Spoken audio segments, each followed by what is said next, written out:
Right, hello guys, we are back for a night session. Kill some hours tonight, do 3-4 hours. What are we going to look at? What have we got? Multiplayer so far. See what's up.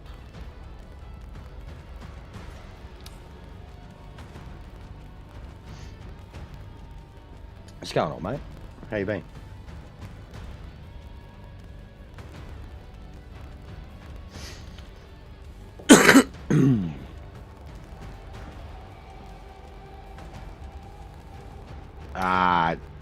Yeah, with online, Lounsey, mate, I've got worse than that. I've got people parked on the track during the race, mate. Like, and they're not there. They're a ghost car, but then you drive through them and they damage you, mate. Early night for a change, nice. I had a massive day. And I had a nap for the last, like, 3 hours. Napped from, like, 5 to 8. It was mad. Could have kept sleeping. But I needed it bad.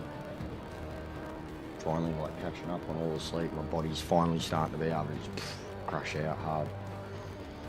Alright, well, yeah, I'm kind of over that MX5 race, and I've had it today. Like, I'm going to have the funniest video from that MX5 race today, mate. What's going on, Jose? You're a legend, mate. Big ups. Yeah. What, you're seeing? Yeah, which one? One of them. Yeah, I'm going to put a video together, Lounsey. I've got a lot of footage, man. Like, it's going to be a funny video. Like, a funny video. Like, the race from hell, bro.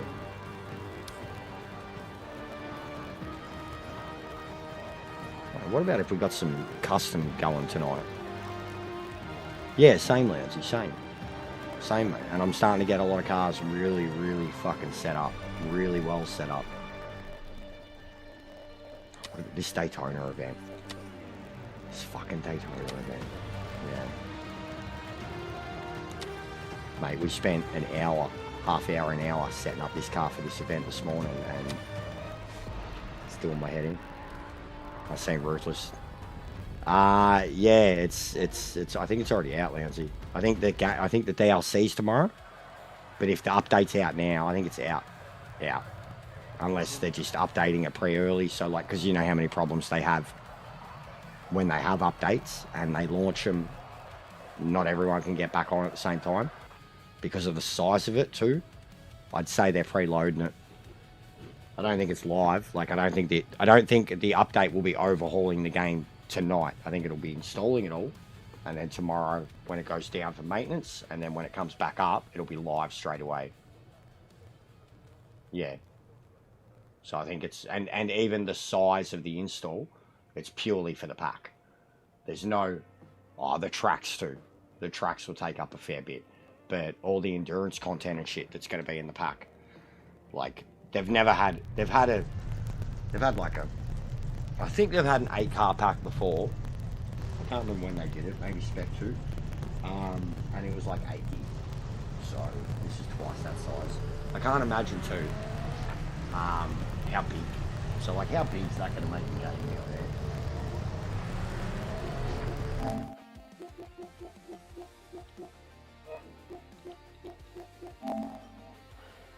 133 gigabyte. Is it still downloading? It's still downloading, so that's not installed. So it's going to be 148 gig. That's fucking ridiculous.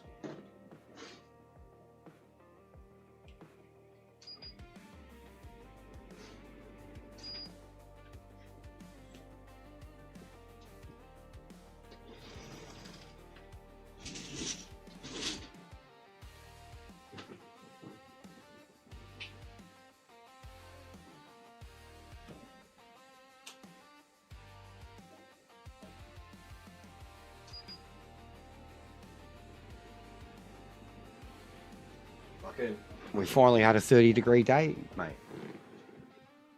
Nah, this game's tiny. I don't know why this one's so small, Lounsey. And I thought around 90 gig too, mate. I remember deleting a lot of stuff before it came out. And I thought it was a glitch, mate. I thought it was a glitch when it downloaded as 15 gig. Maybe that's what they're saying for like when all the content's out, Louncy, too. Like maybe they're already throwing out an estimate for when, you know what I mean? For when it's all out. Another 30 cars, the other tracks. I don't know, mate. Like maybe that's what they were saying. But it's 25 gig, mate.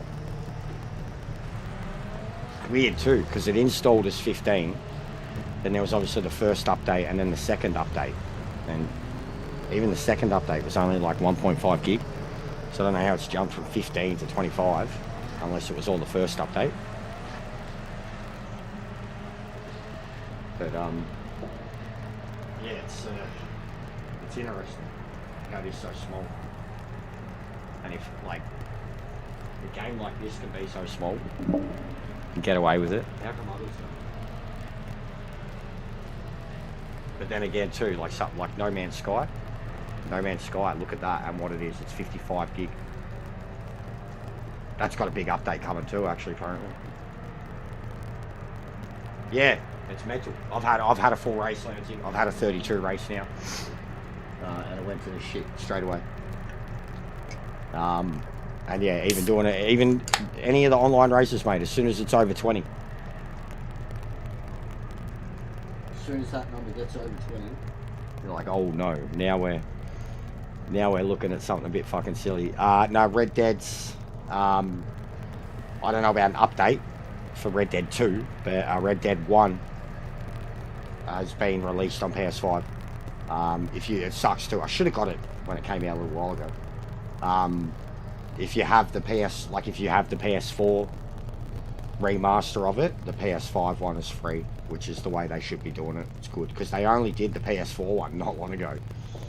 Like, they only remastered Red Dead 1 not long ago, and a lot of people were like, why didn't it come out on both? And now they're releasing it on the PS5 later. Unfortunately, still no, and it'll come. I reckon now it'll probably be next year. I reckon they'll coincide it with GTA next year. We still don't have a PS5 version of Red Dead 2. Like, and a PS5 version of Red Dead 2 could play like a PC version of Red Dead 2. Like, and Red Dead 2 is a masterpiece on PS4. But we don't have a it's not updated, whatever you want to call it. Like, we need that. That's what we fucking need. They got fucking GTA 5 on PS3, PS4, and PS5. We don't have Red Dead 2 on the PS5. That's what we fucking need. They do that, and I'd be into the game 100%. I'd go through the storyline 100% again. If they gave us 100 frames or 120 frames Red Dead, remastered, cinematic, beautiful.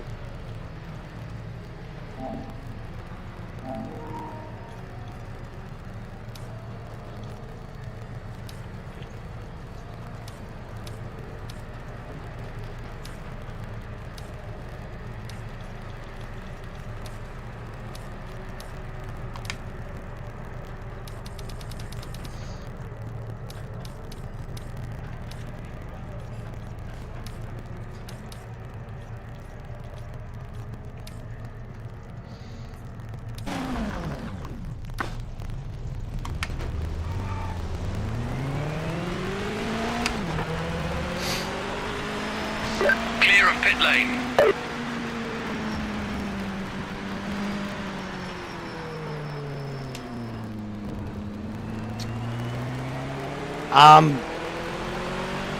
Oh, 2200 revs, okay. Yeah, most cases with the MX-5 it is, Louncy. I don't know about Daytona. I don't think it's enough for Daytona. But like the Lime Rock race, 100%. The Tyre Motorsport race, 100%. It's, it uses about 1 litre a lap, mate. And on some of those smaller tracks, it uses about 0.7 litres a lap. The current Tyre Motorsport race is 12 laps. And I've been putting 15 litres in the car. And depending how the race goes, some races I've ended with 5 litres, some races I've ended with like 2 or 3. The indicator doesn't come up till 5 litres either, like telling you you're low. And it'll tell you you're way low before you're actually going to run out.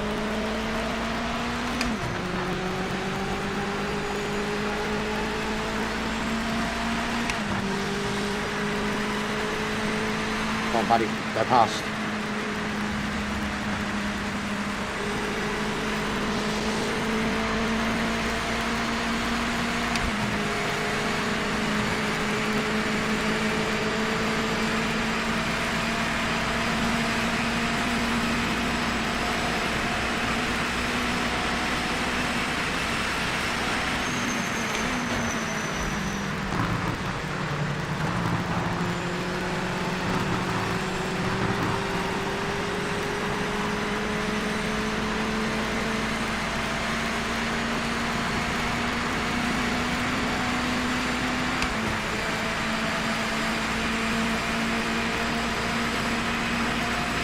Changed the layout of the HUD too, Louncy. I didn't know you could do it.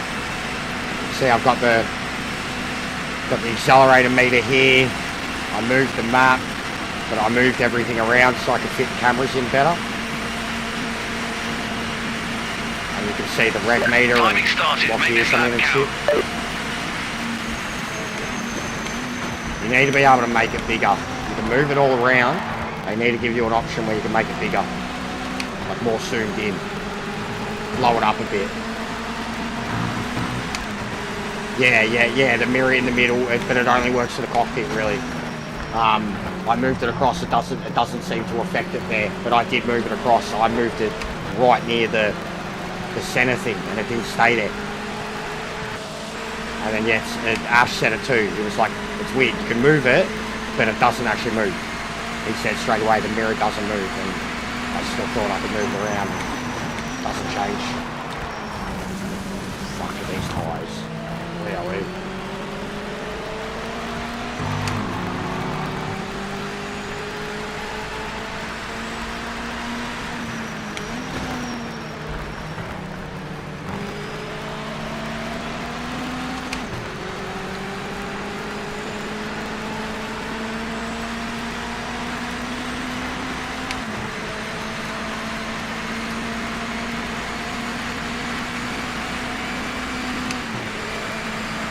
It's very good. It's not great for all cars, Lindsay.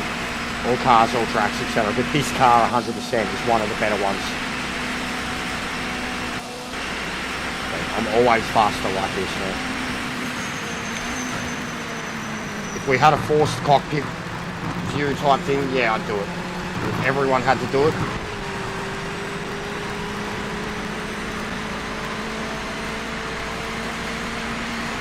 This event is so fucking hard, bro.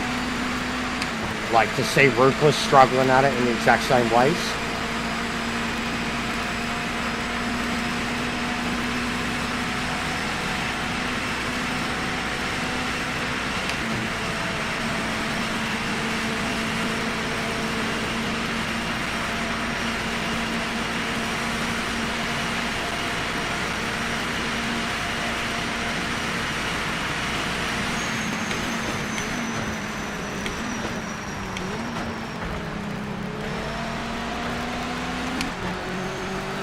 Yeah, it is. It's hard, bro. Like, it's taken so much to get the car set up. Final 5 minutes. Like, compared to any other race that you do in the Roadster, car set up in this is so different.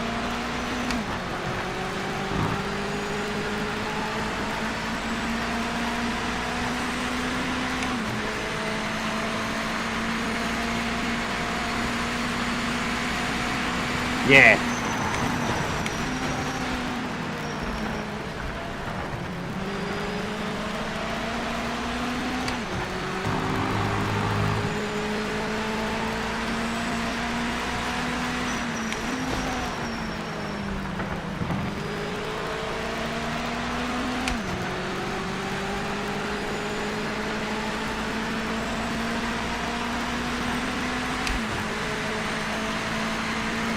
It helps with for radar stuff too, Jose. Like, I had a similar thing on Gran Turismo. Like I said, when I made the switch to this view because of a particular race and a particular issue I was having with putting tyres on the grass, and I started needing to see both sides of my car at all times.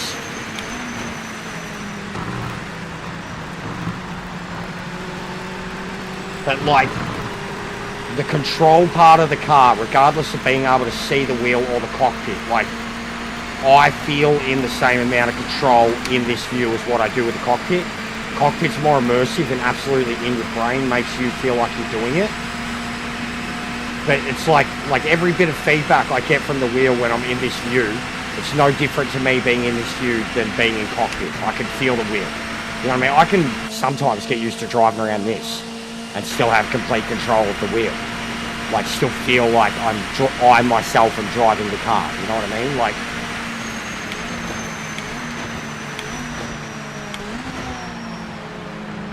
but cockpit is 100% the real deal. Like, Lounsey would know, there's periods when I've definitely, like, ACC, I got into it for a while. And Gran Turismo, it's probably more just when I'm doing single player now. Like, because the people you're racing against online, they're mostly controller users, man. They don't care about that shit. They're not racing with a wheel. They're not racing cockpit mode. Like, the realism side of it, or the realism challenge, they don't give a shit. And they're the fastest people on the game. And if you've got to try and compete with them, you're making it harder on yourself by putting yourself in the cockpit. Even VR users, they got no awareness. 100%. Like, I've had more side-by-side contact that is just like unexplainable with VR users than I have with, you know, bad drivers, because they just don't know you're there.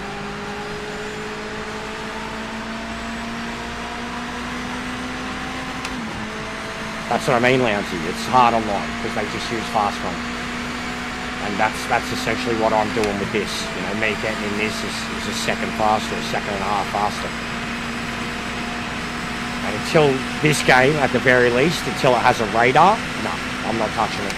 I'm not limiting myself or forcing that handicap on myself just because of how some certain people and their elitist mentalities feel about sim racing games, bro. Like, they want to make it hard on themselves. And they've got triple screen support and radars and engineers and spotters. Yeah, it's a lot easier to do cockpit. When you don't have any of that, you've got a whole brand new game and a system and people that don't know how to play it. It's probably best if you just play the game however it's most comfortable.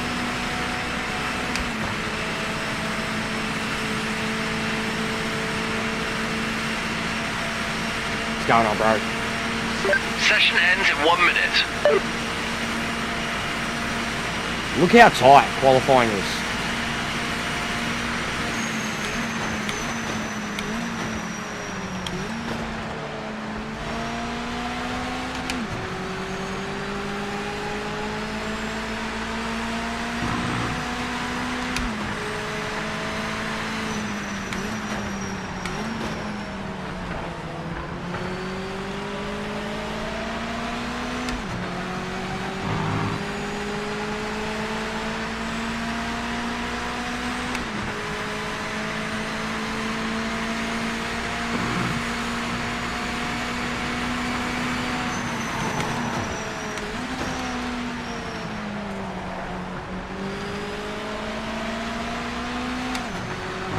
Yeah, look, Lounsey, I'm on lap 4. You've seen how much I put in it. I took fuel out of it. Check your flag out. And I'm on lap Session 4, is mate. done. I've got 9 litres in the car. So it just seems to be a roadster thing, man. It really doesn't use much, no matter what track you're on. Even this track, it's probably at best 1.2, 1.3. It's not much, man. It's a very low fuel consumption car. If you filled this thing up, you could probably race for 100 laps, no problems.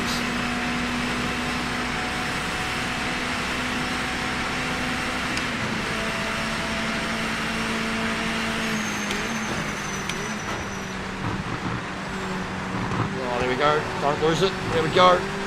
There we go.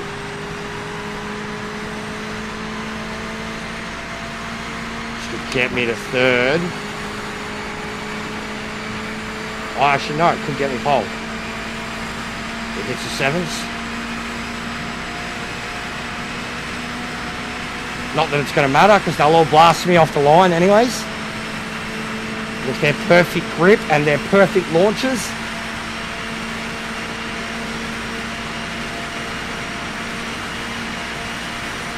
Hey! Flying out there, mate. Nice lap. What's going on, Bob? Yes, it's not easy to understand, Strons. There is, I mean, go to the mods. There's baseline setups, but yeah, you still need to learn a lot because the baseline setup is baseline setup.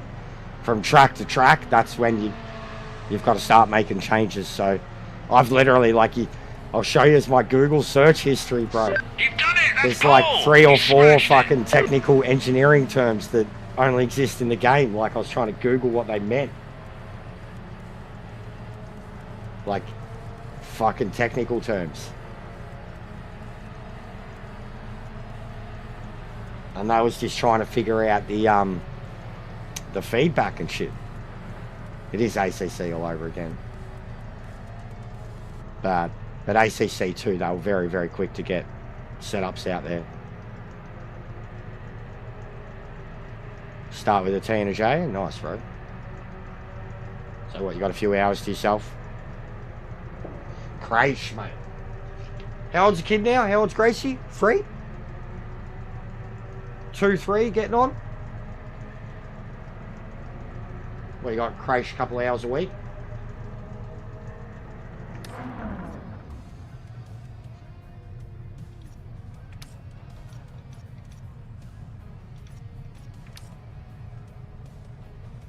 Yeah, so I'd done 4 laps, Lancey, and I was down to like 9 litres. So there you go, it's still using around 1 and target's 1.4. So you'd want to go over 8 laps this track. I've absolutely got enough fuel, mate. I got too much fuel in the car. 3 in April, yeah. Oh, nice, bro. I'm glad you get some time then. I know, you're fucking... She's in your hair all the time. Yeah, she can already speak, bro. She can already talk. She's talked to me. She loves talking. She always wants to be involved. Can already tell. But she's already talking, bro. She's already fucking constantly talking. She talks as much as he does. And Boggs could fucking talk underwater with a mouthful of golf balls, mate. Still not need a breath.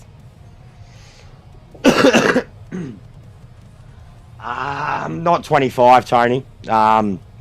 For me, truthfully, bro, there's nothing new. Like, and I can't afford shit. I'm looking at a backlog of games, bro. Like, even with the Black Friday sales. Oh, Wreckfest, yeah. But if we got a date, Lancey, we don't really, do we? So, you know what I mean? Wreckfest will be the next big racing game for me, for sure. GTA was the next big one for me. Like, even with this, I was like, you know, then it's nothing till May, June, whatever it was. Now the end of next year, I'm completely fine with that. I've got my own back catalogue at the moment that I need to go through. And then at the moment, like the Black Friday deals at the moment, and then it'll happen again come Christmas, immediately after Christmas, like Boxing Day, January sales. There's so many games out there that have come out in the last year or two that I never really got around to. Yeah, Wolverine will be sick. Like we were talking about it earlier, Kingdom Come. I never played the first one of them, and now they got 2 out. They're meant to be awesome games. The Star Wars Outlaws, now that it's like been out for a long time and it's fully updated and has all the DLC, and Ferb swears by it now, like that it's a great game, and I'd love to play that, and that's very cheap now. What was the other one? Oh, the Marvel Midnight Suns. That come out like early last year or late the year before. It's like an XCOM style Marvel game. I really wanted to play that when it came out, and that's like again on PS Store with all the DLC cheap. So I'm looking at stuff like that. I won't be looking at anything new, bro. Like, I don't do new. I can't afford new. Even this was too much money. Like, we've made it back, thankfully, for the interest in the game. Immediately, at least, we've just through what's happened on YouTube, I've made the money back for this game. Genuinely, I can't be bitter at it about what it cost me and invest it in a pre-order, because I made that back, like, straight away. So, but I can't guarantee that all the time. Like Metal Gear, I didn't make my money back. FIFA, I didn't make my money back. So stuff like that, I just can't commit. And I just don't, like, even just committing, you know, like with pre-orders. Some pre-orders, they drop them on you, and you got like 2 weeks to sort it out. And then other pre-orders, they drop it, and you don't even have a date, and they'll take your money. So it's like an iffy, like sometimes they just fucking drop a game with a date out of nowhere, and there's no way I've ever in a situation where I can just pay for the game on the spot. And then with pre-orders that don't have a date, you don't want to pay 140, 150 bucks for something that's not even confirmed. So just, I don't commit to stuff like that. It was very rare that I commit to something like this. And truthfully, there's games that are hyped, but I don't pay enough attention to it now. I don't really know, I'll hear about them here or there, but it's not until something's actually got its fucking release schedule that it starts to get in my stratosphere now. I'm just not in up to date with any of it anymore. I just play whatever I want to play. I'm interested in what I'm interested in. The biggest, game-shaking, world-breaking game for me, no matter what, we've spoken about so much, will be the next GTA. For so many reasons, but there's not much else coming, bro. But when you look at all the stuff I've missed in the last year or two, single-player epics, and then even the type of games like them that aren't so well-known or whatever, that's actually the moment, the one genre at the moment that is fucking killing it on gaming is single-player adventure games, single-player action games, story-driven games. There are so many of them, that Claire. I wouldn't mind playing that. 33 Expedition, Claire Excalibur, whatever it is. It's weird. It's made by the French. It's got Charlie Cox in it. Hideo Kojima thinks it's Game of the Year. It's an indie game. It's $80 brand new, and it's meant to be fucking outstanding. And stuff like that has been coming out. Last year with Wukong and Ghost of Yotei, and there's so many of those games that I haven't touched, and they're big. They're successful games, but they're not. I've heard, Lounsey, it's online or whatever. It's a weird online RPG. I've seen some posts on Facebook about it too. I did see it there. It didn't look like my style of game. It looks like an RPG online, a WoW-y, battle-y. There's games like that just, I've played a lot of them before, but I have heard good things. It's hit and miss with the reviews. It looks cool. It looks adult. You can do some naughty things in it. It looks interesting. So I'll look into it, mate. I'll add it to my library at least. Get onto it. But I have got some friends. I'll hit up some mates. I've seen them talking about it. It's meant to be pretty funny. Some of the shit in it is it's a role playing, like Cyberpunk, but online in ancient China. It's weird. But you can go to brothels and shit. Get STDs. It's weird. I don't know what type of game it is, but it's some Final Fantasy Online, WoW, fucking, what's the Yakuza, Dragon's Dogma. It looks like shitload, and it's made by the Chinese too. It's Chinese made, Chinese inspired China. You know what I mean? So I'll look into it. But I am hearing good things, but I'm hearing hilarious things too, meme-worthy things.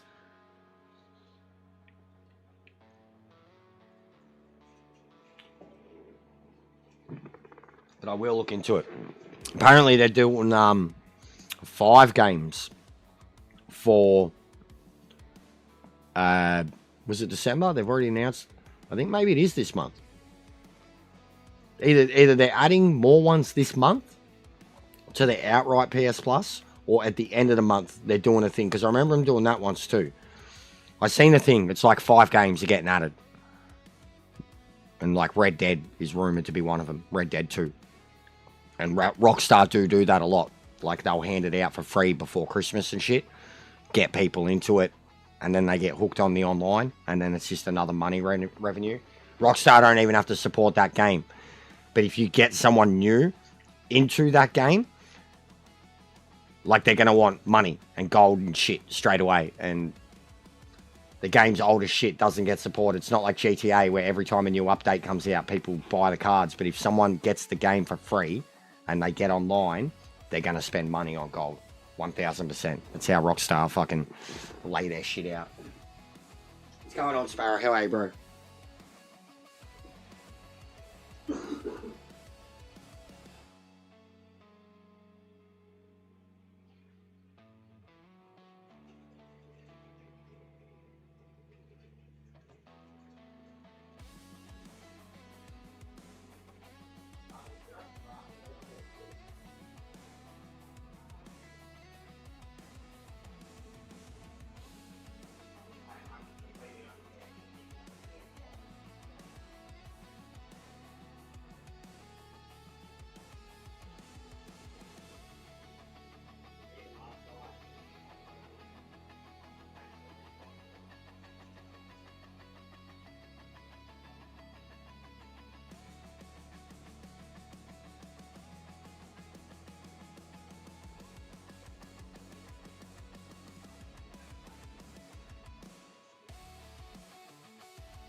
Quick convo with the missus then.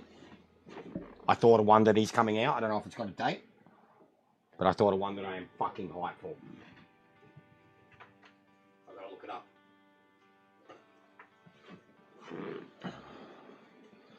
We were having conversations about consoles earlier and games from different consoles and shit. And like, there was an Xbox person that was like, "Oh man, I got to get a PlayStation."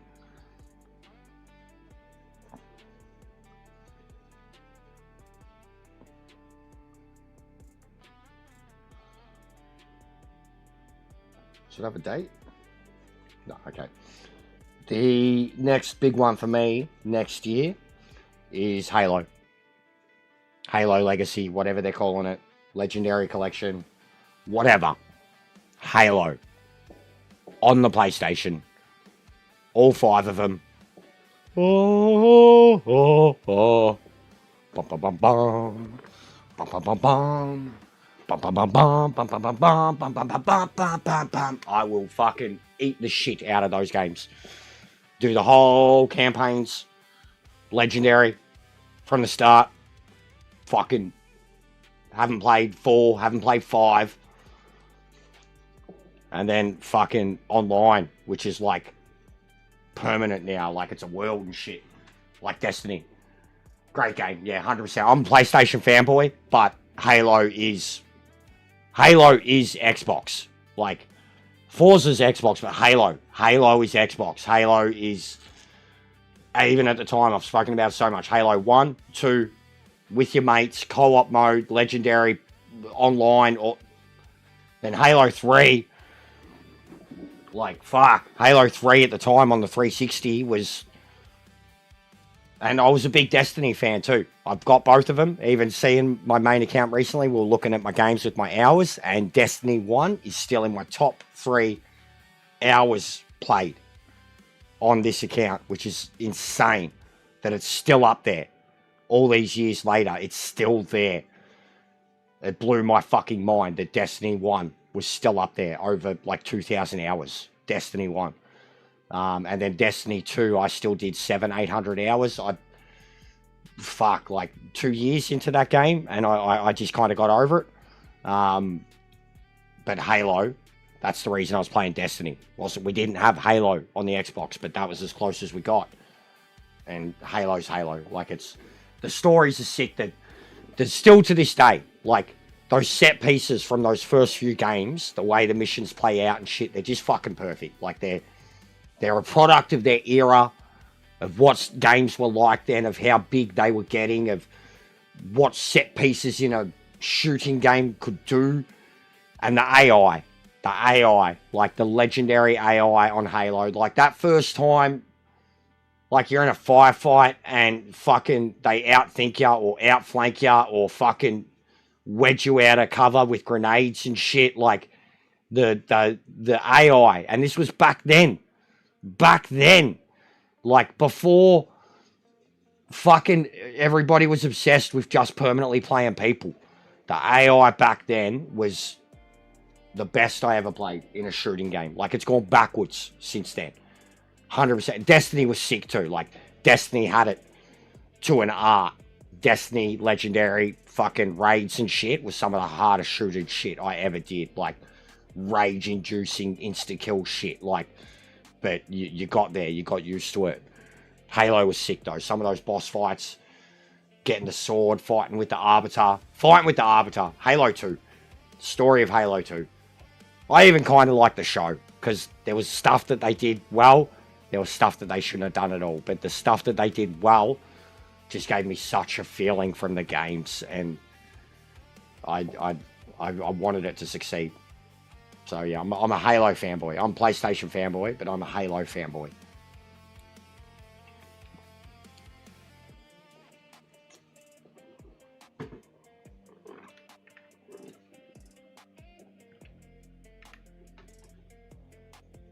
What's it say, Lansy? 22.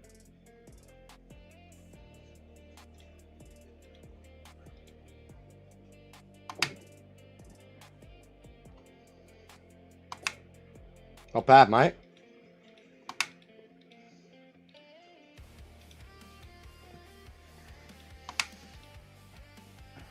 Not bad. Not bad, man.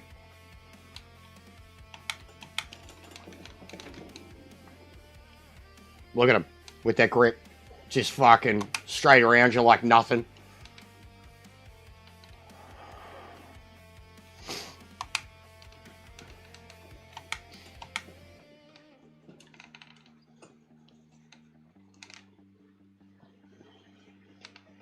That was really handy, Lancey. That was perfect. No wheel spin at all.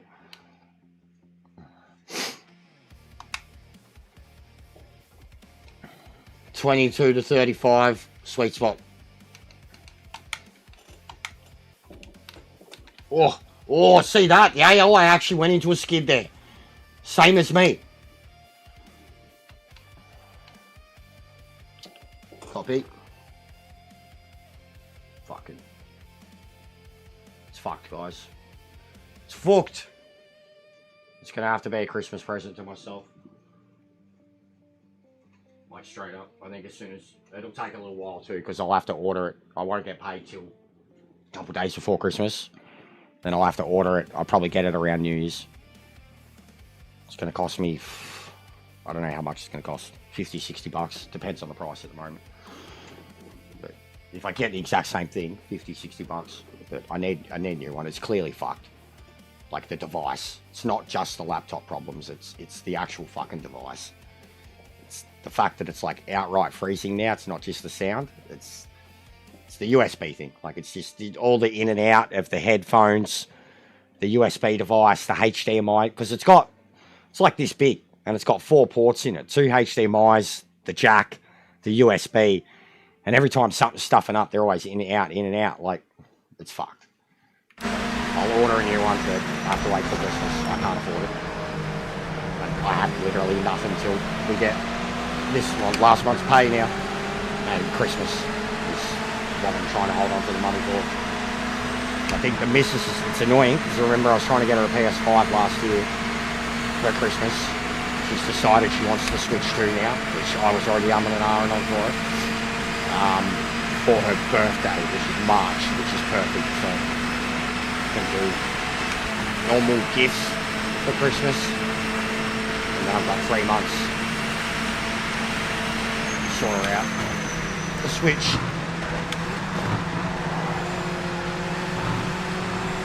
She wants the new Animal Crossing. It's only on the second one. There's a lot of games on it. Bianca's is the 27th.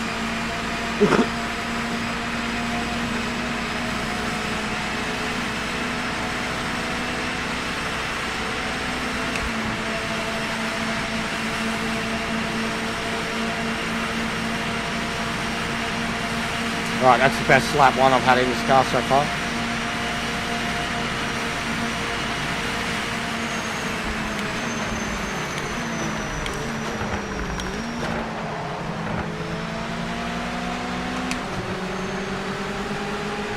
My mum's is the 20th, bro. My mum's is the 20th. Like, it's always super easy to remember Bianca's because it's a week from my mum's. My mum's is the 20th. My nephew's is the 21st. Bianca's is the 27th.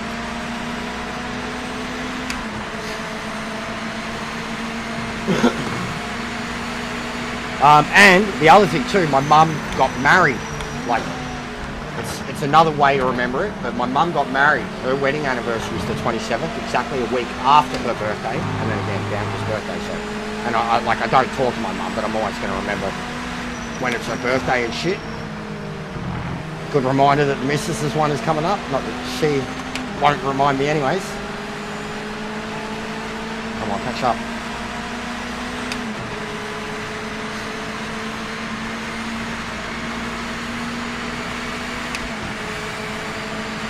Yeah.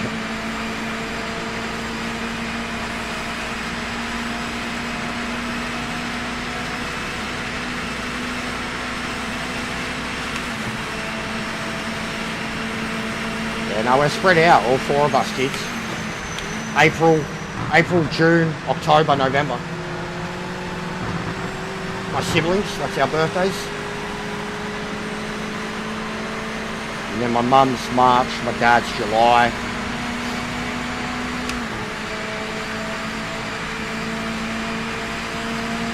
Come on, look at that suck, mate. You feel it. In the MX-5 of all cars on a track like this, like even doing the dailies this week, the tyre rock, like when you're coming down that back straight, you feel it so bad, but this car in the day, like, gets the AI, you get in it, you are flying. 10-15 kilometre an hour faster than what you used to. You are wanging.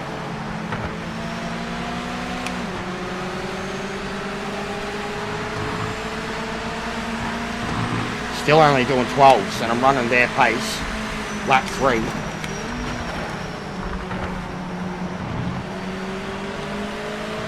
Come on, let's win this fucking race. We'll lose the rest of the championship, but let's win this fucking Daytona race.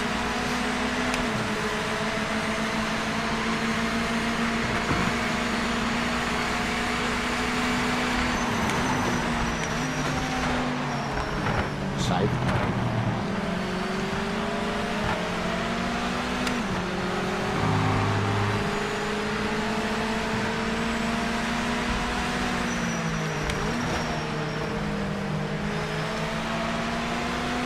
Come up. Get in it. Suck. S-U-C. Suck. Gimme, gimme, gimme, gimme, gimme. Dale Earnhardt. I can see it. I can see it. I can see the air.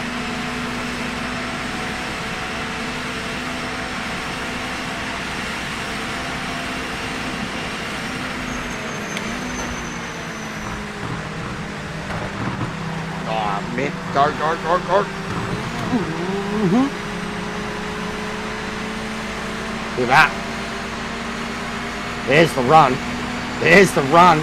Get on to the next one. There's the run. Let's go. Oh, come on. Come on. Listen to it. Gonna cross the line over 220, mate. Timing screen has you at the top. Woo! Oh, we're gonna die. One of us is gonna die. Me. Oh! Oh! Oh! Oh! Oh! Thank God there's no invisible wall there like Gran Turismo. I thought I was going straight through that like fucking bin or whatever it was. Oh! What a save under brakes. That turn, man, it's what got me last time. Like, fucking, it was lap 6 last time. Trying to make that exact same move. Oh, what a run.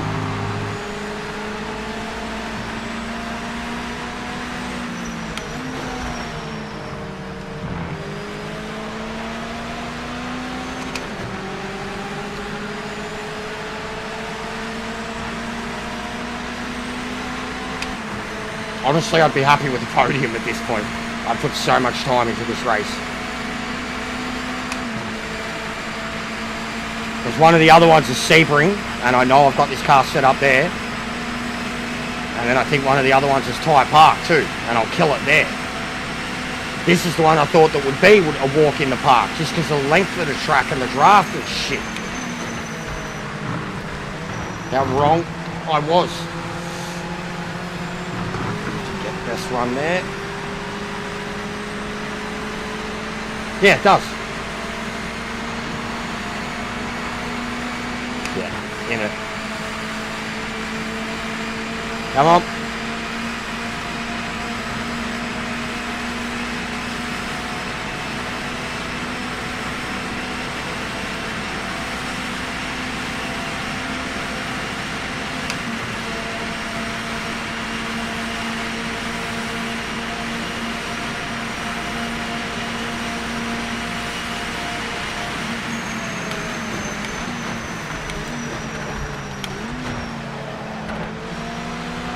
That exit. Amazing.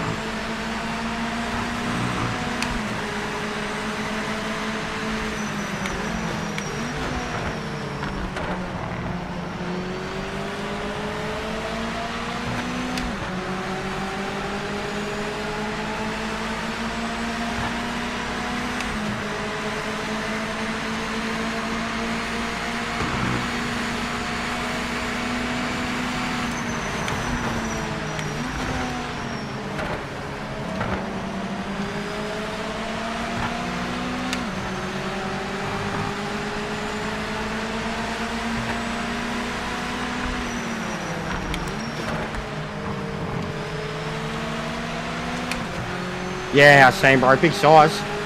Probably just mostly because of the tracks and then the power pack. But big size, like fucking big install.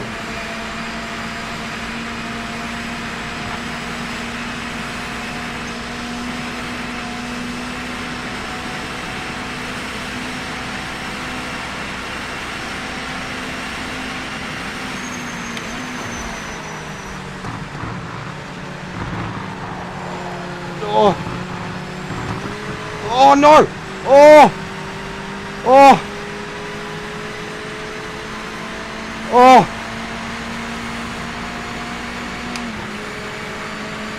Fucking hell, this race is so stressful.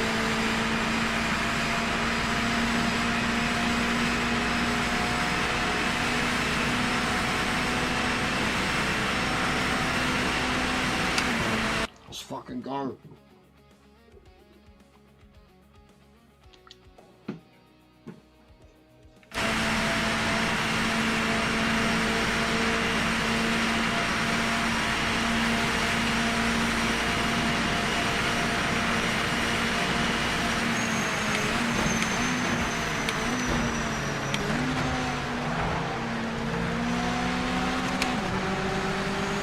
What's going on, Dino? G'day, mate. Yeah, stuff's been good. Stuff's been good.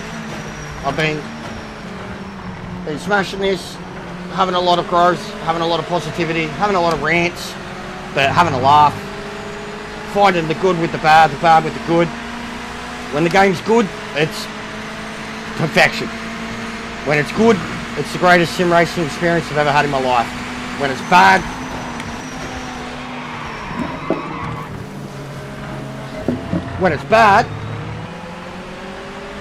it shouldn't be considered a video game. Fuck, that was so lucky. That was so lucky. That's so lucky, but there goes my chance of winning. Fuck.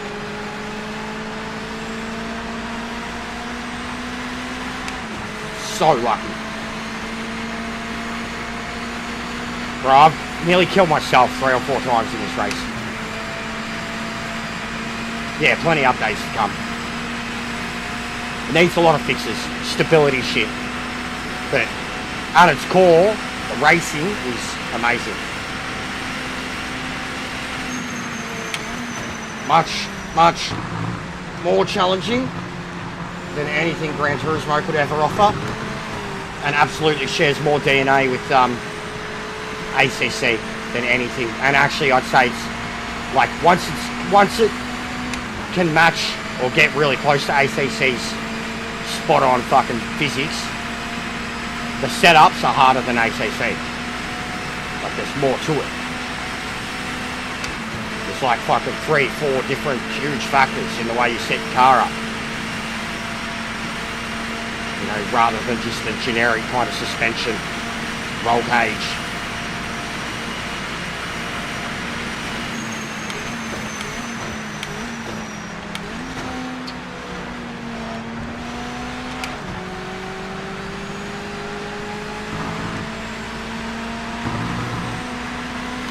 Second will do.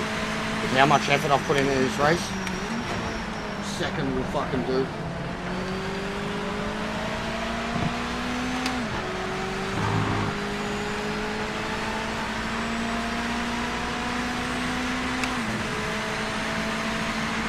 But yeah, I'm going to try and organise like community day type thing just on the weekend. Get everyone in for quick races. And there's a lot of issues like people DCing, not connecting, shit like that. So we'll just do like 5-minute quali, 3, 4, 5 lap races. Real quick, short, sharp, everyone can get a go. But try to get everyone in, you know, from the community and shit. The people in the chat, the people on the channels. I'll, you know, host all day, or we get a couple of people between us, we host all day. I put one up and it crashes and everyone goes down, and the other person then, just so it's quick and easy and everyone can fucking get a go. Because when it works, it's, even like we had a lot of custom races, 2, 3, 4, 5 of us just driving around. Some of the best fun I've had is just one-on-one races with my mate. One of us fucks up, the other one just slows down and waits, and we race each other again. Me and Ash doing that. And then there was 5 or 6 of us. We loaded up one and I had it on random, and it loaded us up and it wet. And we're in the GTOs, and that was wild. Absolutely wild. The biggest laughs I've had.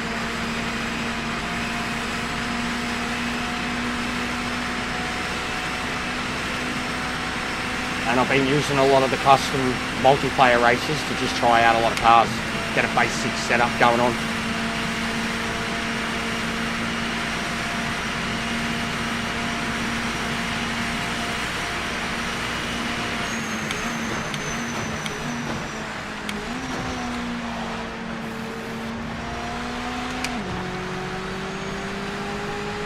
When I made that mistake, man, I was on for the win.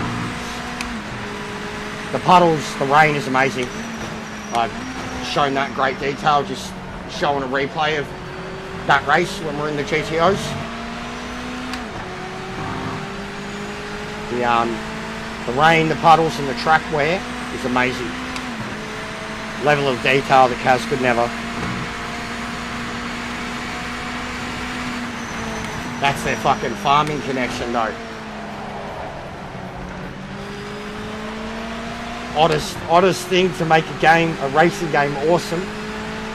But hey, if you've made some farming simulators, you know a thing or two about fucking grass and mud and shit like that. It's cool.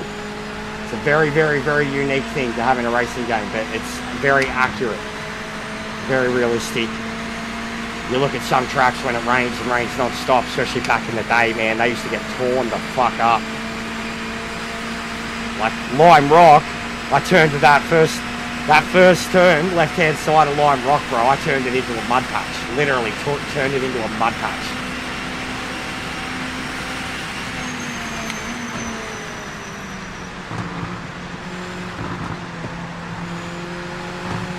Alright, that'll do, pig.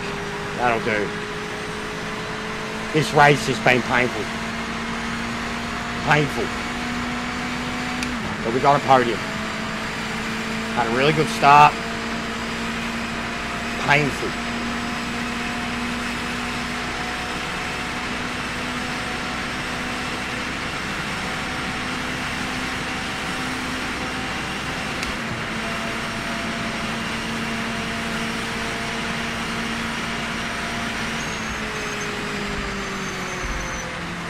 And my best lap was 7/10 faster than him. So Top yeah, 3. Fantastic job and well deserved. it's very, very hard to keep that pace up in that car though. You start to rub your tyres and you get to like lap 5, lap 6, and just the turn 1, all the hairpin ones, they just start to become harder to hook into. The car wants to skid under brakes or lock up because of how aggressive you're getting, and then on the throttle on the exit, it's iffy on its grip and how much it's going to stick as it turns. Finally, and it's round 1 of 4. Sebring, Lexington. Well, Lexington I haven't touched. That's the one I'm going to have to learn. But Sebring, and they're both the south one, so done plenty of this in the school circuit, yeah. Haven't done that circuit, we'll have to learn that one. Lexington, no chicane.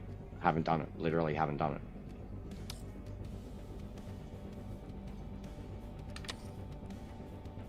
$12 to repair my car. That's a couple of V's, mate. That's a 4-pack of V's.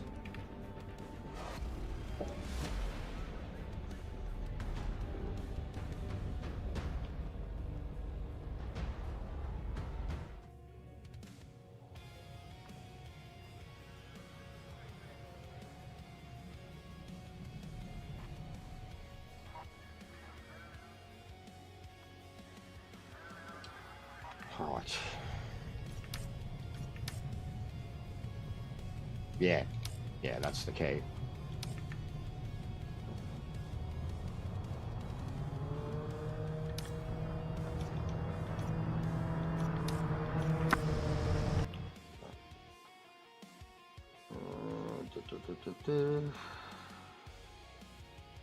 Just doing a quick look.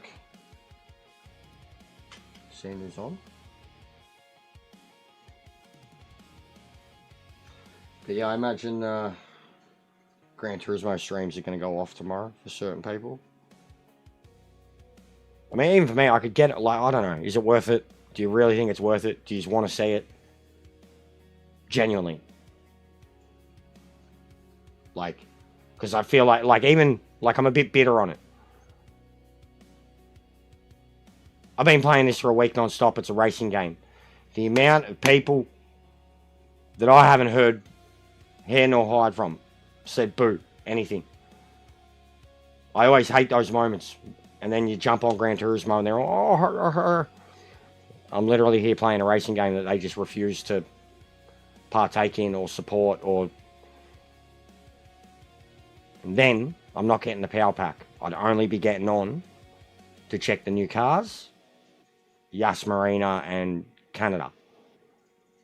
And then there's going to be a fuckload of other people all doing the same thing. Your Rorys, your Steves, your MCAs, all that.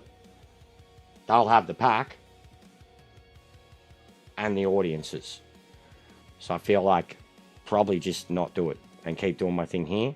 Wait till I can, probably wait till Christmas. Wait till I can get the pack and then make long form content out of it, doing the endurance races. That's the only way I can see myself even playing it and wanting to play it too. Besides just doing that 1 day update, spec 3.0 day, like, you know, the click, it's not clickbait, but like just the guaranteed stream day because it's an update. And so yeah, I don't know.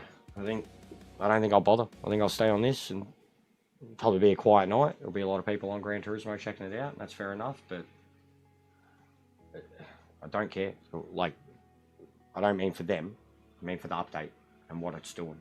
It's too late. It's too fucking late. Like, and then already what this one's doing with the ambition and what's there from the start, Well, yeah, I know what you mean. And Gran Turismo's like, yeah. Gran Turismo crowd's like, done that with me and I've done that with them, basically. And it's been like that for a long time. I've still got my people who want to watch me play it, really want to watch me play it, want me to play it more and hate that I'm burnt out from it. But if I was going to get further with it, there's so many more people that want nothing to do with me because of the way I am. And that's like, in that community, they're all fucking reach around central. And I've never been a part of that. And like, it's just, I'd have to use examples of like other channels and what they do, and you'd see it. It's plain as day, especially when you've been doing it as long as I have. Like, I'm very much done with it. The game's done with me. The community's done with me. I'm done with the community. Even when I was on ACC, the longest time ago, I was screaming to the rafters how much more it was than Gran Turismo in terms of the way it played and felt. And they didn't give a shit. They don't care. Like, the skill factor of it, the hard factor of it, the learning something factor of it, like, and that's what I'm getting from this. Even when it's fucked, but that's what I'm getting from this. The feeling in the, like, there's just so much that this does that Gran Turismo could fucking never. And they won't ever get it. They don't care to get it. If they even tried, it's going to be too hard or painful and they give up. But they're content with being, like, I'm a console pleb. They're content with being controller plebs on a game that's made for them to be controller plebs. And I've always been pretty vocal about it too. So it's like, it's not that game. And I even said at the start when they were getting on the bandwagon and they were openly saying it, I just can't wait to create a lobby and go GT racing. And I was like, and you're going to crash horribly and hate it and think that the game's shit because you won't be able to handle it. And it's already happened. And they've openly said, it's not pick up and play, it's shit. It was never meant to be it. It was never meant to be it. It was never meant to be it. Like, none of them did their research and none of them know what the previous products are like, and they literally need training wheels for everything they fucking do. And then even the aliens and the way the aliens drive in Gran Turismo, it's not at all real. And the way you have to do it, like, it actually, like, if you get super fast, it's going from ACC to Gran Turismo. Gran Turismo, yeah, like, you had to be fucking relentless and super fast and just instant reaction time with everything you did. And then in ACC, everything was smooth and consistent, and like, it was so much easier to make a mistake. And then even then, and like going from the two, there was things that I could grab from ACC, but I could never grab anything from Gran Turismo and take it to ACC. Never. It would be the downfall of me. And then the way you drove in ACC, taking that to Gran Turismo, you were slower, but you were always safer, more consistent, avoid accidents, shit like that. But there was nothing that you could take from Gran Turismo to ACC, whereas everything you learned from ACC, you could take to Gran Turismo. And I was like, and that was 3 years ago. It was 4 years ago that I was screaming that to the rafters. They don't care. Like, ACC shit, because it looks like it's a Super Nintendo game, and look what they say about this. And then you've got iRacing. So it just shows the IQ of a Gran Turismo sim racing fan. They genuinely think it's a sim racer. Like, it's a good game. It's a great game. It's a great engine. It's very pick up and play. It's very pretty. But nothing about it is realistic. Not one fucking fraction of how that game plays is realistic. The tires, the grip, the mechanical grip, the cars, the damage, nothing about Gran Turismo is realistic except for the super high fidelity graphics. That's it. And it's got the crown. What's going on, Jimmy? It's got the crown, man. Like, so yeah, all those ones that play it and think that, like, and play it and only it and think they're a sim racer, they're not. They won't touch ACC. They won't touch something like this. They didn't play Project Cars 2. They won't get on PC. But they'll invest everything like this into a game like Gran Turismo. Like, that's... And then you got kids who are on controller and can kick the shit out of all of them. That's Gran Turismo in a nutshell. And we're good, Jimmy. We're good. I finally fucking beat the Daytona race. I didn't win it, but I got a podium. I got second. MX-5, man. It's a really, really tricky car to get set up all over the shop. Now I'm about to do Sebring, the school course. No worries, Jet. Have a good night. And have a quick bunger. And get this done. But yeah, I'll be back at it tomorrow. I didn't expect to get on again today, but I got to time myself out now after my nap.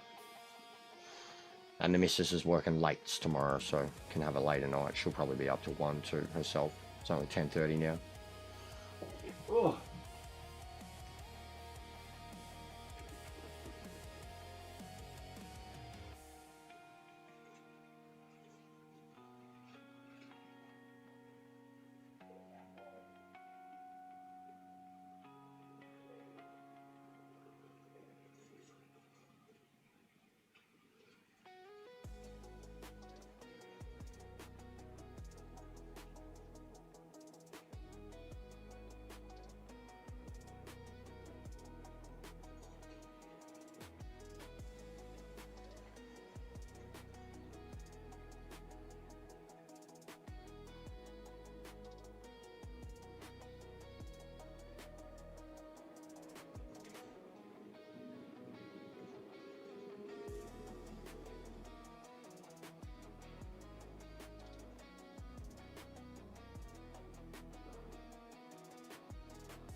Yeah, the missus is definitely going to be up late. She's just chucked on Minecraft. She's playing around with the texture mod pack, and it's turning the PS4 Pro into a fucking Harrier jet. And she's like, oh, it can't handle this. And I was like, I wanted to get you a PS5. Revving off its head. I could hear it in the kitchen. But it looked cool. They've done some update to it, Sparrow. And, it's like it had like full reflective, like for PS4, it had full reflective water textures and shit, but the Pro was like ready to explode.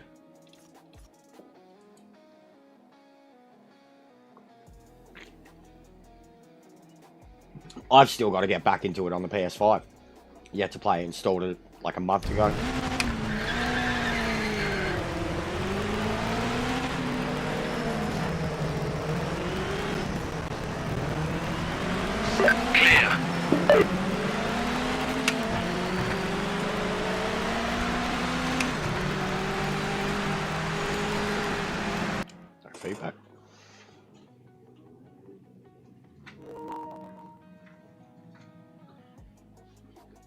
I mean, it's probably like literally the #1 glitch in the game, but it doesn't bother me because I just pull the wheel out and in. But if it happens and you don't notice in a live one online, you're going to be a bit knackered.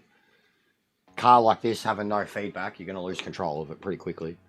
Overdo it. Oh, there we go.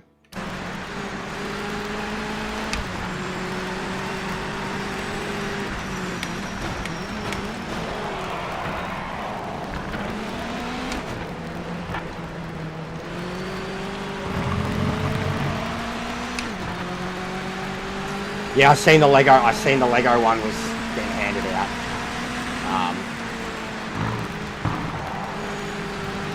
It was an odd. Out of all the franchises they've Legoed, that was an odd one. But Horizon, like I've never been a big fan of them. They're like just fusing a few games together, and that's the result. But it's become big franchise. The last few years or so. Alloy. Little cutesy lesbian chick. Robot dinosaurs and shit. My brother loves it. My best mate loves it. The Ghost Simulator, yeah. Those games are good for a laugh for a little while, and then yeah. Like, genuinely, the only people that are gonna keep playing those games are like kids. Kids that, like Homer. Oh, right, the balls! Ah! But yeah, I grabbed it, I added it to my library. I haven't played it, but I played the second one. Streamed that for a little bit, had a laugh. At the time. Oh, man.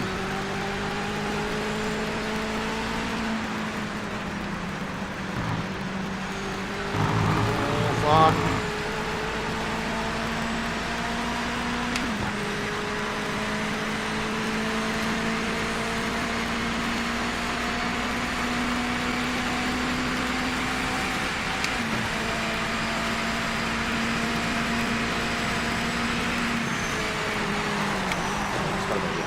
That's fucking epic.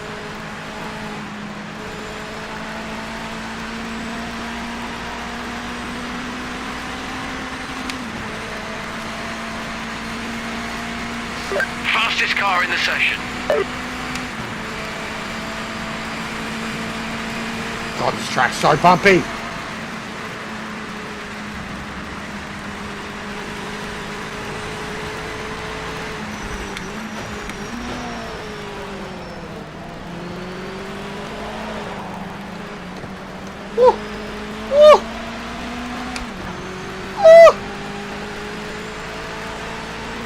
Didn't intend to do that, but it worked.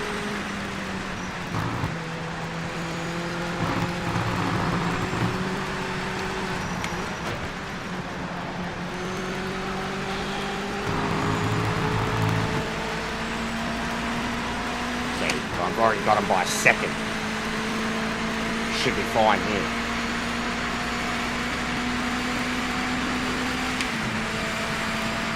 Hey, look, it's Charles Leclerc's younger sister, Carol Leclerc.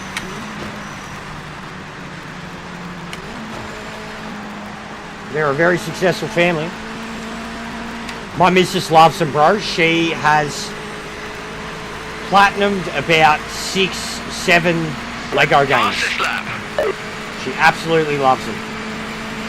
And I played a few of them with her too. They're actually, some of them are frustrating multiplayer. We had some problems with like some of the Marvel ones and shit. The Star Wars ones are great. They are good games. Like, I haven't kept up with them for years. She does. But back in the day when they first come out, like the Lord of, like, I loved them when they were like all mime culture. Like when they didn't even have voice acting for them, and it was just like all the scenes were like reenactments. I loved that humor. Like the Star Wars trilogy, the Lord of the Rings ones. I loved the skits, like that Lego humor, and then we got the fucking Lego Batman movie, and the Lego Batman movie is like possibly the greatest Batman movie ever made. Like, I'm a big fan of like the humour and the fact that it's getting kids into Lego, and the games are fun at their core. They're like just good, wholesome fun. They're basic. There's so many franchises that you can apply it to. They're a wholesome genre. My missus is certainly, that's weird. But she's not playing wholesome games like that. She's playing fucked up shit. Horror shit. And then everything else is cutesy. Legos, Stardew Valley, Minecraft, Animal Crossing. And then everything else is horrible and scary and survivor based. Like, she's literally like one of those Disney horror princesses. If it's not fucking Disney stuff, it's like horror fucked up shit. It's like, what is wrong with these people? They're one end of the spectrum, then they're the other. Like, I mean, I'm sure you know. There's so many women out there like it. It's much better now. It's getting there. It's getting there. What do you have it on? Console or PC? Or what do you want it on? Regardless, depending on your budget, if money's not an issue, get it. When it works, it's great. There's enough to enjoy about it compared to other games. If you're on console and budget's not an option, get it. 100% get it. Because it's the future. PC, wait. Wait for bargain bin price, which will happen very quickly, for PC especially. Probably by Christmas. And it's not optimal at the moment. Like it was never going to be optimal straight away on the PCs because of the fact that it was, launching on consoles too.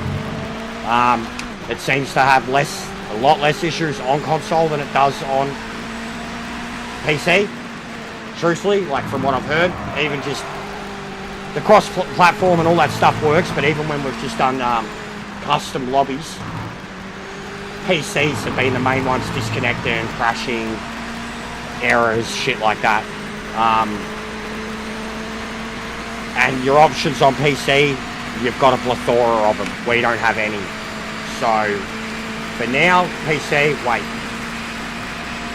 Depends on what you play. If you're iRacing, wait. If you're ACC, wait. If you LMU, don't get it at all. If you're iRacing, yeah, maybe. It's closer to iRacing. It's got more DNA with ACC and iRacing than anything else. Yeah, wait. I have no doubt, bro. Because PC, they always go cheaper, faster, no matter what. Because they got good digital stores, and a plethora of digital stores. Like on PC, most of the sales these days of any game is digital copies, because it's just so easy and so accessible to get them. It's completely different on console, man. Like the digital stores are overpriced, and you've only got one of them, and then physicals are overpriced. So for us, it's a bit different, and it takes a lot longer for our games to get discounted or even be contemplated being put on discount. Holy fuck, there's 5,000 between me and the AI. Race Room, I don't know enough about Race Room, but I've heard good things about it. And I know it's finely tuned. This has got a long way to go. But the feeling in the wheel and the feeling of, not nearly every, say 75% of the categories and car list in the game is just fucking outstanding. Monstrous, makes you feel alive. And I'm like a sim racer, I prefer the challenging stuff. I very much get over GT racing.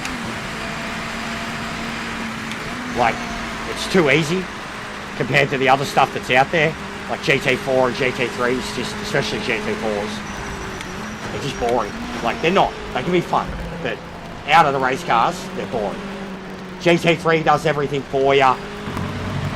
GT4 is simplified, slowed down. The GTEs in this, and like, I haven't played LMU, and on console we don't, like Gran Turismo fucking doesn't have updated cars, like it's still living in 2020. ACC had a few recent updated cars, but ACC is done. It's not getting anything else. So the car list alone in this, that's your GTE, I've never had access to them, and they're fucking awesome. Like, they feel like the Group 2 cars in Gran Turismo with actual grip and feedback. Insane amounts of downforce, insane gearing, insane top speed.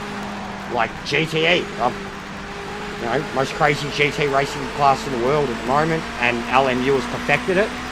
I reckon they're pretty damn good on this. Fuck, you got me. Look how tight that is. 4 tenths, under 4 tenths, 3.5 tenths. 8 cars, like even that for the AI, like even ACCs don't get that close. The Gran Turismo could never.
Wait. Oh, that was practice I was doing. And I'm trying to like run hot laps. Definitely go quicker if you have a full fuel tank. Sometimes I've noticed that, Sparrow, like the car's more weight down. And sometimes, like I noticed this was a problem for me in ACC too, especially when it came to qualifying on a real light tank. The cars are, like, you spend most of the time racing the car with a lot of weight in it, with the fuel, right? Especially if you're doing long races. Those 4 or 5 laps that you're trying to qualify with that really low fuel load, tyres are barely worn in, the car always, they feel skittish. Like if you're going to make a big, you know, overdone mistake, it's in quali. Like it used to be my most stressful moments for ACC. Whereas like race pace, full load, I always felt way more comfortable.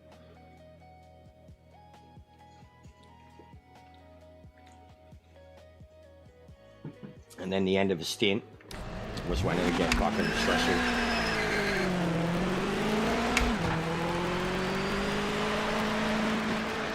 Clear of pit lane. Yeah. Like I said, even the fuel economy stuff, bro, the projection and the estimator and shit seems really broken. Like, look what it's doing with the GT cars. Everyone's running out of fuel. The estimators are broken. Or their usage is broken. You're using way more fuel than you're meant to, or their estimators are just broken. They don't work. But I've done it now that many times. I've done the math, like full done the math, and then chucked in 5, 6, 7 litres more. And I run out of fuel with like 2 laps to go. You're like, what the fuck? Like, Twitchy did it in all those races we were doing in the custom lobby. I've done it in single player, multiplayer. It's broken. I'm now always with the GT cars, I'm putting in about 15 extra litres. 15 to 20. Like I did the math for one of the 20 lappers or 22 lappers I had to do, and it was 84 litres or 88 litres, something like that I needed in the car based off the estimate. I just put 100 litres in it, and at the end of the race I had like 12. On the clock now, mate. Full send. So yeah, I'm not trusting it anymore. I've had too many races fall apart.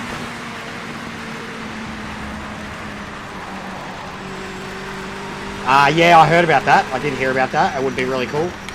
We definitely think DTM will come to this in the future because like they had a lot of the old cars too. The next thing that comes to this is Japanese Super GT. Super GT 500. So mid-late 90s JT, what is it? JTSC or whatever, Japanese touring car. And Japanese tracks. I'm hoping Fuji at the very least, because Fuji is the one that has the legendary endurance prestige. Suzuka is fucking overrated and I'm sick of playing on it. I hope I never have to race on it again in my life. I don't know, that would upset some people. I would choose Fuji hands down every day over Suzuka. Suzuka's just overdone. It's in every racing game ever. It's like Spa. No worries, bro. Have a good one.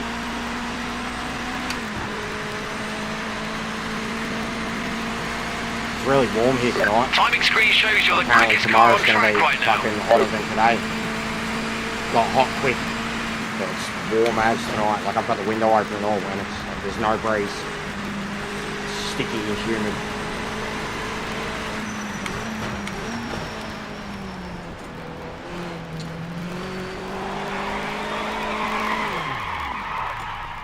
Yeet. Not good.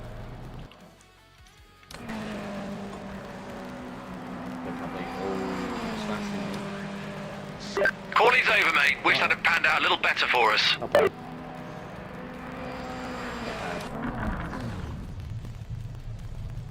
Oh, I fucking hate tags on the back of shirts. Always itching around my neck when I'm wearing singlets. And then when you rip them off, cut them, they're worse because they get that little... Fucking hate tags. Why do they put such big stupid tags on the inside of dudes' fucking singlets? Hate them. Hate them, guys. Always itching me back.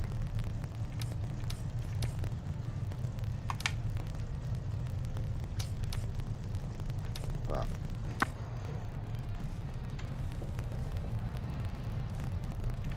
Keep focused. Right, I'll go about 3,000 this time round, so we'll see what that gets me.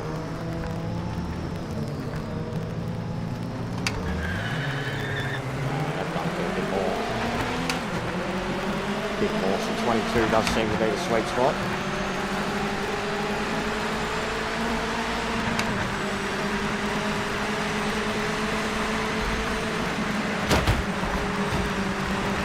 Oh, look at that!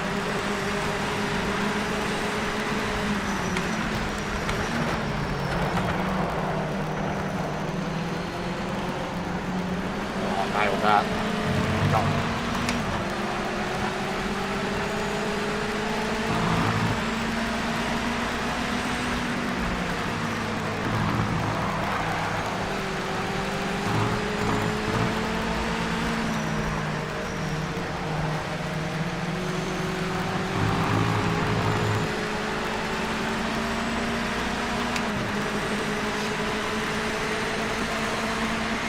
So, a foot of snow. We go by feet when it snows here. Or mils, like if it's low, but yeah, it gets heavy. They do say feet. Yeah, well, everything's metric, mate. We were talking about this the other day. It's like I had bars instead of PSI. We were joking about the gallon. And then I brought up drinks. I was like, do you get a gallon of milk? And someone was like, yeah. I was like, that's fucking atrocious. I was laughing so hard, like, fucking supersize me. A gallon. Was it you, Jimmy? Someone else, because I remember the line specifically, you've insulted my gallons or something, or don't you insult my gallons. It was funny. It's a good combo. Everyone else around the world is just like, yep, nah, this is weird. But yeah, when we were talking about liters, and then we moved on to like beverages and shit. I'm like, you go into fucking Macca's and you're like, give me a 1 gallon Coke. And they were like, yeah, basically. Like, fuck me, mate.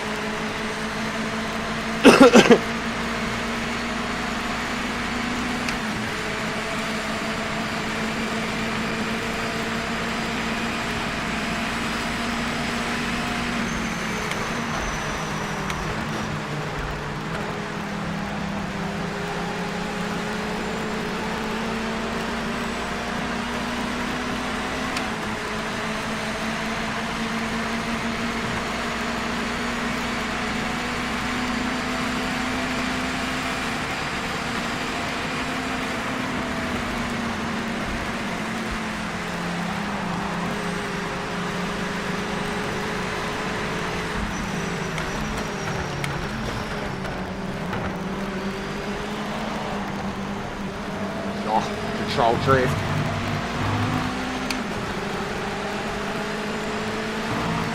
Bro, they're flying. I am fucking wanging across every part of track that I can to catch up with them.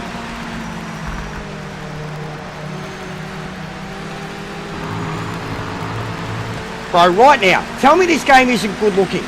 Tell me this game is ugly. That black MX-5 coming up behind it looked exactly like it looks in Gran Turismo. Shining. The sun, the glare. If I turn the racing line off too, like it takes away a lot of like it looks way better. But I need it for now, just for the colour thing. But like this is spot on right now, the fidelity, compared to online anyways, man, I had some problems with frame rate today. And then for like 8 laps of a 12 lap race, I had a damn near unraceable frame rate, and then all of a sudden it just went normal. And it was fine. It was weird, really off-putting, makes you feel sick when it's happening.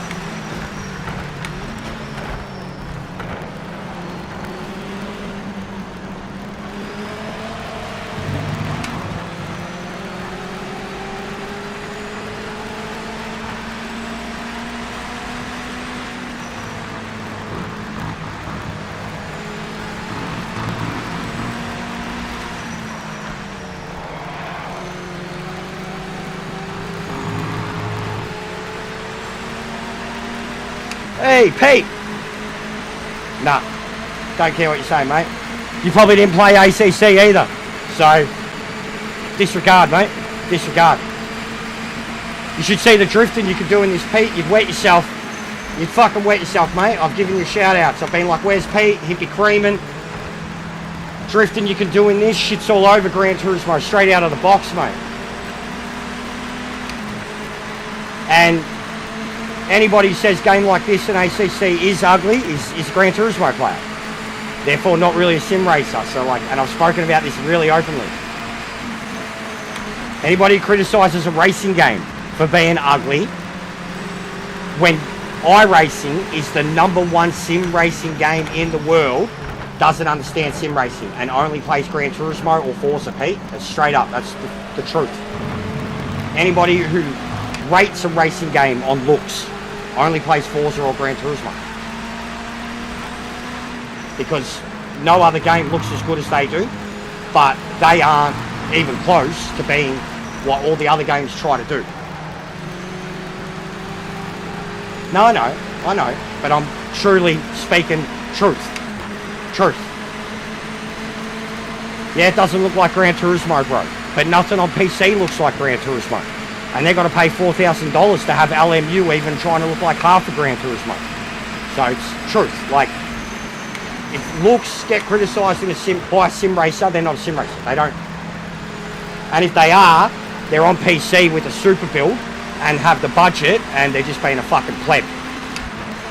You know what I mean? It's not everyone, like, at least in terms of Gran Turismo's defence, no matter what. And I have brought up this too. Is you pay a one-time price for your console and Gran Turismo, and it's going to look like that forever. PC, you fucking wish. Yeah, doesn't look good at all, Jimmy, but it is the most realistic. So and it's the #1 sim racer on the market, current F1 world champion, etc. All that. iRacing is the be-all and end-all of sim racing. And it looks like shit. So yeah, anybody who criticises this at the moment, or a game like ACC when they did, it was the same thing back then. They don't get sim racing. They're only a console pleb that likes pretty games that are toys. It's very ACC. It's more ACC. It's not Gran Turismo, Pete. It's not. But you'll know how to do setups, and the feeling that it's going to give you weird. Race cars can drift, mate. You'll cream. Like, I've been screaming your name, Pete. Screaming your name, bro. I'm like, where is he? I'm fucking drifting. Like, fully. I've been screaming your name, mate. I've been drifting in race cars and in full control and loving it. Going out, like, even my outlap, bro, on some cars. You should see my outlap. I'm drifting on my outlap. Me and Ash in the rain. First time in the rain, we were drifting. Tandem drifts. GTO fucking muscle cars. It's Trans Am, but off its head.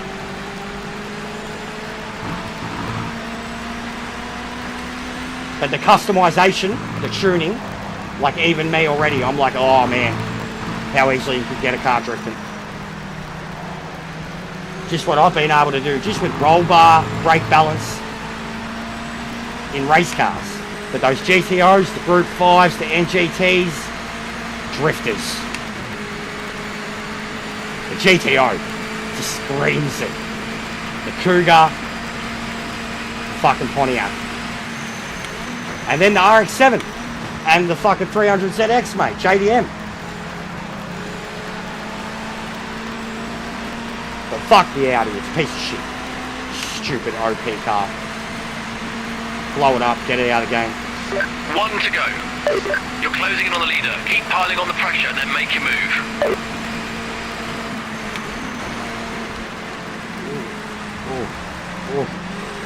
Front left's really starting to struggle to grip.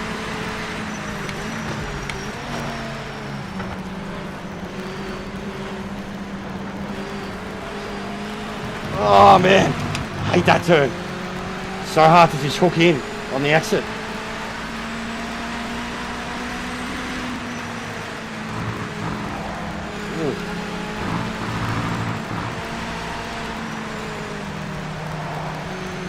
I'm already in love with this track though.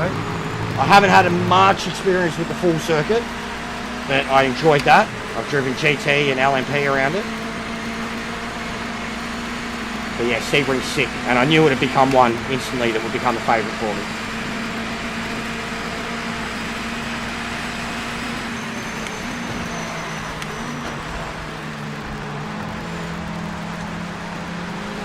Oh man, how close I got to it again.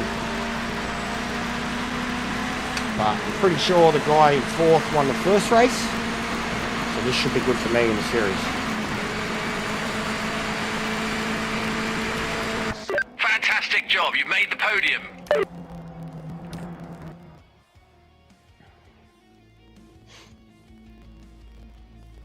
Yeah, we're first, mate.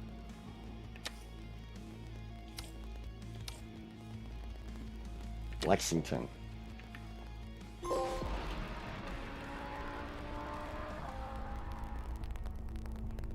So I'm gonna have to learn this.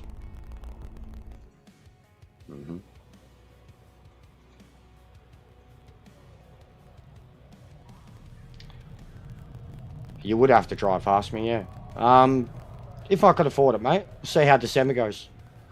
But yeah, if I could afford it, like just even, and I don't mean even just, I mean a day out, bro. Like, you know, having a bit of money for entry, food, drinks, etc. If I can afford it, yeah. Yeah, I'd like to. But I've got to see how this month goes, mate. All right. Christmas is priority. And even then, if it's the 21st, it's literally a couple of days before I get my January pay or my December pay. So even that, I'd have to budget. See how it goes, mate. Won't say no, won't say yes, but interested, yes.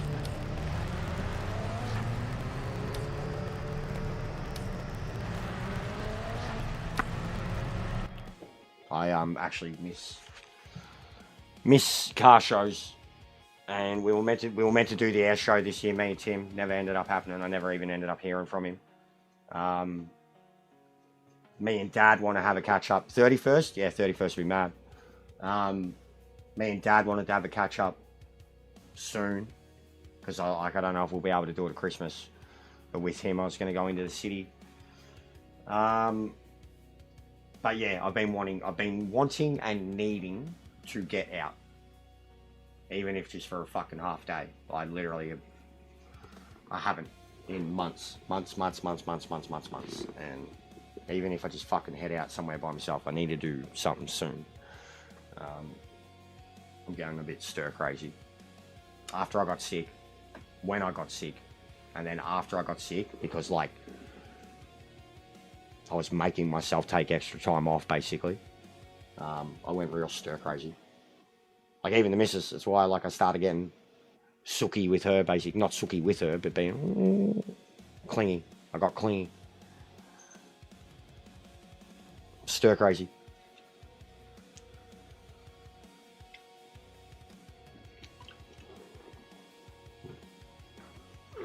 Oh.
Good evening, distinguished viewer.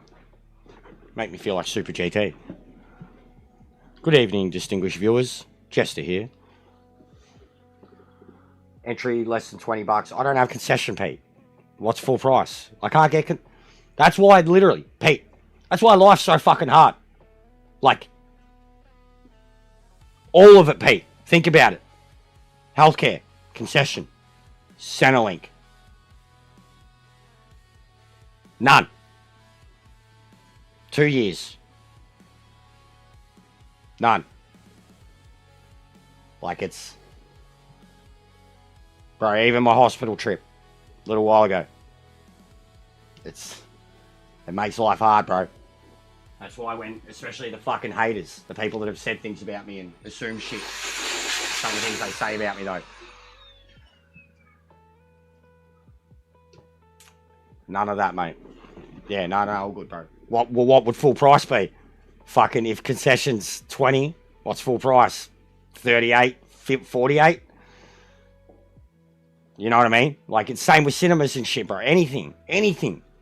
The doctors, bro. I want an appointment. I gotta pay $80. An appointment. It's fucked, bro. Like, you don't know how, like, you do know how lucky you're clear. But those who talk the shit, especially and assume, no fucking idea.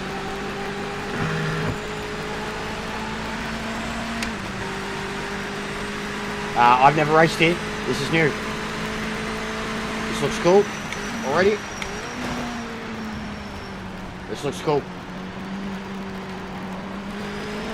Yeehaw. Love a good hairpin.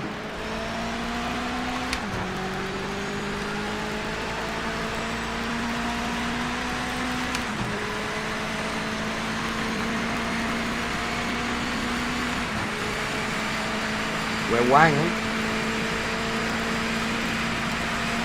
Ooh, that's tight. Much tighter than I thought. Oh, God. Oh, see, Pete? See? Pete, that's when like, if you weren't here, Pete, I'd be screaming your name.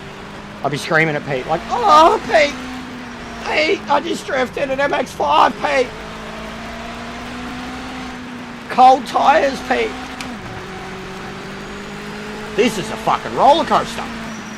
These other tracks, man, like Lime Rock is fucking awesome for such a basic track. Tyre Motorsport is already one of my favourites. This is sick too. These tracks, bro, these underrated, random, small, unknown tracks are fucking excellent. And allows you to remember, one of the things we most loved about Project Cars 3, one of the only really good things about it, had a sick car list too. But we still got a lot of playtime out of that game. As mates playing online and socials and shit. And the amount of... I remember Auto kicked the shit out of us, bro. Because he knew fucking every track. There was just... There wasn't a layout the cunt didn't know.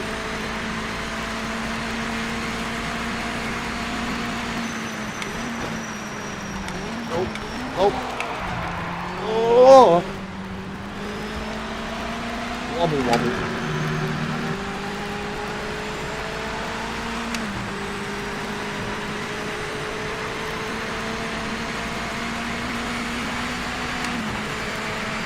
The Group C's. The Group C's at that fucking French track. That triangle track. The giant fucking triangle track. Group C's there. It was death and carnage. I couldn't even go around one turn without just sweeping entirely off the track. And auto won by like a few minutes. All the AI's all over me. It's mad. I can hold them up. I'll get a train behind me. So yeah, we're not going to do well at this one. We don't know the way out at all. We've already got 2 podiums. 2 rounds to go. We can still win this championship.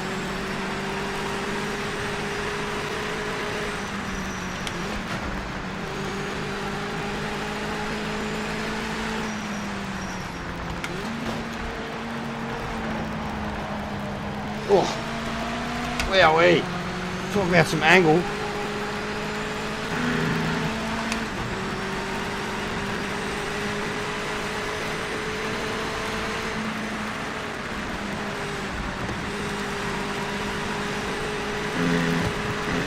Yeah, same. This is mad. But I've never raced on it ever.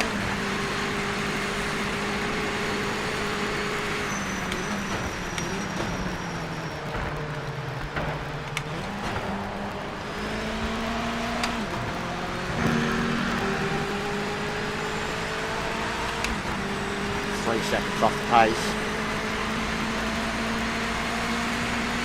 I think this Aiden Jill in 7th is the one stuck behind me.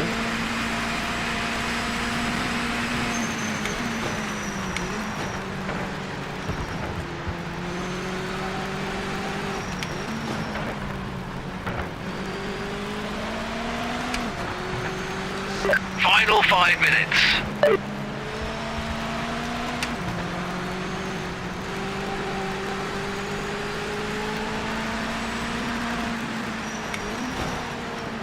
This has been mad drift track by the looks of it too. All the up, down, around.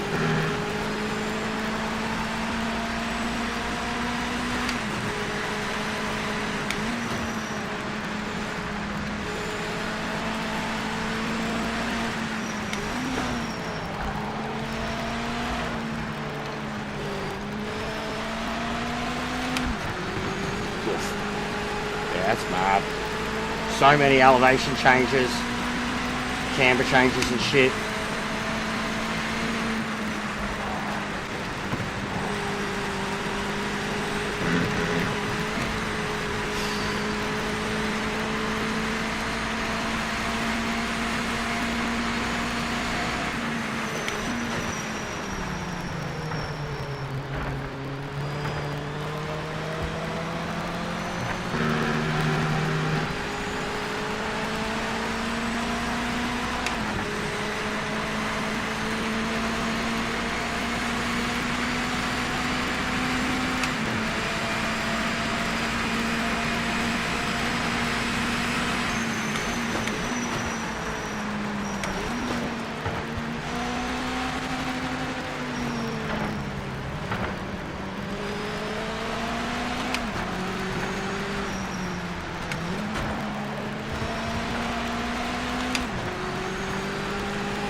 Session ends in 1 minute. Oh shit.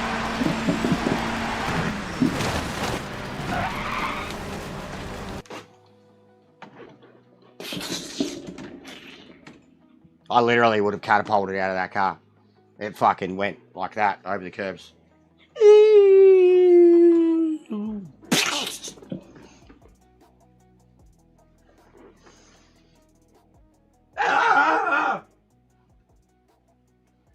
My back.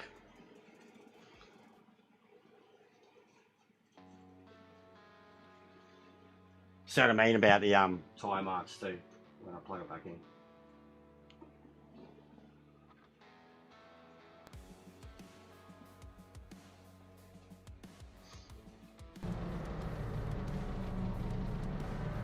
It does. It's yeah. See the tyre marks, like from where I've spun off.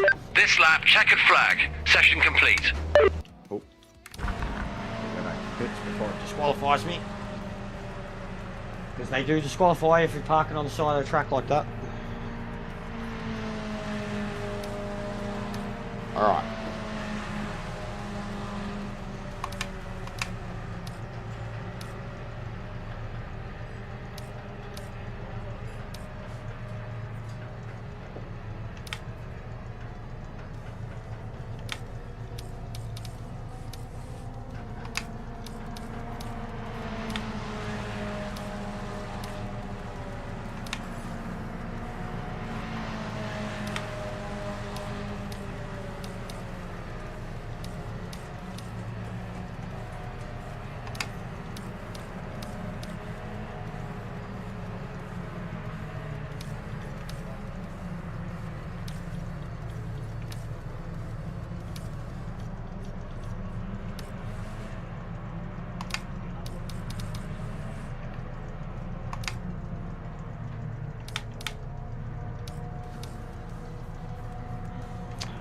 It certainly could have got yeeted there. If I did that exact same thing again and didn't try to save it, I reckon I could catapult the car.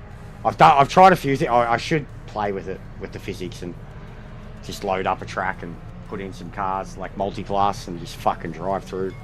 Go like LMDH and drive through 100 MX-5s or something, just to see what it does. See how much you can break them all. I haven't even tried to break the cars yet. And that used to be one of my favourite things to do in a game when it first came out. How badly could you break them?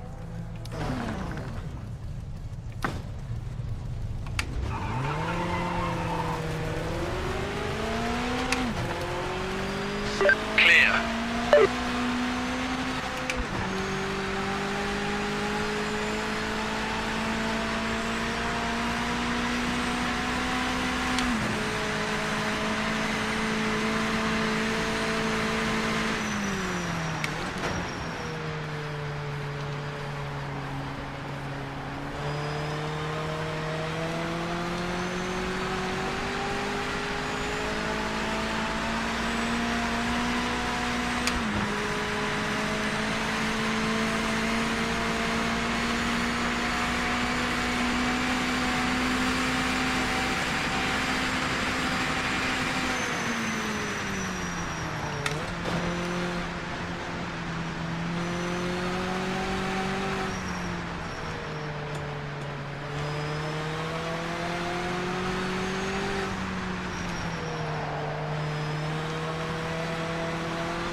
You're on the clock now. This lap is counting.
5 minutes remaining. No worries, mate. Good to talk to you again. Hope you're well.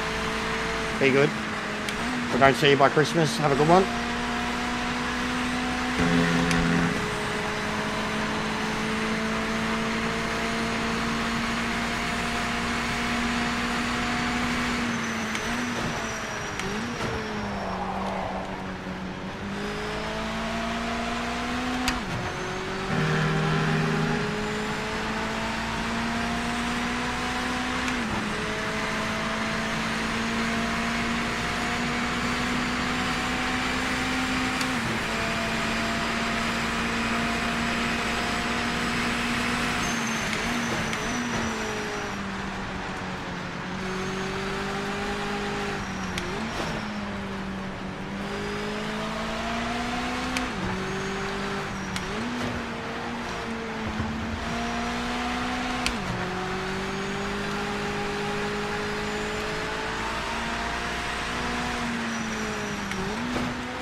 Do it, surely.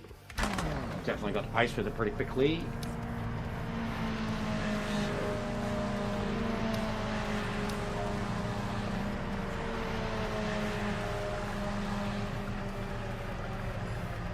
Lexington Steel, guys. Lexington Fire. Why has he got that? Lexington Steel, guys.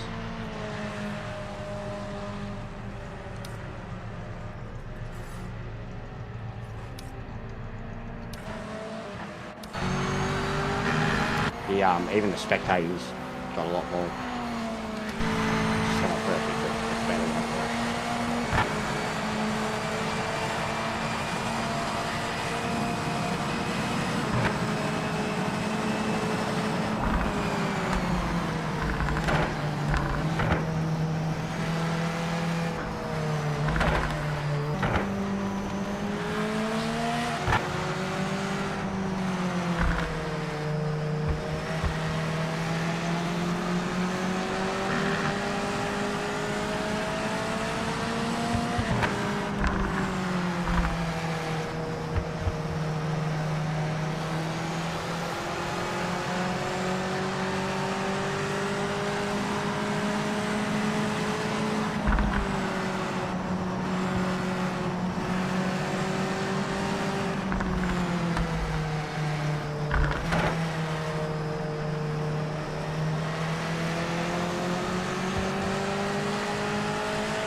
awesome job. Some heavy hitters out there too. That was unexpected.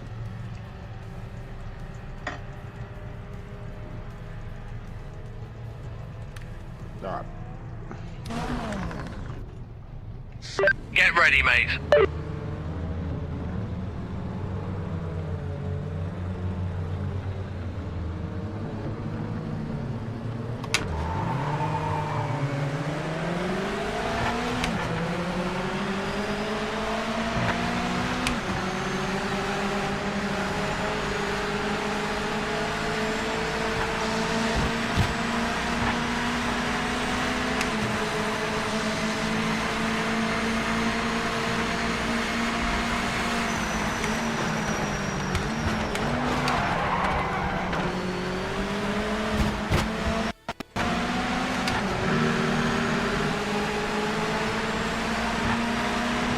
Wasn't as bad as it could have been.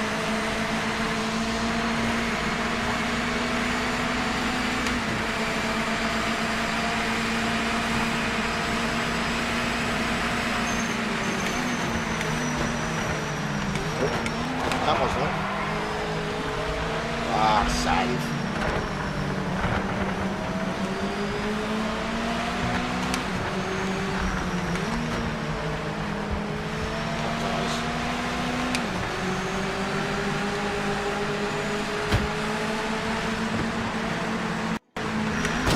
Oh, you fuckwit.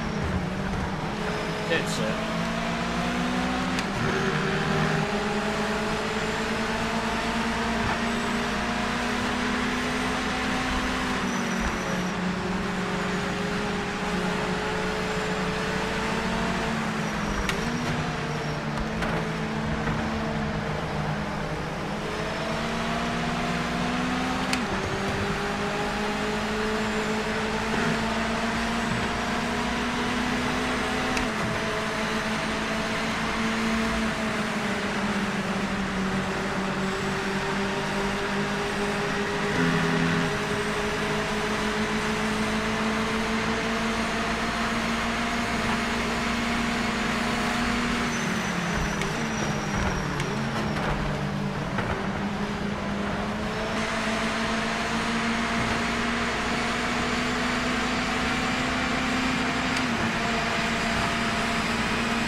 Beautiful. Really good pass.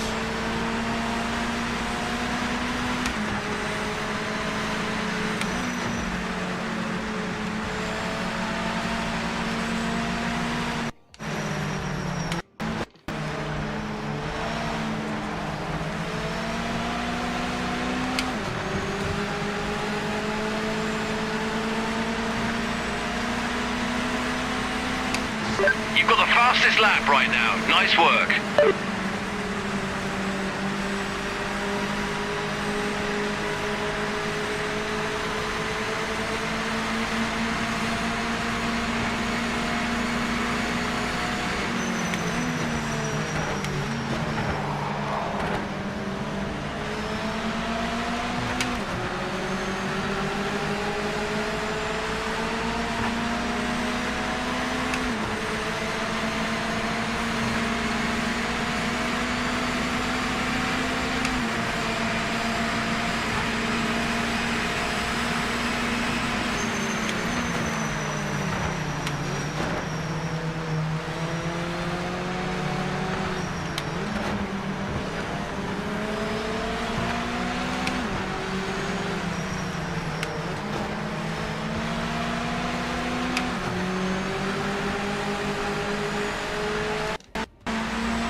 knew he was there, but I just didn't know exactly where.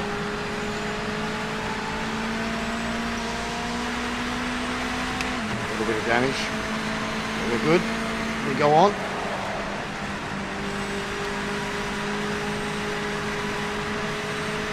I like this track. I like a lot of these new small tracks in the Roadster. Great cars to learn about.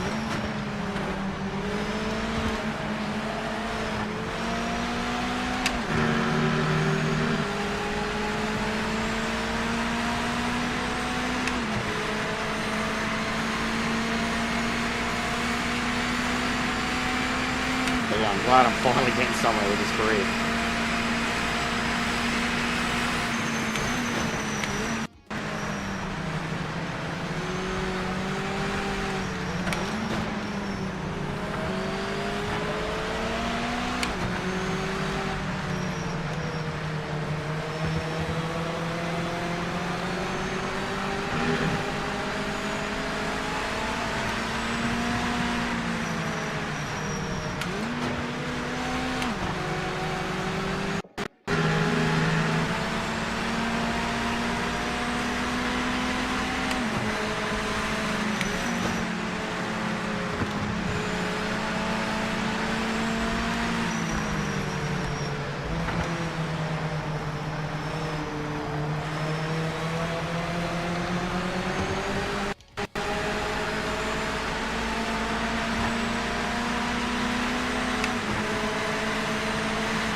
This is fucking good racing with the AI.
It's the last lap. White flag's out. You're in front. Finish it off.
Track is awesome.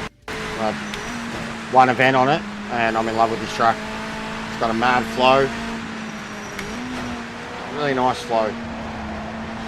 Some very, very tricky. Like this last sector is very unique. Kind of reminds me of Alsace on Gran Turismo, or a version of Alsace. That should wrap up the championship. One race to go.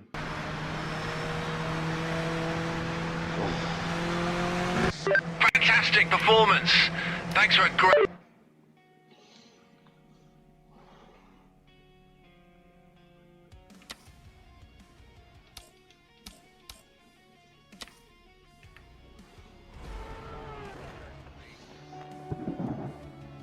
Oh. Right, now other segment.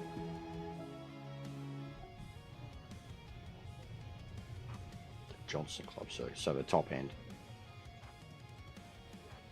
No worries, Loungy. Have a good one, mate. Much love, brother.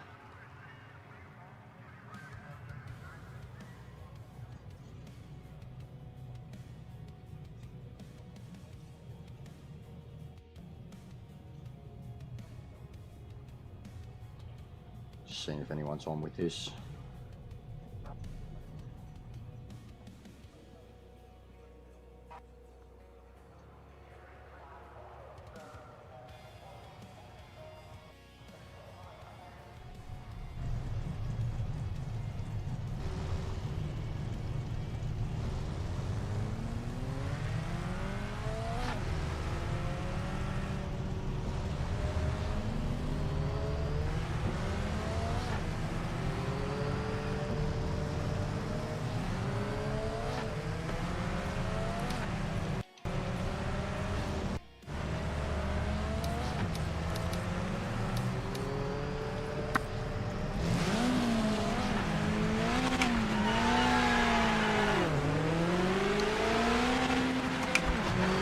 Hammer. There's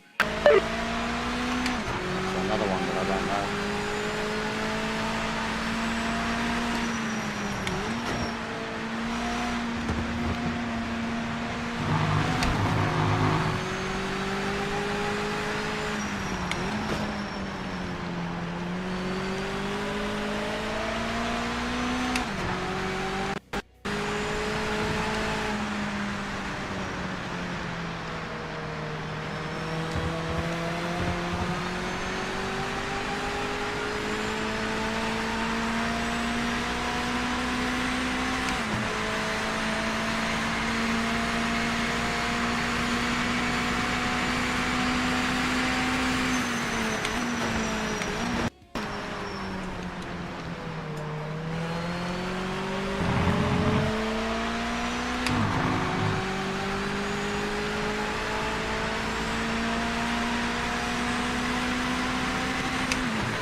going on, Hellcat? Hello, man.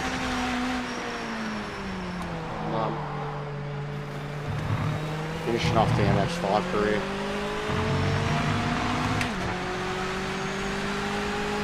Finally going to win this American Championship.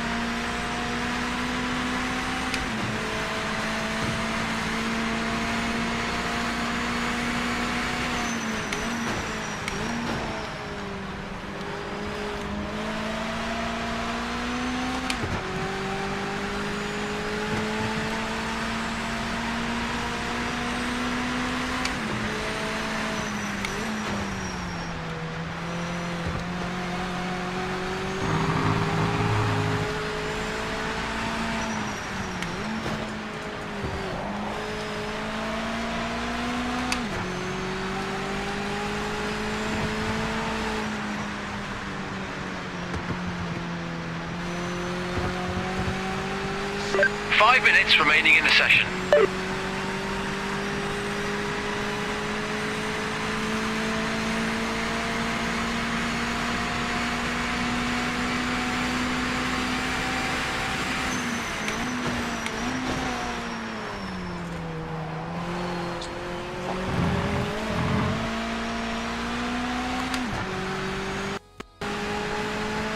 Off the pace here.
Dead.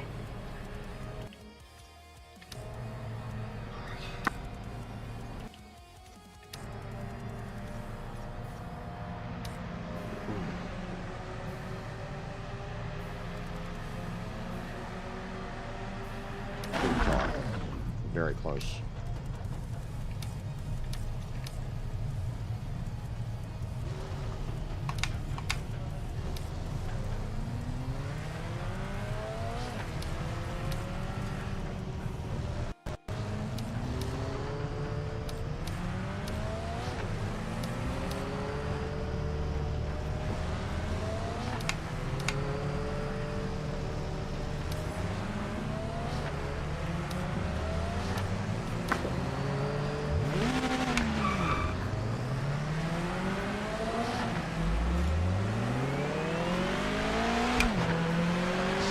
clear of the pits. Hilarious.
On the clock, mate. Full send this lap.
Oh.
Session ends in 5 minutes.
Smart improvement. Fastest car in the session. There you go. Not bad. Good truck.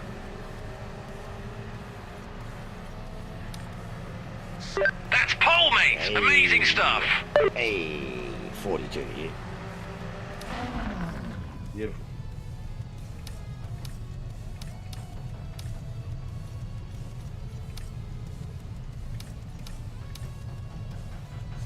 Yeah, last race of the series. Nearly midnight, nearly 3 hours. Beautiful. Beautiful. I'm gonna go see the missus for a second. Shut this up. Proper break. I'll be back in a minute, guys. Enjoy the tunes. Shout out to Ferbs.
I'm back.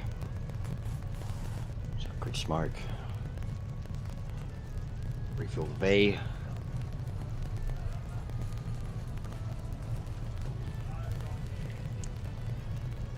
We'll probably try another 2 hours. Minimum 1. We'll go for 2. We get a raid, 100%. Because there's some out there at the moment. We'll see how we go.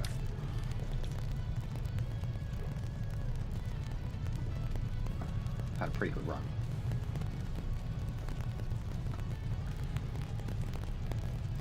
Even today, I've split it up into like 3 streams over the day now. Part 1, part 2, part 3, and all up, we'd be pushing like 2,000 views across the 3, which is really good. Something wrong with that X Keep button. focused. It's a bit clinky.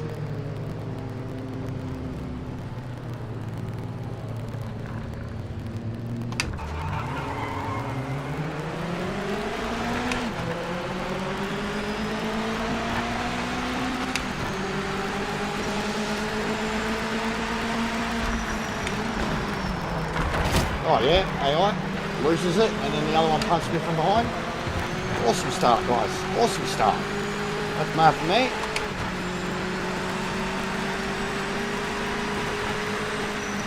Exactly like fucking online. Overcooking it.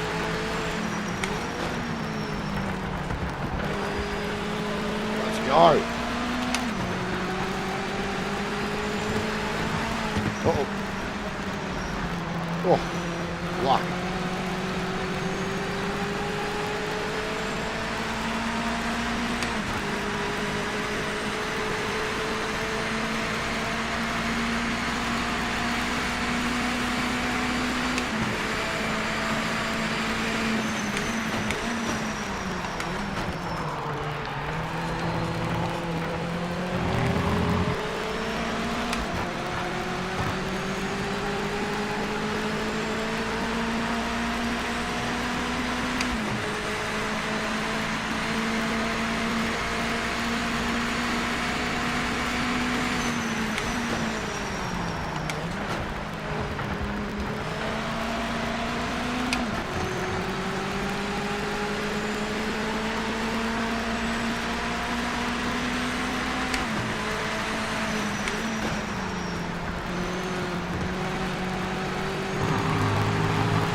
Doing really well out there. You're pulling a gap. Keep it up.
I'm definitely getting really used to this car. Even on tracks that I've never driven on, I can get on it and have 20 minutes between practice and quali and come to grips with it and beat the AI. So that's massive advancement in a week. You've got the fastest lap right now. Nice work.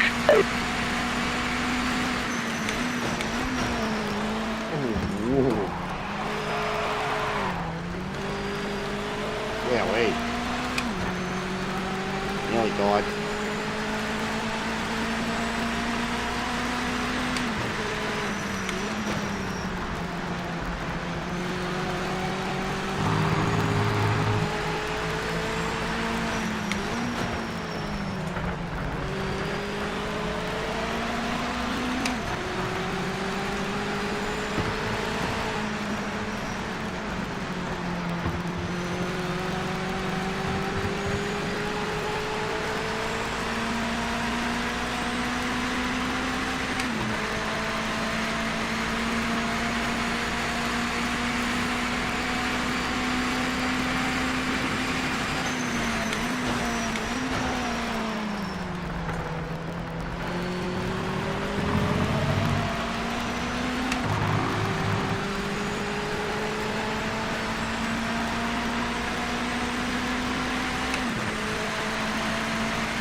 Oh. Float.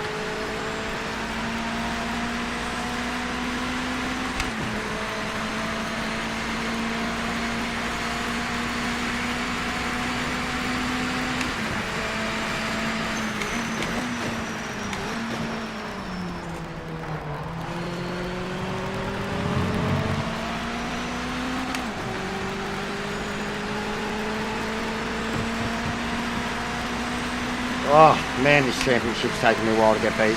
It's the last lap. White Mostly flag that out. Daytona You're in race. front. Finish it off. But I've learnt a lot from this series. Even this top Sebring compared to bottom, very, very different. This one's way more complex.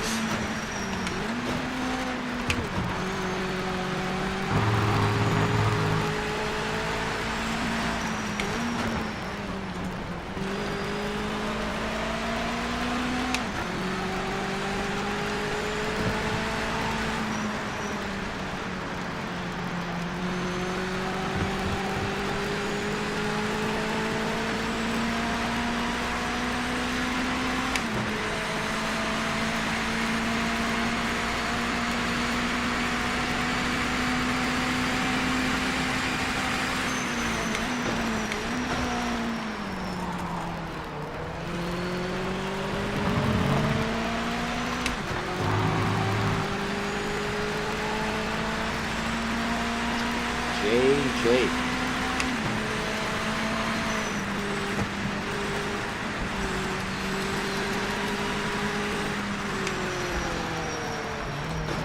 Victory is ours. Congratulations on the win. Great drive. That's right, that's right. My X is weird. It's like it's vibrating out. Complete. What is it? X a 75k. Not bad. What's going on, Lewis? Always, mate. Yeah, I think I've done them all. The MX-5s. I'm positive I've done them all now. Team statistics. Championship wins, 2. Championship podiums, 3.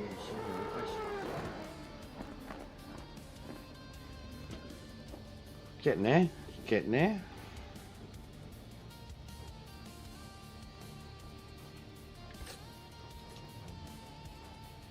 Alright. Let's see if these have changed over. What's cracking, Lewis? What's on the agenda today, mate? What are we going to talk about? What are we talking about? You reckon Liam's going into it blindly? What are we talking about, Lewis? What are we talking about, mate? Oh, my rating's gone up. I recently watched Final Fantasy, finally. Really enjoyed it. So they haven't changed over yet. And the MX-5 would be the next race. 10 minutes. Canadian Tire Sport. What are we talking about? What would you like to talk about? Fuck off, Cody. This doesn't involve you.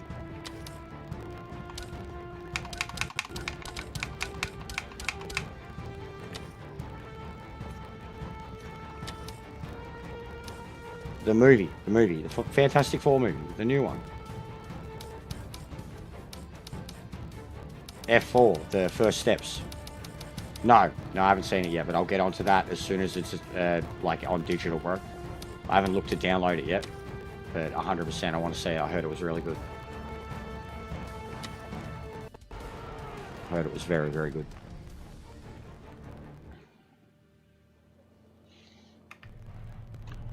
Alright, it's vehicle setup. Load, what else? Canadian Tire Park.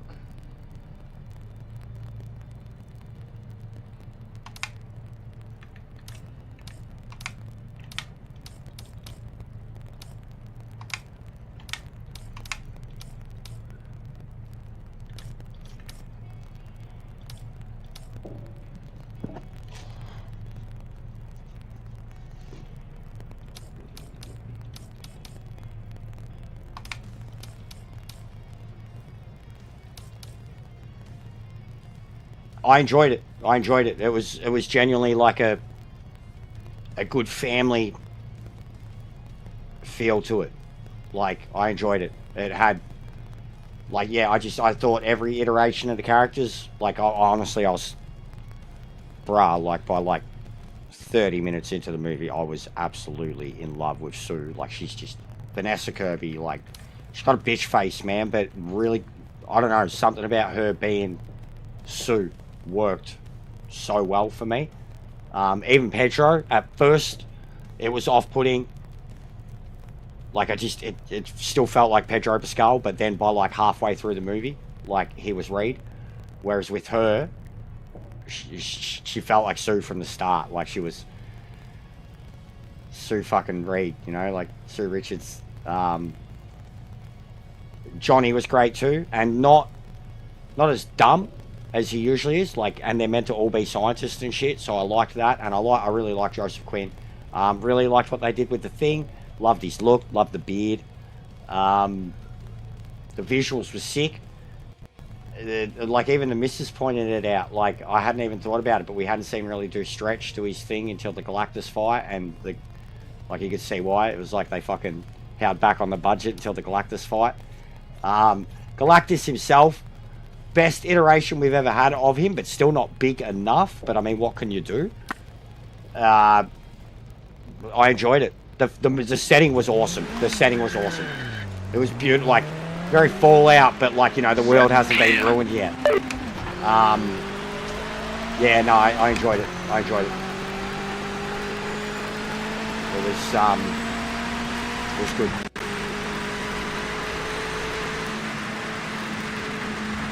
Yeah, just the way he figured out the language, and, like, him being smitten with Silver Surfer was funny, and that's classic Johnny.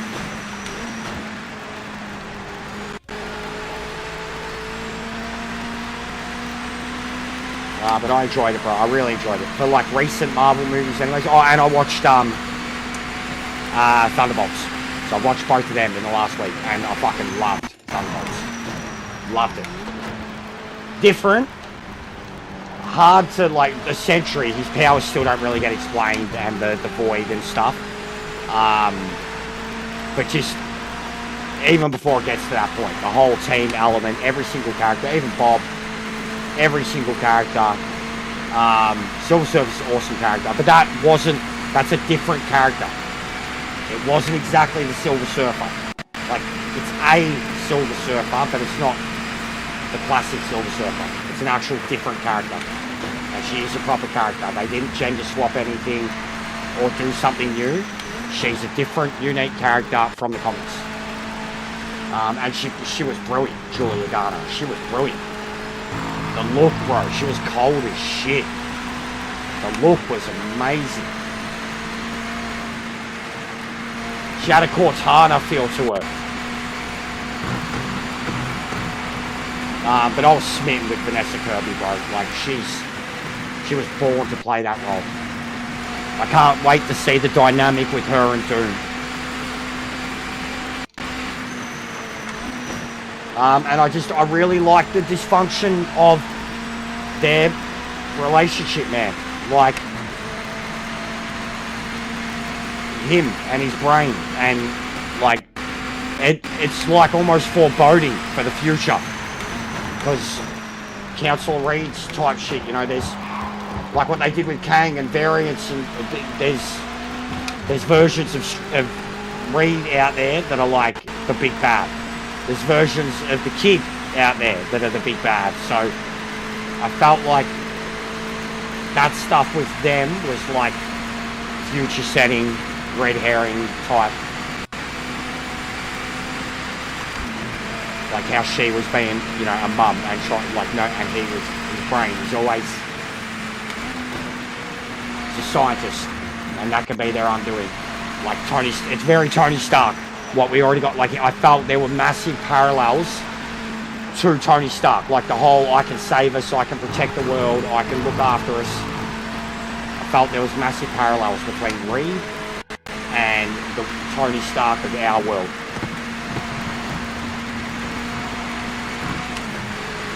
Yeah, 100%. No, 100%. I mean, why else would have they already told us how powerful he is? Young Avengers down the future, bro. Because Young Avengers is what they've got lined up next. Like, next phase or whatever after Doomsday. And yeah, by then, because probably with the events of Doomsday and shit, they can age him up. They already age him up in the movie. You know, he gets aged up a good few years by the end of the movie.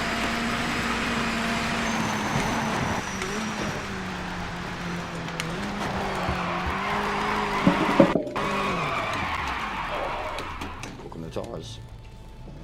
Way too hot. What have I done? 31, yeah. Fuck, this is not good. What's up with this X button?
Hey Sugar, how are you, bro?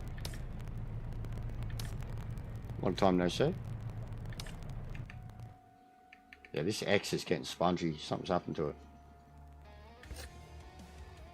Yeah, I don't care about Avatar, bro. I don't. James Cameron needs to fucking realign himself and fucking go back to making good movies. Sorry. Like, I literally seen a post the other day, and it was about, like, James had made a quote about AI in the future, like CGI and shit. And someone was like, and it was a fair call. They were like, oh, I don't think a guy that fucking made a 3 hour or, like, 6 hours of CGI movies. Oh, no, I don't think a guy that got famous, this is why I seen the post. I don't think a guy that got famous for making 6 hours of, CGI movies about blue aliens should be talking about AI. And it was like a repost, and someone was like, did you just say he got famous making Avatar movies? And, like, that's the point. Like, even, bro, look what they're doing with aliens and shit. Imagine James Cameron getting involved with aliens again. Terminator needs a fucking fix. He could fix it. Like, that's what I mean. Like, they fucked up, like, the last 2 or 3, bro. Like, there's bits to like about all of them individually, but they fucked them all up in their own way, bro. Dark Fate, Genesis, Salvation, like... And I wanted to enjoy... I enjoyed Dark Fate. I can't help it. It's fucked, too. It's shit. It's like a reset. But it was the final hurrah with some legacy characters. And there's some iconic quotes in it. Old, not obsolete. Like, I enjoyed... I can't help it. Nostalgic bait as fuck. Like, basically the Spider-Man movie. I enjoyed some bits of Dark Fate. I can't help it. Genesis, I wanted to work. Because at the time, I was, like... bricked up as shit for Daenerys Stormborn. And I don't mind Jai Courtney. I think he's an underrated actor. That was shit too. Like fucking, what's his name? The other Aussie who played John Connor. That cunt knows how to ruin a franchise, man. Dark Fate was when, like, they redo the timeline. Like, Arnie fucking kills John later on, a couple of years later. And then he, like... It's dumb. He, like, feels... Like, because he's got no programming after that. And he can't self-destruct and shit. So he, like, lives a normal life on Earth and becomes, like, remorseful. And it's cool, though. I liked it. I like Arnie when he's playing like a robotic role of someone struggling to be human. Like Maggie, bro. The zombie movie. Fucking outstanding. One of the best Arnie roles ever. It's so underrated. Basically a fucking indie movie.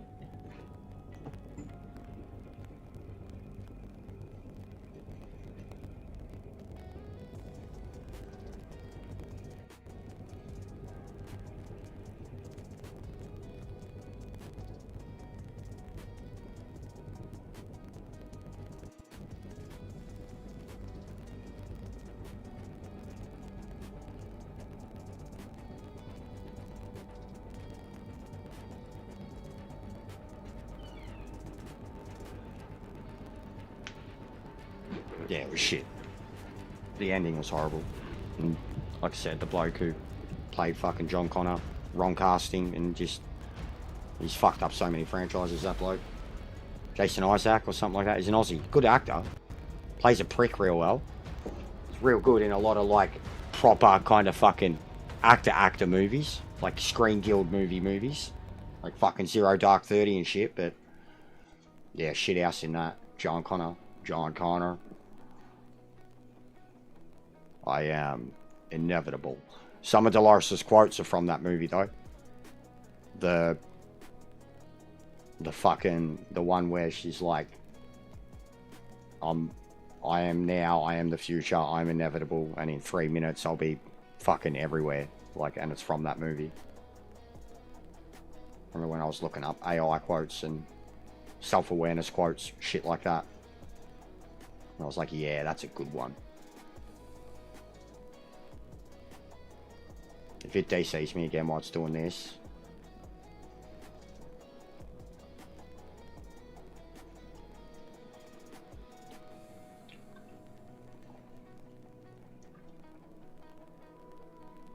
John Connor. Nah, come on, man. When fucking Sarah Connor, like the Sarah Connor, she saves the girl. Come with me if you want to live. But she, like, says it, you know, in her own way. Throwback.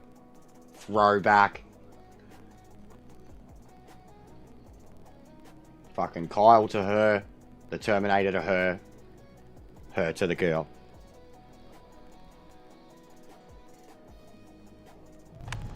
Yeah. Come with me if you want to live.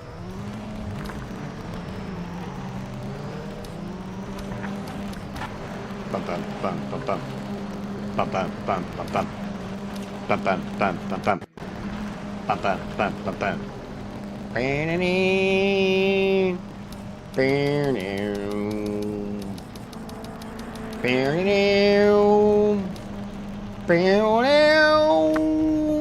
Bum bum bum bum bum.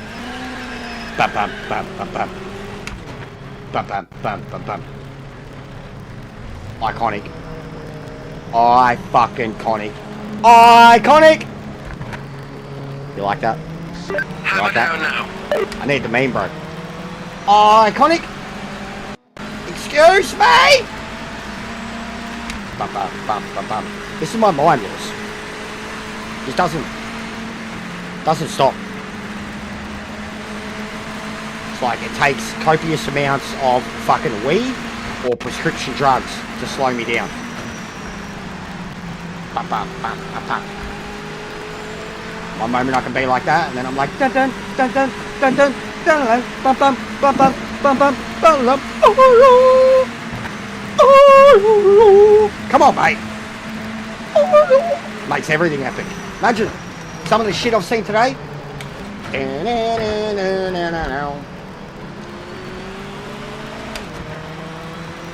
You were meant to fight this game. You were the chosen one. You were meant to fight Gran Turismo, not be laughed at by it.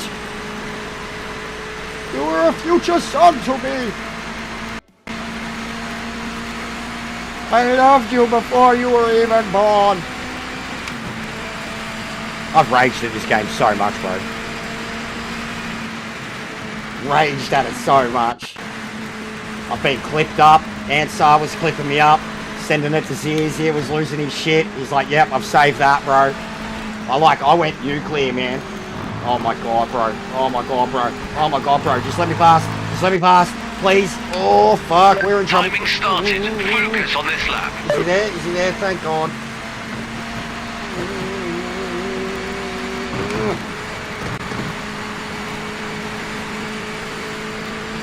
We don't have a radar, so you don't know where people are.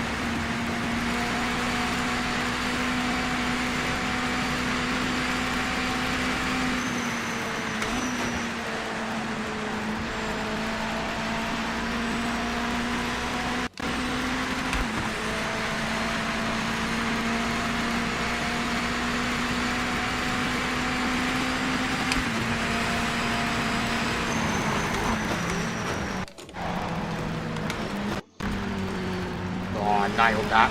Nailed that. Look at the carnage going on around me, and I nailed it.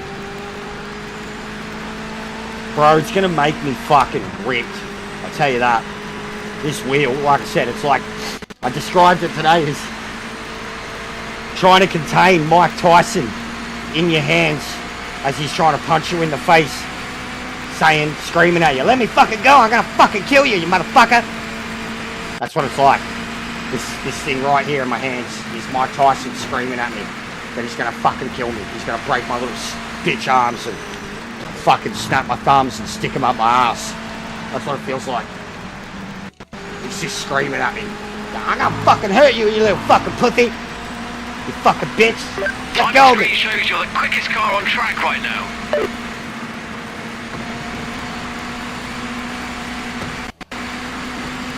Ah!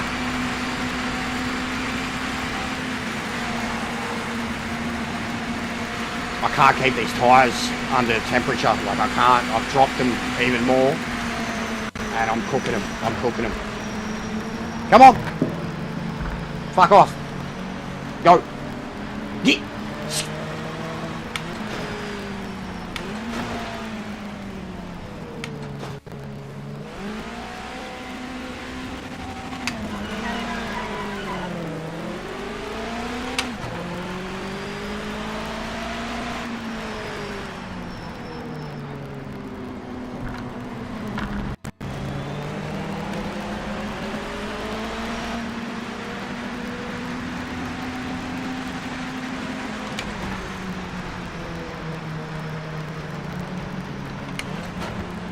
Five minutes to go.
So much speed coming out of there. I was second faster than what I'm getting out of the I've got too much fuel in the car too. Fuck.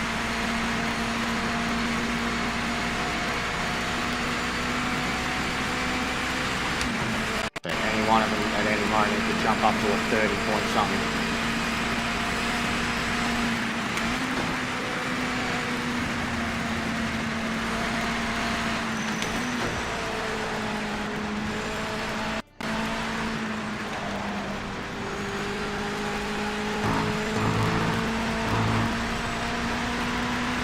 Got a ping, we're fastest car on track. Hold on.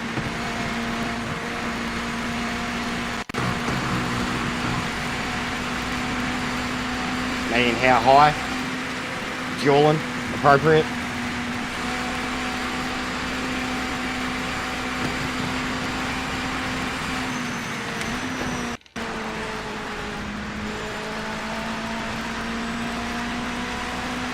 Already bring this home and smash it. Oh god.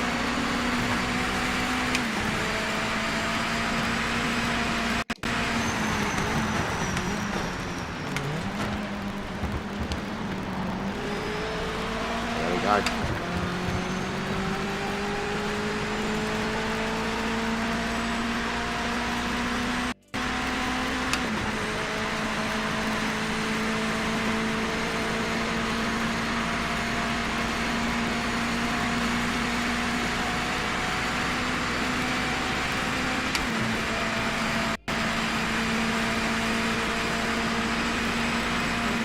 Oh, Neon, legend, big ups, bro. Oh, fuck, that distracted me hard. There goes Cole. 1 minute to go. Big ups, so legend, thank you.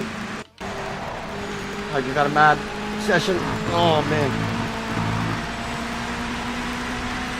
Oh, I've got the same time as him.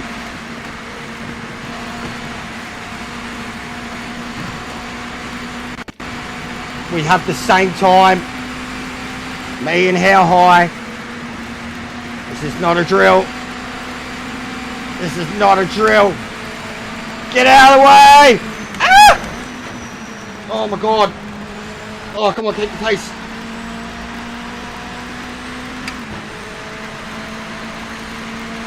Oh, this is still on. 1,000th. That's all I need.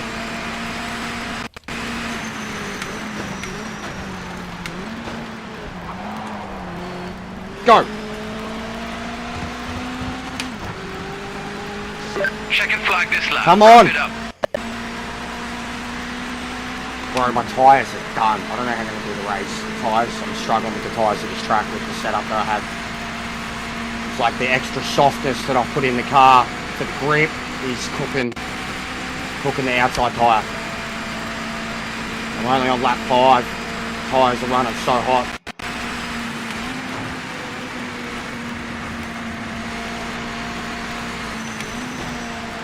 Oh, we got it. We got it. We've got it. We fucking smashed it. 30.4. Good stuff. Quickest lap of the session. Hoo-yah. Take that, how high? My arch stoner nemesis.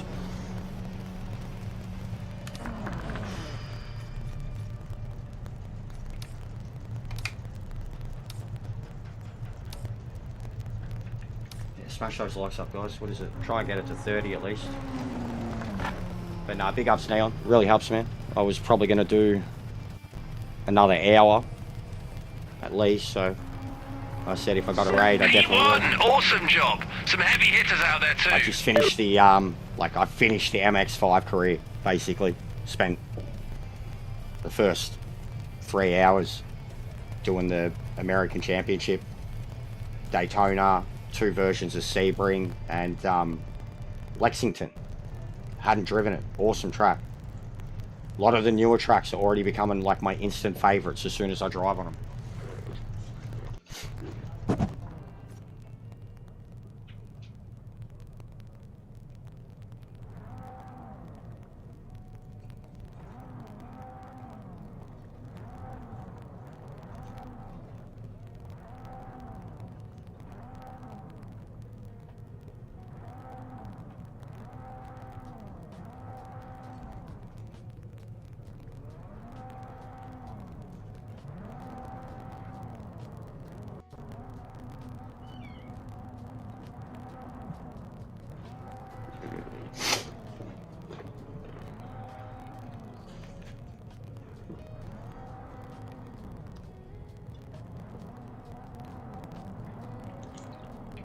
How much you got left on Zelda, you reckon?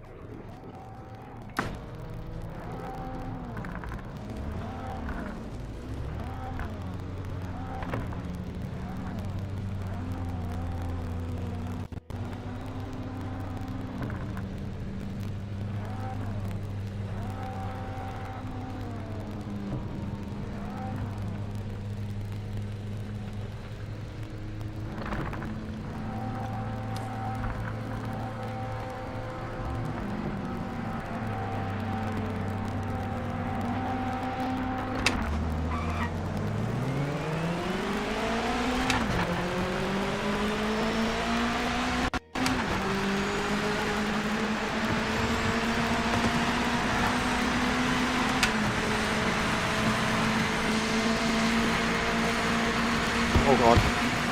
Oh, I'm in a shitload of it. I just got pushed straight off the track. And I had a dude right behind me too. Right. Let's go how high. Let's see how high. Let's see who's higher. Let's see who's higher.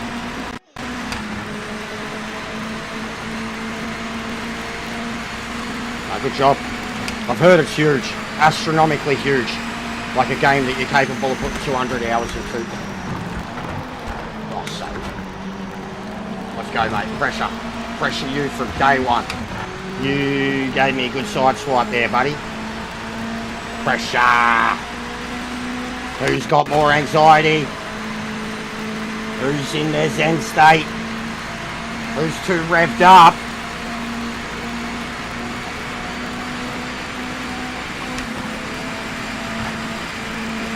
Let's go, Method Man. Method Man and fucking, what's the other bloke?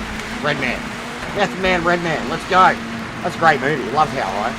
One of the best cult classic stoner movies. They dig up the presidents of the United States and smoke their dead bodies to try and absorb knowledge about the American Revolution or some shit. Where does... It's funny as. Wu-Tang Clan, man. 2000s. Back marker ahead isn't in the fight for position. Just get past him soon Bro, as you can. can they fix that? He's the goddamn leader. I've got my fucking engineer telling me that this guy's a back marker and that he's not in a fight for a position. It's the goddamn leader of the race.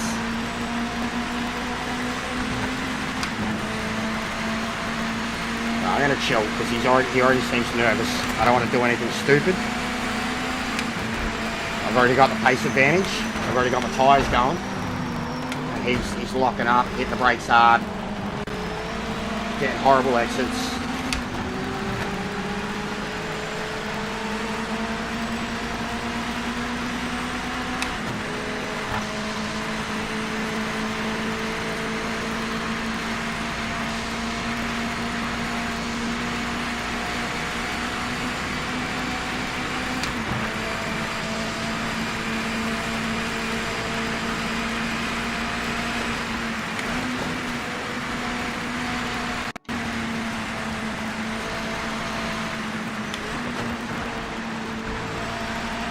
Yeah, hundreds. Track cheats. People fucking driving dirty. Mostly track cheats. You've got the fastest lap right now. And Nice work. they're aware of it. It's more like the same thing as it is when it's in Gran Turismo. They're abusing the track limits. They've figured out where you can and can't Back marker. Just track be cut. careful. But some of the tracks that they're doing it at is like any other game. It'd be instant, like, time penalties. And the way they're doing it, over and over again, it'd be a disqualification. He fucked up. He's already gone.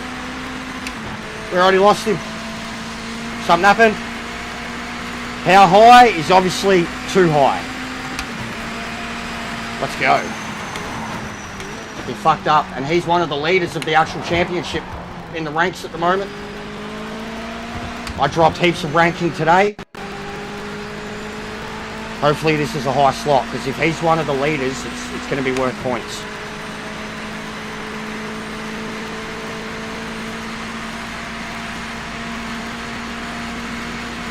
He's gone, mate. He has dropped out of the top 10. Defeated.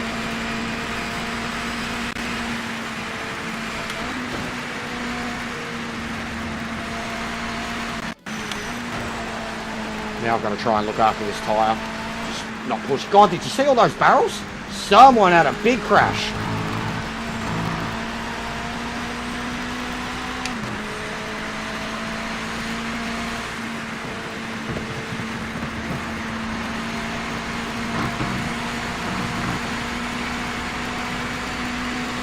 Approaching a back marker. Be careful getting past.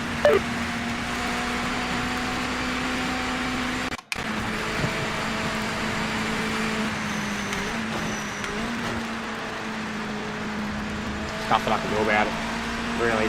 It's not. I can just try to take it easier on the exits at the right-handers. That's all I can do. Brake a little sooner.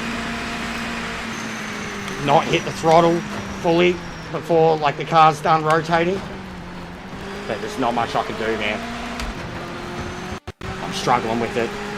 Tyre, it seems full stop, like more of a tyre temperature simulator than any other that's come before it.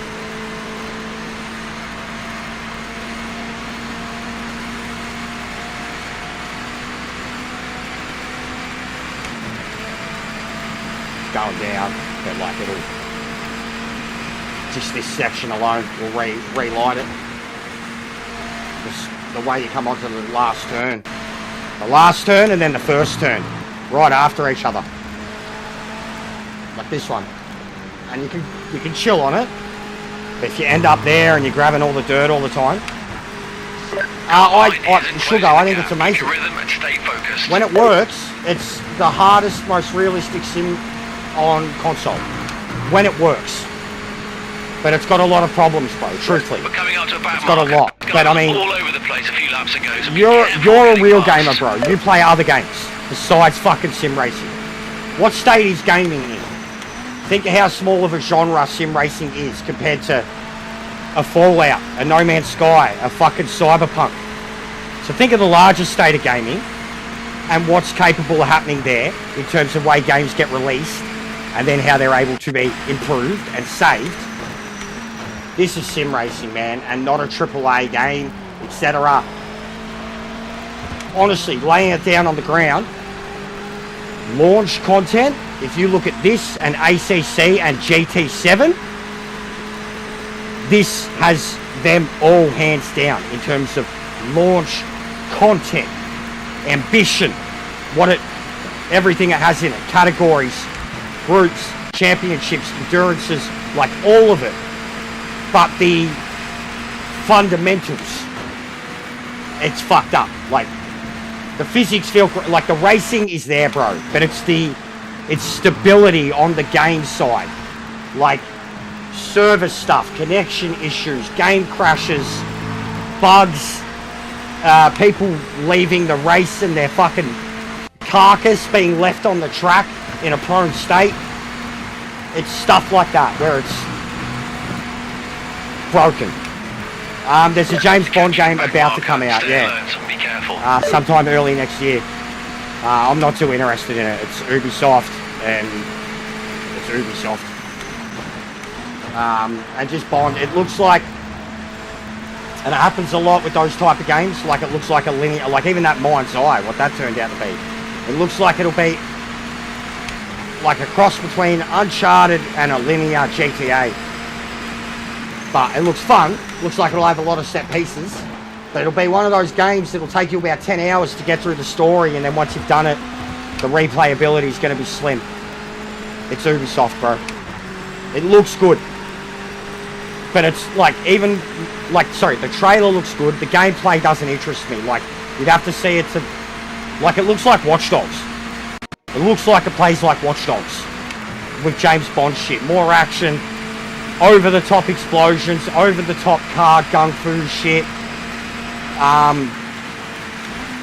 Go like Fast and the Furious style, fucking driving a car up behind an aeroplane and jumping onto the back of the plane. And so it looks like Uncharted style set pieces. The driving looks cool, and it's got like, it's gonna have a collection of Aston Martin cars in it. But it just, to me, it looks generic. Like, if for an official Bond tie-in, I'm sure it's gonna be great. The fans will love it. But for something new and in the genre, nah, it's not going to be even. It's going to be Watch Dogs with the James Bond skin. It's how it looks, bro. Very much how it looks, how it plays. And like they're just putting an emphasis on, it's like Michael Bay made a James Bond video game. That's what it looks like, truthfully.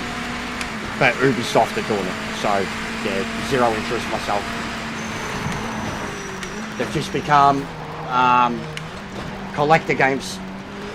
And the recent, I don't know about the recent Assassin's Creed, the Japanese one, but the trilogy, Egypt, Greece, Valhalla, whatever, collector games. Games that drew out to 200-300 hours of gameplay because 200 hours of it was spent just collecting shit. Whereas like Hogwarts had that level of collectible shit in it. But just, and so I've seen other people say this too, just the combat in Hogwarts alone made you at least want to like land in every part of the map. You didn't necessarily want to do all the collectibles and do all the challenges and all the puzzles and shit, but from the combat alone, you wanted to explore every nook and cranny of the map and, you know, like fight everything there was to fight just because of the combat. Collectibles, maybe like, collectibles were like the last thing on that. Puzzles were a big thing, whether they were your thing or not, but they were very different for that type of game. Like, they weren't just a simple fucking, you know what I mean? Like, Hogwarts made you think. And I don't like to give Warner Brothers any points at all. They made the Mad Max game, which is one of my favourites ever, very underrated. And back in the day, the Shadow of War games were fucking incredible. But what have they done with them since? And I just don't want to support Warner Brothers. They're fucking horrible company. But touche to them for what they did with Hogwarts. And it very much had that AC formula, but it destroyed it, in my opinion. Like, it looked better than a Ubisoft game. Better franchise to set a world in. They went darker than what we'd ever seen with that universe. They impressed me. For Warner Brothers. I must emphasise that. We're coming up to a because back they marker. have ruined. They were all over the track a few laps They have back, ruined so be DC. careful getting past. They've ruined DC. They're trying into, like, in terms of at least video games and shit. They've ruined Mad Max. There's so much potential, and they just didn't care. They're ruining Lord of the Rings. They're turning Lord of the Rings into the greatest fucking blood-sucking cow that cinema has ever seen. Like, truly. Like, in a shorter amount of time, they're turning it, like, they're going to have more movies than the Star Wars movies. It's doing the same with the Harry Potters. Completely unnecessary that they even contemplate remaking them within 30 years of the originals. To let alone turn it into a TV show. And then do all the fucking... And I don't care about recastings, but to do the woke shit that they are doing. I'll say it. I hate the word woke. And I hate people that use it. But what Warner Brothers are doing is... Approaching a back marker. Like, Be careful getting past. They're a horrible company. They bought, and like now they're looking to sell everything. It's looking like Netflix could either buy them. Because it consumes, because it involves a wrestling deal too. It could fuck over or entirely shut down AEW if Netflix do it, because Netflix at the moment have the WWE deal. So they could bury AEW in terms of a TV deal. And then it also could have massive ramifications on the DC universe. It's like exciting but also scary. Because like, admittedly I haven't liked any of the Zack Snyder stuff on Netflix. But when they gave him like the Snyder Cut, Justice League, they gave Zack Snyder that reign on Netflix with DC Universe, it worked. But Warner Brothers and what Warner Brothers are trying to turn it into fucking Disney is what fucked over DC for the longest time. Back marker ahead, try not to get tangled up. So I hate Warner Brothers. I hate them. They don't know how to handle so many properties that they just went and bought and consumed, and they just disrespect them all the time and try to expect people to fucking pay money. Like, I hate it so much. What they're doing to Lord of the Rings and the Harry Potter franchise should be fucking suable. Like, they should be able to be taken to court by fucking the Tolkien estate or whatever for... Oh my god. Oh. Oh, that's how I'm gonna break a finger, guys, seriously. That's how I'm gonna break a finger. Or at least shred a fuckload of skin off of it. Ow. Or a nail. I think I'm bleeding. Ow.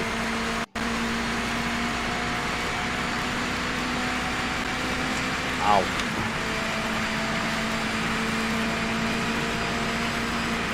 Mike Tyson. I fucking got you, bitch. There you go. I got your little pinky. I told you. Now fucking let me go again before I break your nose this time. My wheel is Mike Tyson in this game. So I'm trying to hold down Mike Tyson and he's not happy about it. Second is pushing hard and getting Trying to hurt closer. me. Push now. He told me he was going to snap my fingers and break my little twig arms and break my written. He's getting there. He's getting there. Like, that's right, you fucking bitch. Back marker ahead. Oh, come on. Sink in. Sink in. Sink in. Alright. No, dude, I had a mad nap. I slept for like 3 hours this afternoon. And my missus has late starts tomorrow. I'm good. Legit, I slept for like 3-4 hours this afternoon, man. It's real warm here today. House got real warm. I think that's why I got real tired too. In the latter half of the afternoon. The house got real warm and it sucked it out of me. Had a mad nap, like a heat nap. After a feed. Heat 2, I don't know, Tony. Truthfully, I don't know. I don't know. We'll see. Wait and see. Legacy sequels have had a good run recently. I fucking adore that first movie. We've barely got any, like, there's no way they could bring back any of the legacy cast. They're all too old. Or dead. So, we'll see. How it can be Heat 2 without any legacy cast, I don't know. But we'll see, bro. We'll see. Michael Mann hasn't had a good run, man. Michael Mann hasn't had a good run. Lead. Final lap. Keep it on the island. Like, he was a great director and he hasn't really made a good movie for a fair while. Public Enemies was a piece of shit. And that was meant to be, you know, like 1930s Heat. This guy was all over the track a few laps back, so be careful getting past. But I do love that first movie, bro. It's one of the most visceral fucking action movies of all time. And I mean, I love all of them, bro. Like, Val Kilmer was a god to me. Fucking Iceman, Batman, everything in between. Jim Morrison, and then Pacino, De Niro, and then even the Madman, like Michael Madsen and shit, is a sick cunt. Sorry, not Madsen, Tom Seaswell. He's the one who gets fucking shot down real violently. Leonardo, yeah, see, DiCaprio 100%. That's a good... I could see that. I know he's already shown with Inception he can do heist movies. But I didn't enjoy that one battle after another recently. He was okay in it. He was like the only likeable thing about it. I didn't like the movie. It was the Boogie Nights guy. Everyone hyped it up. We're coming up to shit back movie. marker. Weird all movie. over the track a few laps back, Oh so my be god, careful did you getting see past. that? Shit movie, weird movie. I didn't vibe with it. And that was a heist movie, like an action heist. It was weird. Didn't vibe with it at all. Probably the only Leo movie. Like, I like fucking Don't Look Up. Everyone knocks that. I loved Don't Look Up. I thought he was hilarious in it. Fucking shit husband scientist. But I love Leo. Like, Leo and Brad Pitt are probably my favourite two actors of this generation. There's a few others, but those motherfuckers don't miss. Like, these motherfuckers don't miss. They don't. Nope. These motherfuckers don't miss. Don't Look Up is awesome, isn't it, Neon? I really enjoyed it. Like, I really enjoyed it, and at the same time, at the end of it, dude, like the point of that movie, like, it resonated with me. Like, they're my type of movies, man. Like, it resonated with me. And it was, oh, you've got to be kidding me. You've got to be kidding me. If that doesn't count,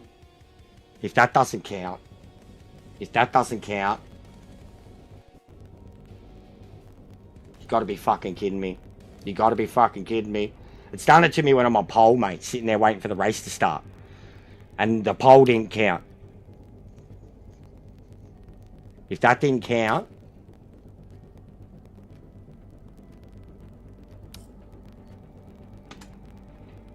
It didn't count. It didn't count. That's fucked. That's Kaz. How many times does that happen to people with Gran Turismo too? To this day. Race is over. You're waiting for it to finish. You're waiting for people to cross the line. And they're either impatient and they quit, or it DCs ya. Didn't fucking count.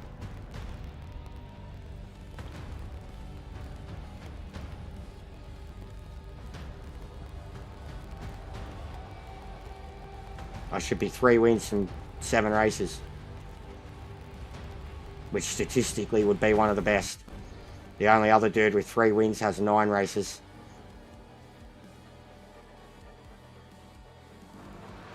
Like, I'm getting ripped here, man. I'm already up there in a few of them. Like 3 of them.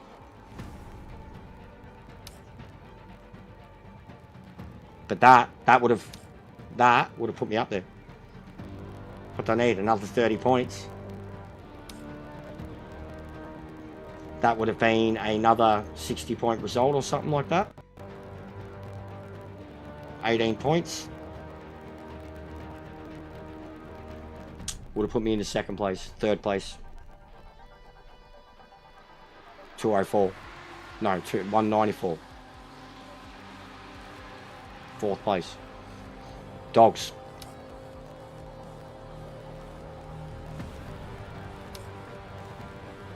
And this one we should have had some wins already too, but we stuffed up.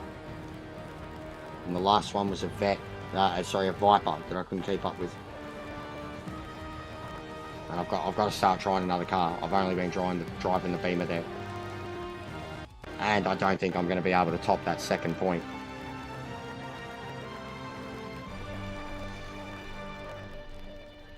And I guess the LMP's ages away. I'm not doing GTO. 992's cooked. I couldn't drive that. Couldn't drive it at all. Ah, that's so frustrating. Fail.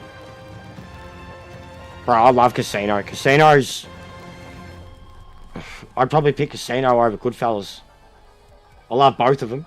Was watching both of them way too young. I love Casino. Great movie.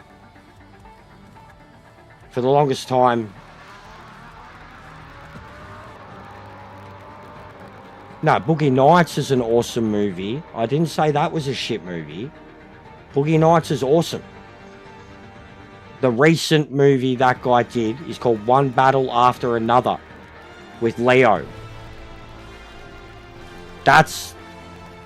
Bro, I love Boogie Nights. I was fucking 13, mate. Heather Graham.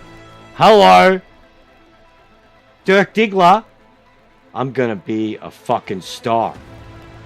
I'm gonna be a fucking star. Yeah, that's right. Burt fucking Reynolds? Mate, come on. Listen to what I'm saying.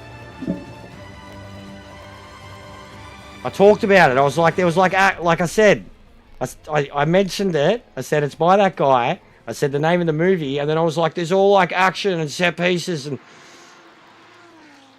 Clean your ears out, mate. Clean your ears out.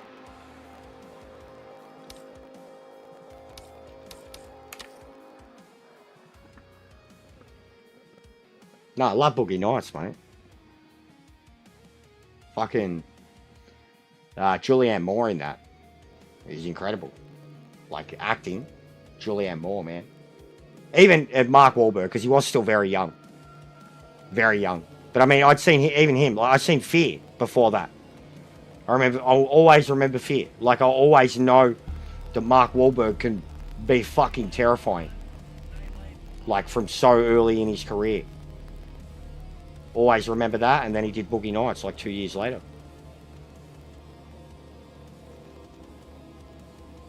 And hilariously too, Burt Reynolds did Striptease and Boogie Nights back to back. Striptease, mate. Demi Moore. Genuinely good performance. Bit of a laugh of a movie, but she's great in it. Fucking the Terminator. The shit deadbeat dad. Yeah. Fears. Lol. You're like, how high? The guy I just raced. No, I know me movies from back then, dude. I was really, really brought up on good movies. Like, my dad had a great movie collection, and because of the way he worked 50, 60 hours a week, and then they'd fucking just piss up all weekend. The family would come over, like our cousins would come down from the country, or our other cousins would come down from over the suburbs on the Friday. We'd always, like, he'd pick us up on the Friday, or like, because we had split custody. No worries, Dion, bro. Thanks once again. And we'd go to Blockbuster, and we'd get like, we'd always get the 5 weekly deal, and then like a new release or two for the weekend. We'd do that. You know, we'd return the weeklies when we go back the next weekend, and Dad would return the fucking the new releases when he was dropping us off. So we'd do that. We'd smash. And then when it became like video games, we started doing the same thing, but we were burning them. Like when I had a chipped PS1, I was ripping games from Blockbuster. But that's why, like, at least back then, like, even I remember, like, if we couldn't see something in the cinemas, and we didn't go often. My dad didn't take us to the movies often, neither did Mum. But they were very quick to get shit on VHS, like whether it was rental or... Mum was crazy about the Disney movies. She had, like, you know, the fucking... She had a whole bookshelf just full of them all. Numbered and shit. The Land Before Times. A lot of stuff like that. Mum had movies, but not like Dad's collection. And Mum was uptight, wound up, and hypocritical as fuck with what she did and didn't let us watch. Whereas Dad had just a sick movie collection. And... fuck, like, there was really only like 10% of it that he wouldn't let me watch, and that was the 10% that I, you know, sneakily discovered by myself, probably entirely before I was 15, watching a lot of movies that I shouldn't have, like, just in terms of content, not visceral, like just what's in them. Even something like Cocktail, Platoon, stuff like them. I seen them, like, admittedly, I seen those two movies way too young. Came from a house that worshipped, like, Tom Cruise, Brian Brown, and, like, I distinctly remember seeing Cocktail when I was really young, and that's an interesting movie. Platoon.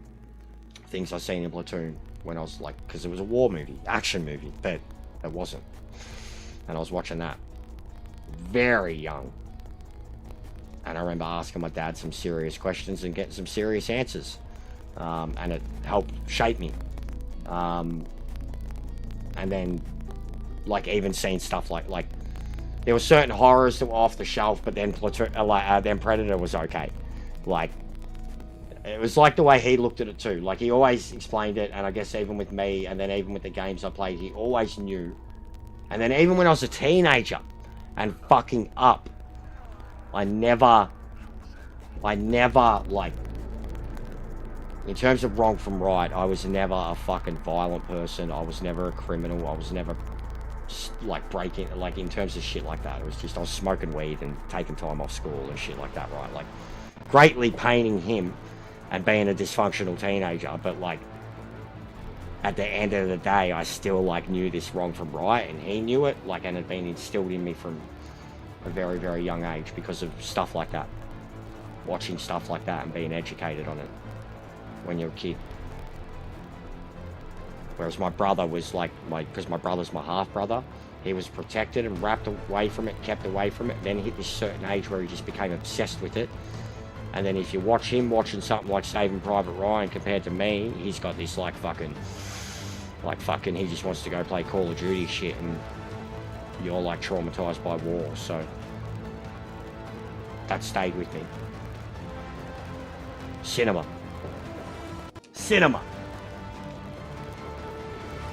Stayed with me.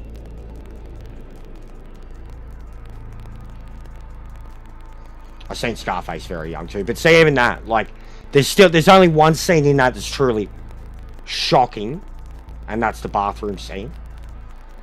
The rest of it is like, and again, that was one that was on the, like, I wasn't allowed to watch it. It was on the adults only list, so to speak. I've probably seen that when I was about 13. American Gangster I seen young, but that was because it was a classic. Scream, bro, I was a teenager when Scream. Oh, American Gangster, yeah, that's the recent one. I'm thinking American Gangster Story and like the Goodfellas and shit. The Godfather. I grew up with all them. Gangster movies were A-OK. Untouchables. Like Elliot Ness. Fucking Kevin Costner, man. Like, yeah. That Untouchables, bro. I would have seen Untouchables 5-6 years old. 93. 100%. Remember it, because, like, I remember it. They were all heroes and shit. Like, that's how I thought of it. Loved Sean Connery. Fucking Al Capone, man. Baseball bat. Yeah, Mum was like that. But Dad, like, man, I mean, Dad, he was a blue chip worker. Like, that's kind of how he wasn't so bad around us, but when they were drinking and shit, like, he knew.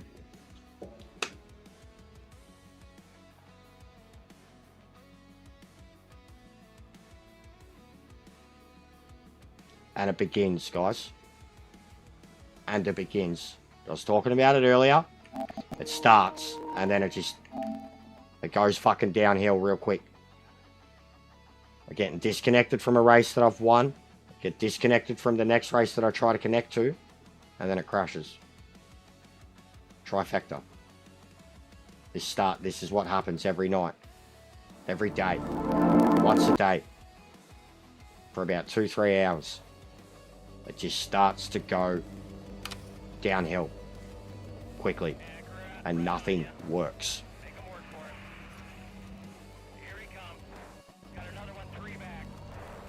Connery's so good in that movie, bro. Like, I idolized Connery as a kid. There were many movies that he was in that I, like, where he played that older mentor role, and I idolized him too. I mean, the Bonds. I grew up with the Bonds, and then we had Indiana Jones, and then there were a few in between, but Connery and Eastwood, because my dad idolized them too, you know, like Connery, Eastwood, Sam Elliott, dudes like that. My mum was more John Wayne, Elvis, more classic, Patrick Swayze. But dad gave me a lot of good actors. Dad liked cinema. He still does. Doesn't get into it as much as he used to, but he knew good cinema. He had a good, like, his collection was fucking the best movies of, you know, the 70s up to the late 90s. Like, even, you know, I remember watching Shawshank, Forrest Gump, Green Mile, a lot of them. Dead Man Walking, Dead Poet Society, Good Morning Vietnam. Like, there's so many that I could list, like, that are just these iconic, Oscar-winning or great. Like, he had a lot of Oscar-winning movies too, like, of that era. So I grew up with good cinema. I appreciate it, and I genuinely think I know good cinema. And I don't really give two shits about trash cinema either. Like, I really don't. I can appreciate it to a point, but yeah, I got fucking ripped off, man. We go again. We go again.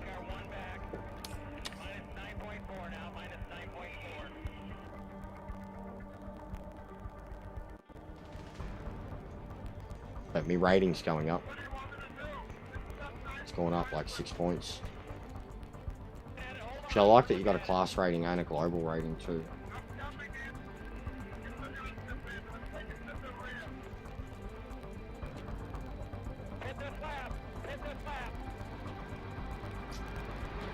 Drop trailer.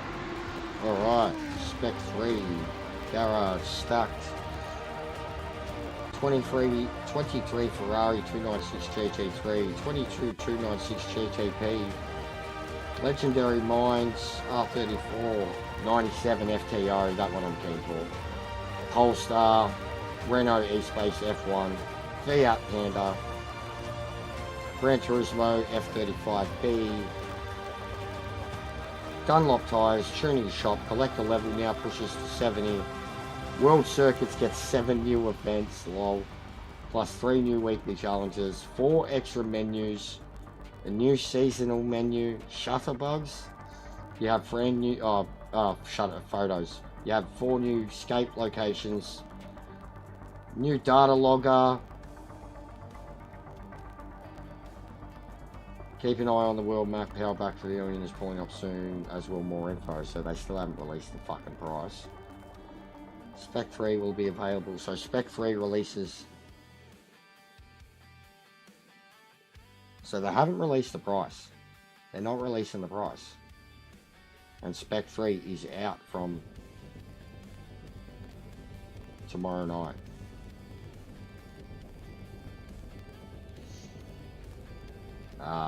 They haven't released the price. They said it will be added after. It's getting sus, man. It's getting real sus. It's getting real sus. I'm thinking it's going to be 50, 60 bucks. They want it reviewed before they release the price. They want it reviewed. They want it reviewed. They want people to see it, see how good it is, play it, and be overwhelmed and blown away by it, and then they want to shock them with the price. And people are going to go, alright, yeah, no.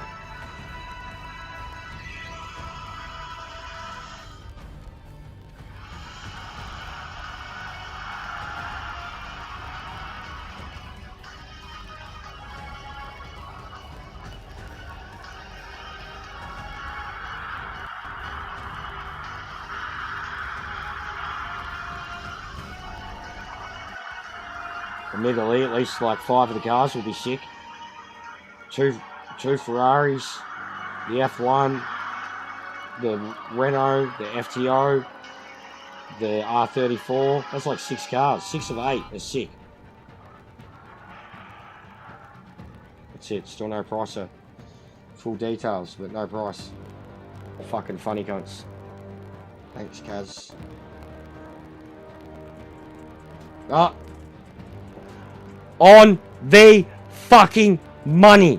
They can get sucked. They can get fucked. They can suck my dick. I was on it from the fucking start. Holy fucking shit. You watch them release an Ultimate Edition of the game that goes back to full price. $29.99 USD. That's over $50 Australian.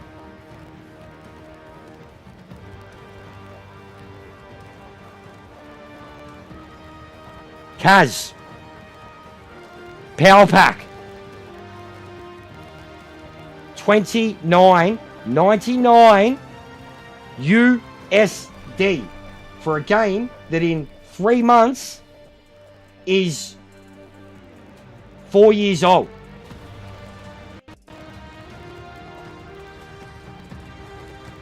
Ooh, we're gonna rip that apart.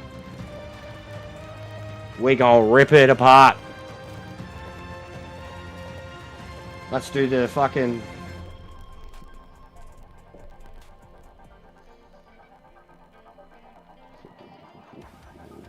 And then off the store too, GST and shit. It's gonna cost more. It's gonna cost more. 45.56 Australian dollars. Add GST from the PlayStation Store. I am expecting $48.95.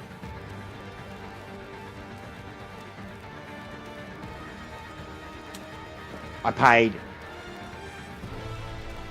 $90 for the game on launch day, physical copy.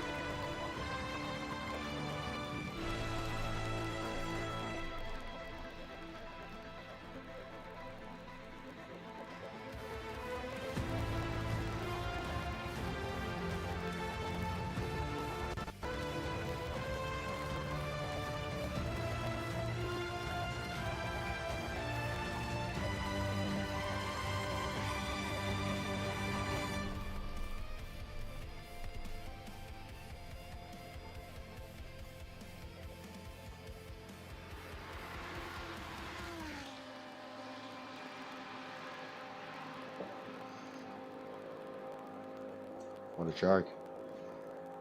I'll put that one in the community post and rip it a new one. Back in a sec.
Special bottle get into a rhythm, really get into quite a special zone. And there is something different about driving in the night, that you do end up in a different state of karma, very much more in your own world. It's hard to describe it, but once you've existed in that plane, it's something that really touches you. One of my best experiences was hammering along the Mulsanne Straight at 200 miles an hour at Le Mans, with that white line just disappearing through the middle of the car, and just feeling like I was in the best place in the world. Yeah, it's up. Nothing huge, just some truths. Price is a joke. We'll be lucky to not have it be $50. Truthfully, GSTs for DLC of that size usually $2-3. GST on a game, 15. Like, you have to buy it off the store, so it's you pay through the arsehole for it in Australia. Digital GST is horrible.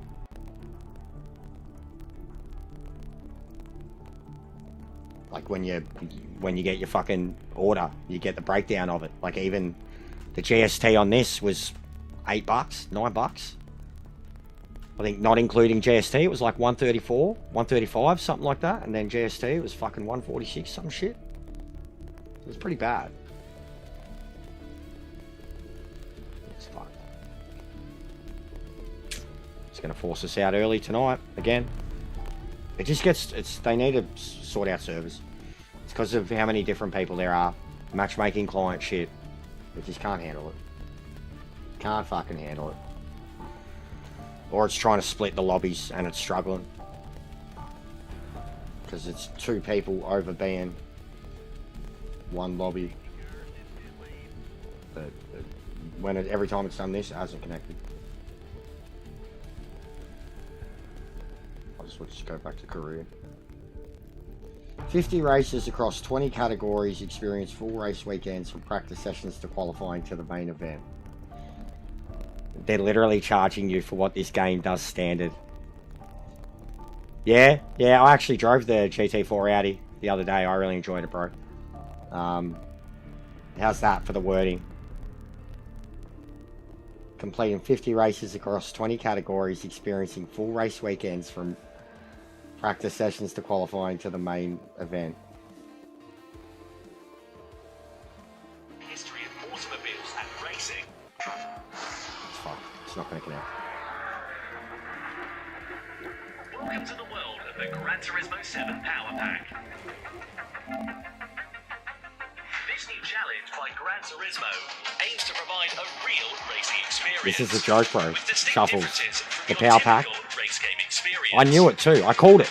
I'd already seen the teaser what it was. Is a collection of dedicated race events spanning 20 categories and 50 unique race events, honouring the history of automobiles and racing. Practice, qualifying, final race. Your time in races will flow as it would in real life, ensuring your skills will slowly but surely increase. And your rivals on the track will be the newly updated racing AI agent, GT Sophie 3.0.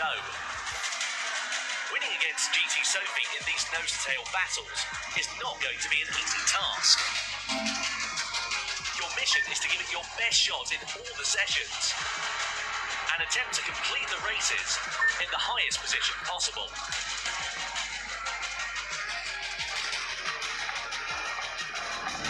I got digital pre-order, bro. I got all the DLC, $145 Australian. Our inflation's fucked, and so's our dollar. But I've got all the DLC for a year, and apparently it's like a lot more than that. Like I think it's like $70 or something if you get it on its own. That's a joke.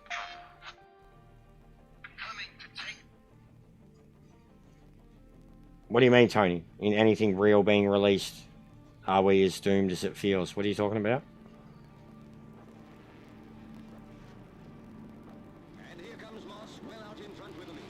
Yeah, I know what you mean, Sugar. I'll get it down the line. I can't afford it straight away. I literally won't have money until we get last month's pay at the end of this month, and then that's Christmas. And I said that, like, I won't invest in it. I have no plans to. If the community want to see me and they push me towards it, 100%. But I have no intention to rush out and get it.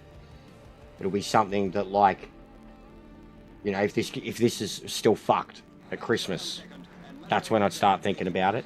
And then even still, the only thing I'm looking at in that is the endurance events. I don't know, Tony. I don't know. Truthfully. I wouldn't say everything, bro. I wouldn't say everything at all. There's still some, like I brought up some examples before. There's some incredible games that are outside the box, that aren't mainstream. They're new IPs, they're new franchises, and they're killing it.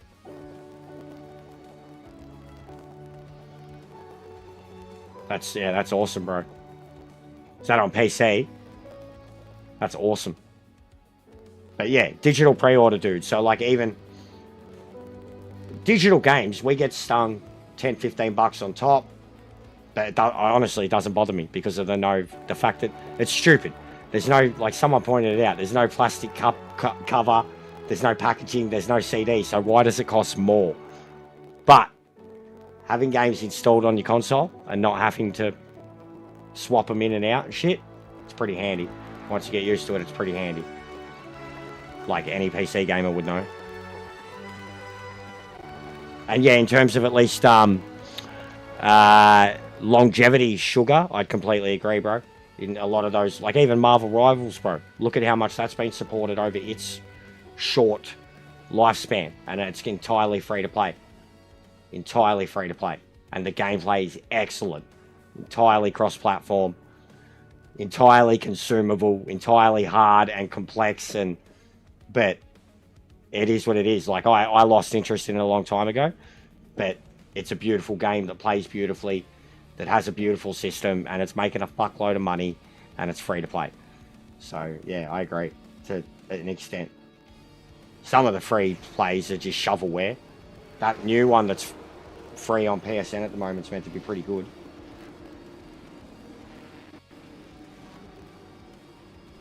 Fangio comes second and Malioni third, making Moss the first British driver ever to win this famous race.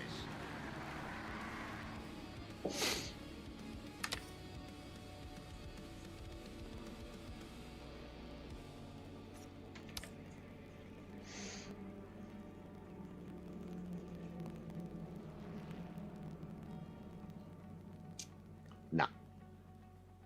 No.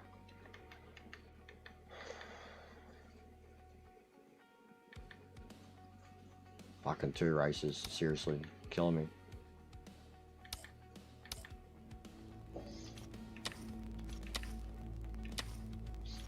Alright. Alright. Alright. Gig it.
Looking for new people that are playing this game, streaming it, subbing up, seeing if there's anybody that I'll be able to redirect to afterwards and make friends with.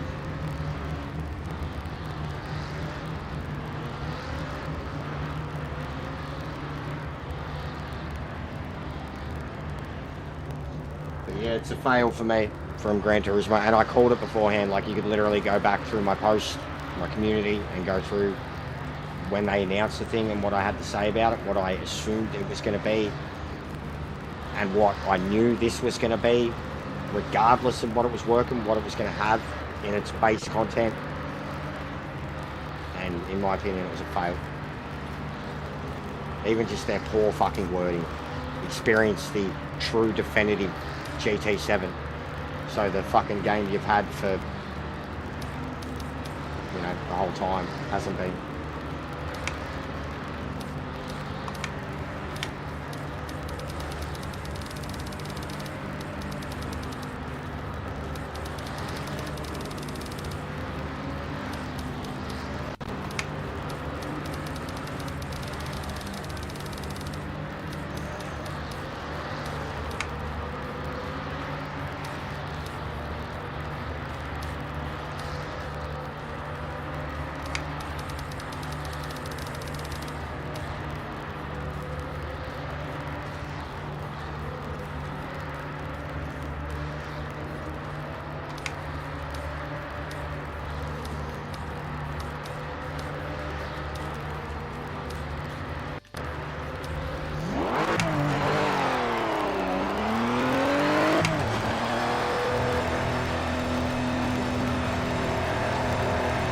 All clear. A while since I've driven this. Sick.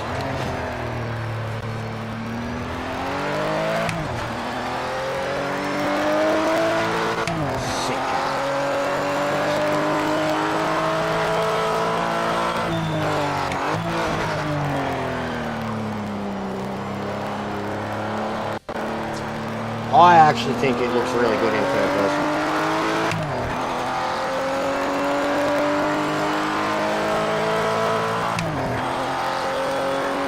Sounds are incredible.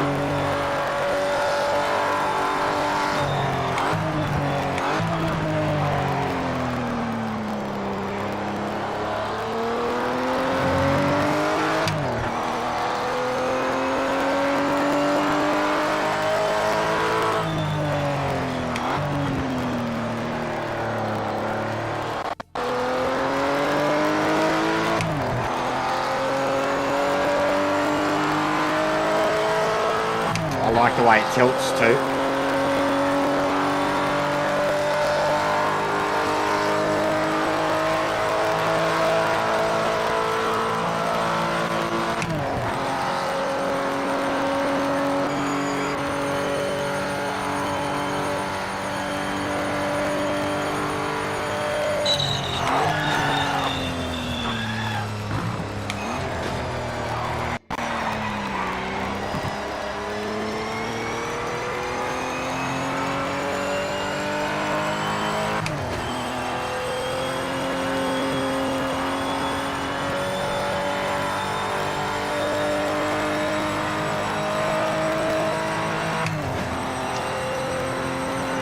Did a few online, had a few issues.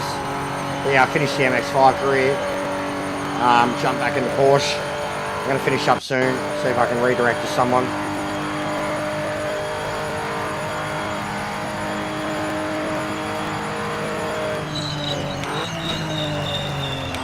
Got a few new subs. We've been smashing the views though. The raids definitely help. Appreciate everyone that's getting around it, and I know it's people that are still interested in the game too.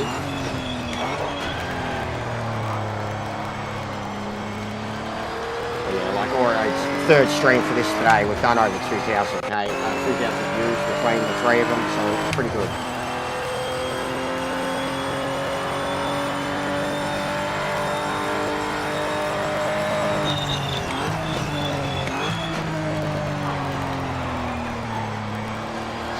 Final 5 minutes.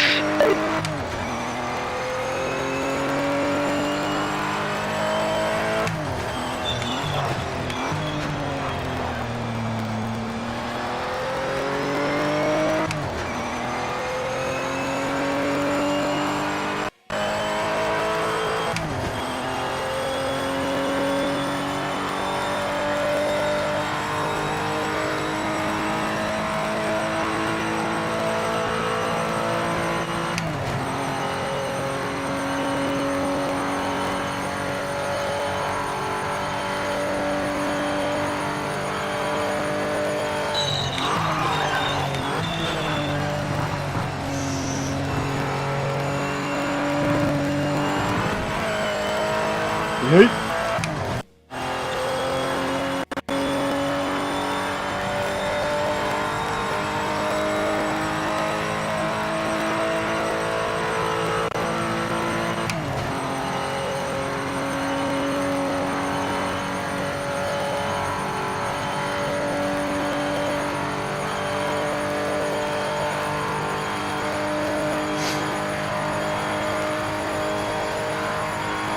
Well done.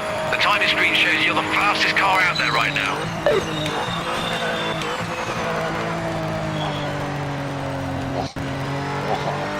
Monstrous.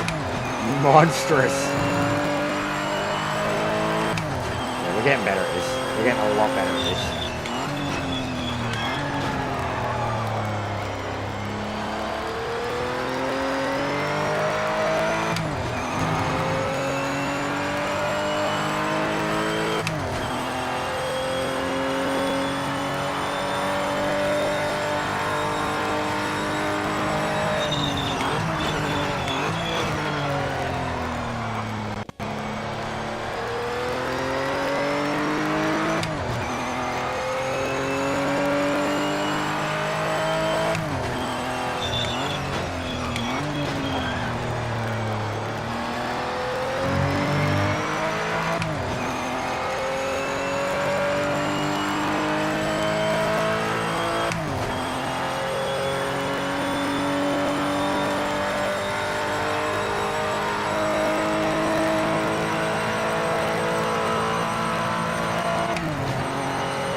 Remaining. Caitlin Generate.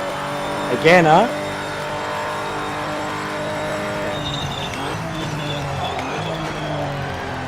She's a good one.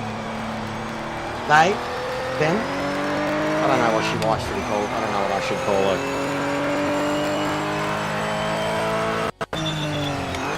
They were good today, truthfully. They were funny. There was heaps of them. They must have been in good spirits or whatever. Like, there's been heaps of times where they've raided and they haven't said a fucking thing. Not even a fucking league under raid. And a lot of the time, big ups, legend. A lot of the time I'll call them out, man. I'll be like, what, nothing witty today? No fucking Jeffrey Dahmer fucking... So today, they cracked me up. There was some good ones.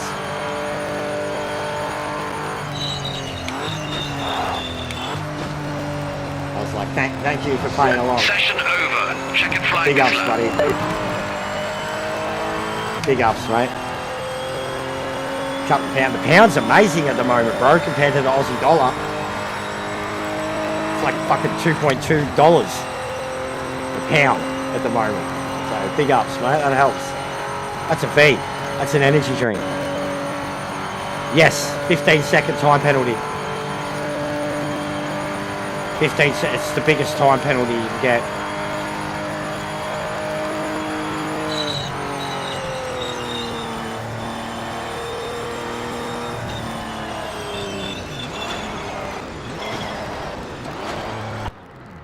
Yeah, no, when they said it earlier today, I was like, oh, Caitlyn Jenner. I was like, he's a good bloke. She's a good... They're a good person. What are you doing, Joel? What are you doing, mate? Got a couple of... Is the pound even... Right, so in England, T3 guys, is the pound a coin? Like the same as it is over here, or is it like a note? Like America with the $1 note. Is a pound like a note? It'd be a note, wouldn't it? Because we got $1 coin, we got $2 coins. That's the highest we go up to. Look at him, mate, going off, Joel. What are you doing? Where are you finding all these coins? You're searching down the back of the couch, Joel. It's fucking down the back of the couch.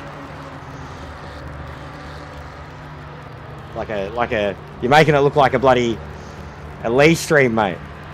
Hang on, guys. I'll get to the super chat soon.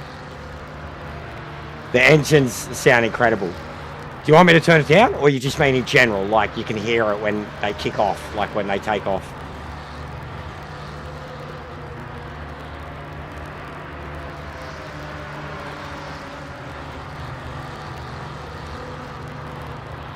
For cheating how? Like cutting? Damaging you? Cheating how? Because cutting would be the main thing I've seen. Like they full cut. No penalties. Big ups, guys. He's been very generous lately. That all helps. Yeah. Mars, you're like fucking... You're like, see? This is how bad it is. I'll match your $1. Oh, damn it. Why is it $2? Ah. Now I don't have my extra $1. Our currency's fucked right now, man. What is it, 70 at the moment, I think? Which is probably the lowest I've ever seen it, I think, in my life. I think it's 70. 70 something. But it's usually around 80. You know, when it's good, it's like 88. Oz to US dollar. Oh, fuck. You want to know how bad it is, guys? Jose! You want to know how bad it is?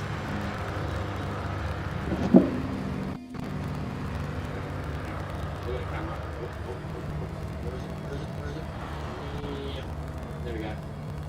$1 Australian dollar is 0.66. Look at that. That's the lowest of it. It was literally 70 cents a couple of days ago. Like, it is dropping at an astronomical rate at the moment. It's usually high 70s, 80. The highest I've ever seen it is 88. 66. That's fucked.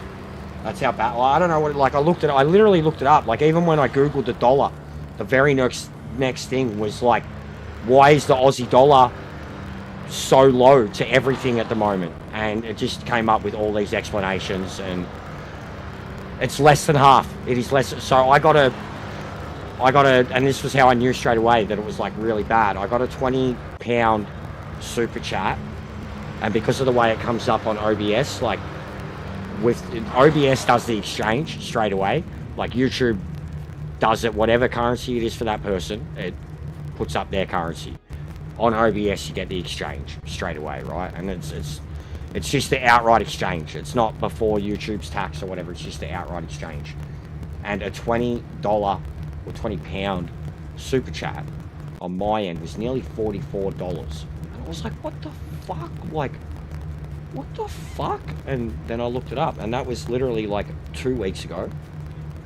I looked up the pound first, then the dollar, and it was like 72, 70 cents, something like that. It's already down 66. That's mental. It's the lowest I've ever seen it. It's recession, inflation. There's 100 different fucking reasons over here at the moment. It's so bad. Like, it's so depressing. It's so fucking bad. Like, we're doomed, man. We can't. The kids, man. I'm so glad I don't have kids. Like, truthfully, I'm so glad. Jumping the start of the race is not cheating. Like, if they didn't get a penalty, then that's on the game, bro. You know what I mean? They're meant to get a penalty. If they've accidentally started it or jumped it, it's not cheating, bro. Like, That's a bit excessive. You know what I mean? Like, if they jump the race and they got a time penalty for jumping the race, then they get their comeuppance. If they've jumped the race and the game hasn't picked up on it, then it's probably still an accident, like, or they've found an exploit. Either way, I don't think it's pretty trained into you, man. Even from the career mode, you do the career mode, they're all standard starts, and it's very easy to jump it. So I don't think people are deliberately trying to jump the start, bro. The game has got a system where you're not meant to. So you seem a bit, I don't know, with this game, bro. Like, you don't, I don't know. Yeah, you're meant to get a 15-second time. You're meant to get a 15-second time. But yeah, you guys have really been, like, smashing it out lately. Like, I genuinely, I've always had supportive people. It comes and goes. There's people who do a lot of stuff in the background, and they do it quietly. They don't want any public recognition, like PayPal, other means. But lately, like, I don't know what it is. It's just the game in general, the community that seems to be attached to it, or at least the people that are, like, being super supportive of the effort. Which is kind of brutal too, like, because, like, again, look at Gran Turismo, and, like, look at what they're all like with the robots. And if that's what it takes here, like, effort and work rate and stuff, like, then. But anyways, you guys have been amazing. You have helped turn around what was a shit period, rough, a very expensive period, and, like, one where I wasn't having much come in too. So yeah, I feel I have to point it out, because it's not normal here. It's not like, I'm not like Lee, where we're getting super chatted fucking all the time. I put the goals up. YouTube literally encourages you to do it. Of course they do. They get a 30% cut of everything. But yeah, it's very appreciated, guys. Because of no, I'm staying away from him now, man. It's been playing up. I won a race, and I was waiting for the people to finish it, and it disconnected me. I had a race where I put it on pole. We were waiting for the race to start.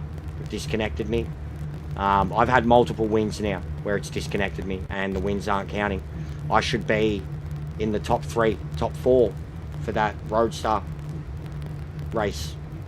And I've had 2 wins that haven't counted. I should have 4 wins. It's getting to me. It's too much. Super chat, you funny cunt. So yeah, sorry, Ariel. I'll try again.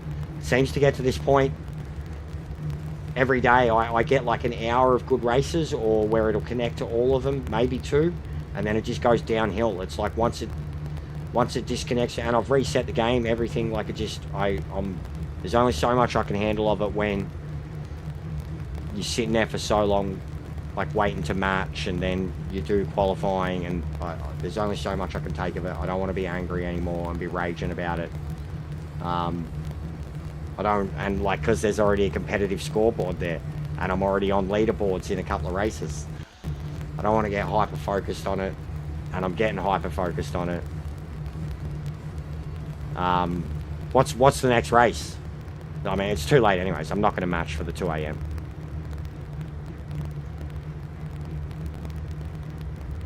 But I've mostly today's ones, I've been sticking to the Sao Paulo, the Roadstar, and I did another one that wasn't bad. I tried Kalami. Kalami was hard. I wanted to do the LMP one. That was one of the ones that I put on pole, and it was starting it, and then it disconnected me. So it's just been killing me today.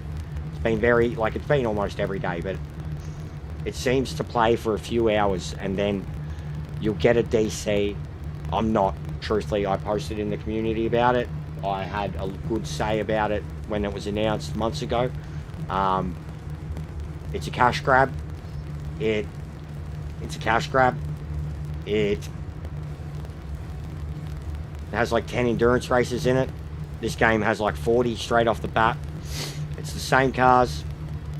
It's no, I'm not interested. And it cost $29.99 US, which we were doing it before, like seeing this, why they're super chatting. It's about $45 to $50 Australian right now, and that's fucked. Like, for a game that's been out for 4 years, it's not offering anything new but the events. And the events are, this game is like from launch shitting all over them with what's in there. The endurances, the time trials, it's a rip-off. It's a desperate attempt at, even like I said, even before it was announced, the wording of it, the definitive edition of GT7. So what have we been playing for the last 3.5 years? What have we been getting fed for the last 3.5 years? If it's, and now we got to pay $50. Nah, failed. I couldn't care. My hype for that game is dead. Yas Marina, I have raced around 1,000 times on 100 different games. It'll look great on Gran Turismo. Villeneuve has, if you have played an F1 game in the last 25, 30 years, you have spent plenty of time on that track, so don't give a shit about that either. They'll both look very pretty on Gran Turismo. That's all Gran Turismo does, is look pretty. The new cars, which are not a part of the pack, so therefore, how are we even justifying the price of the pack? They're charging you, like, the content, I can't believe it, like, and it's not even much content. They're charging you half a game's price for 50 races. 50 races. $50, $1 a race. For a game that's been out for 4 years in March. It's a joke. It's not gonna kill it. The fanboys are gonna love it, but it's a joke to me. And it's a desperate attempt to stay relevant. Then they're gonna be laughing now because of the negativity associated with this game. But it was a desperate attempt to counter what this game was doing. 1000%. And you watch it be you watch there be nothing. Like, you will get fucking drip-fed updates now until they either announce GT8 at the end of this year or fucking they do Spec 4.0 next year. Like, you know, maybe they announce that, oh, we're not going to do a numbered Gran Turismo until the PS6 comes out, and we're just going to update. It's a joke. It is a joke. They'll be like, oh, we're not going to release GT8 on PS5. So it technically means that there never was one on it, because GT7 was made for both, and the PS4 held GT7 back. So that alone. But I reckon they'll straight up come out and be like, well then, yeah, that's you missing out, Ariel. That's you only ever playing, you're like, the Project Cars games had Yas Marina. Many other games have had Circuit Villeneuve. F1 games, come on, F1's always been the pinnacle of motorsport racing video games, and they've existed forever. And Circuit, like, it was one of my favourite tracks in F1 games. It's a very Monza-like track. It's not like Monza, but it's up and back. It's a simple track. But Yas Marina has been around for like 20 years and been in fucking all the grids, Project Cars, Forza, anything that's on PC. Like, it's been around a long time. It's pretty standard by now. The Supercars was peak. We've been bringing up that a lot. Toka and Supercars, that whole license, we've been bringing that up. It all went downhill not long after that. But it's not. Yeah, I think it's a joke. I mean, I'm set with this too. Like, I've got the DLC, and essentially the DLC for this cost me an extra $30 to $40. However you want to look at the pricing, right? I paid $145 total. DLC right through to end of December 26. DLC apparently on its own, season pass, whatever, is like $70. I don't know, I haven't looked at it. I can't even see it. Literally, it won't come up to me because I have it. So I've saved money there. And that's a brand new game. And will be, even in by Christmas, where this game will be compared to where it launched. I have no hope for it. I don't think it'll even be GTA. Like, I think it's going to be, like, I don't know. I don't have a lot of hope. I've spoken a lot about this. I think the Gran Turismo franchise needs to be broken into 2 separate entities. I think if you truly have a Gran Turismo 8 and want it, because even Gran Turismo 7 didn't deserve to be called Gran Turismo 7. The Power Pack looks like it might be the only thing that makes it deserve to be called Gran Turismo 7. And that's 4 years after release. A lot of people paid for the Ultimate Edition of that. Like, a lot of people are going to have paid well over $200 if they buy that DLC for Gran Turismo. That's unacceptable. I've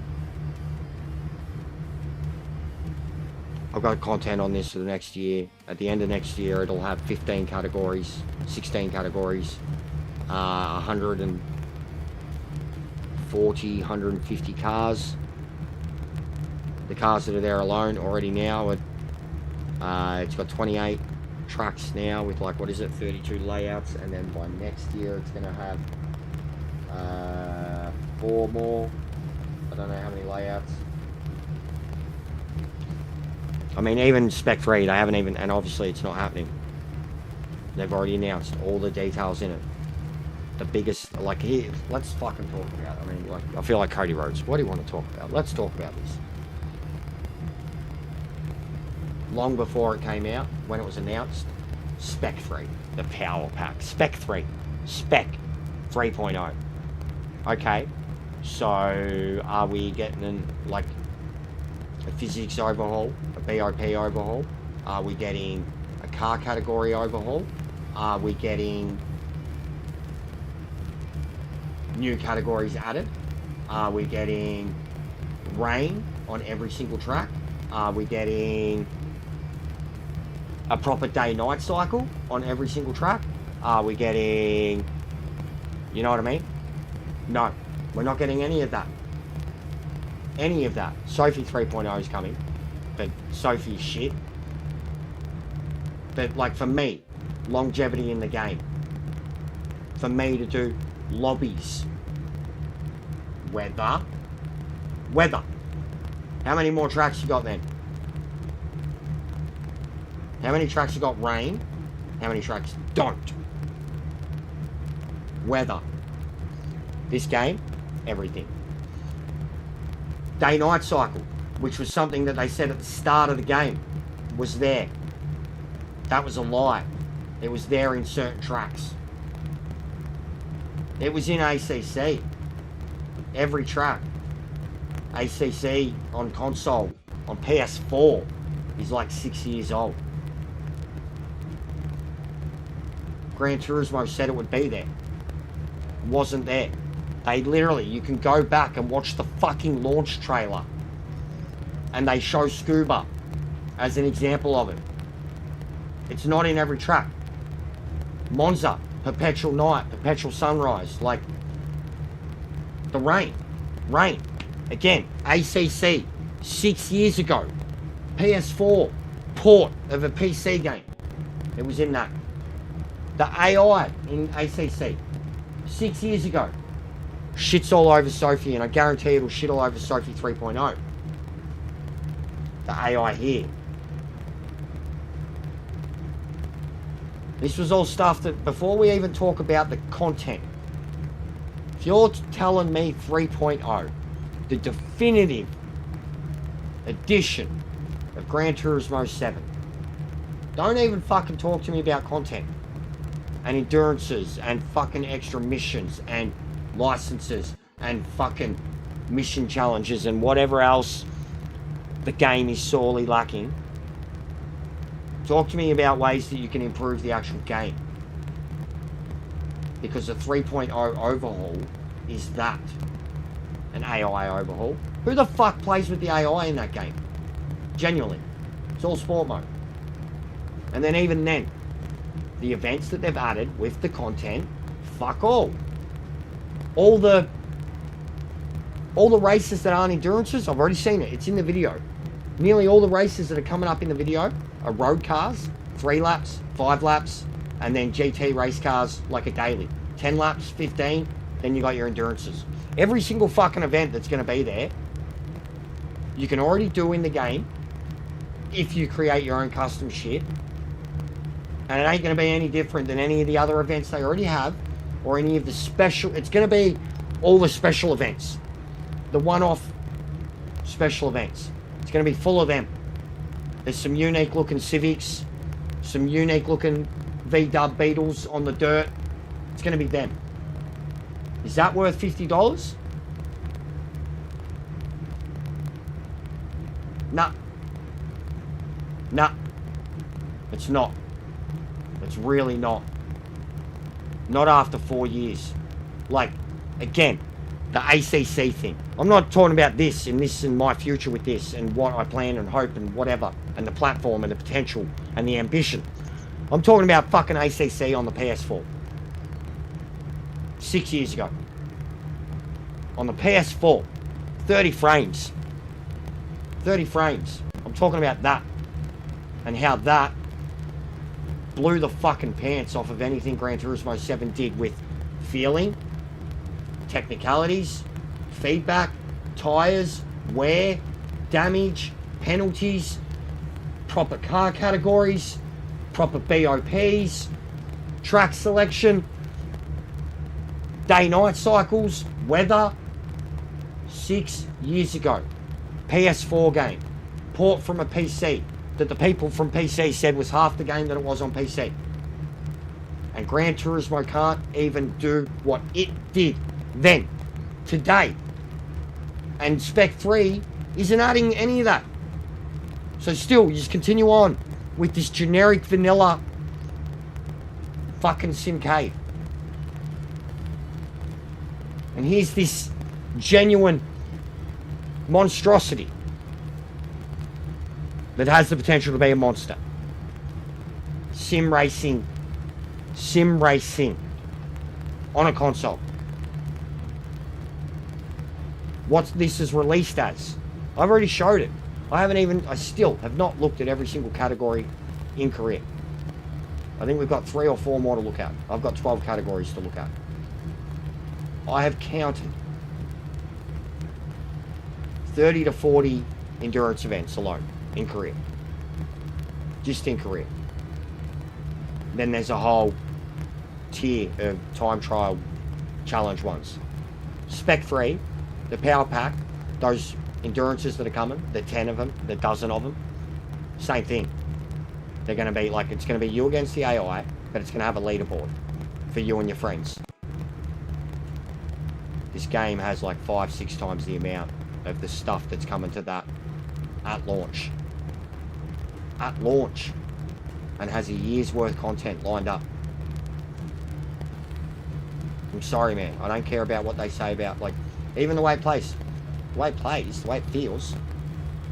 Gran Turismo is a fucking little micro dick compared to fucking Lexington Steel over here. That's how it plays. Like, when it works. Yeah, it's broken.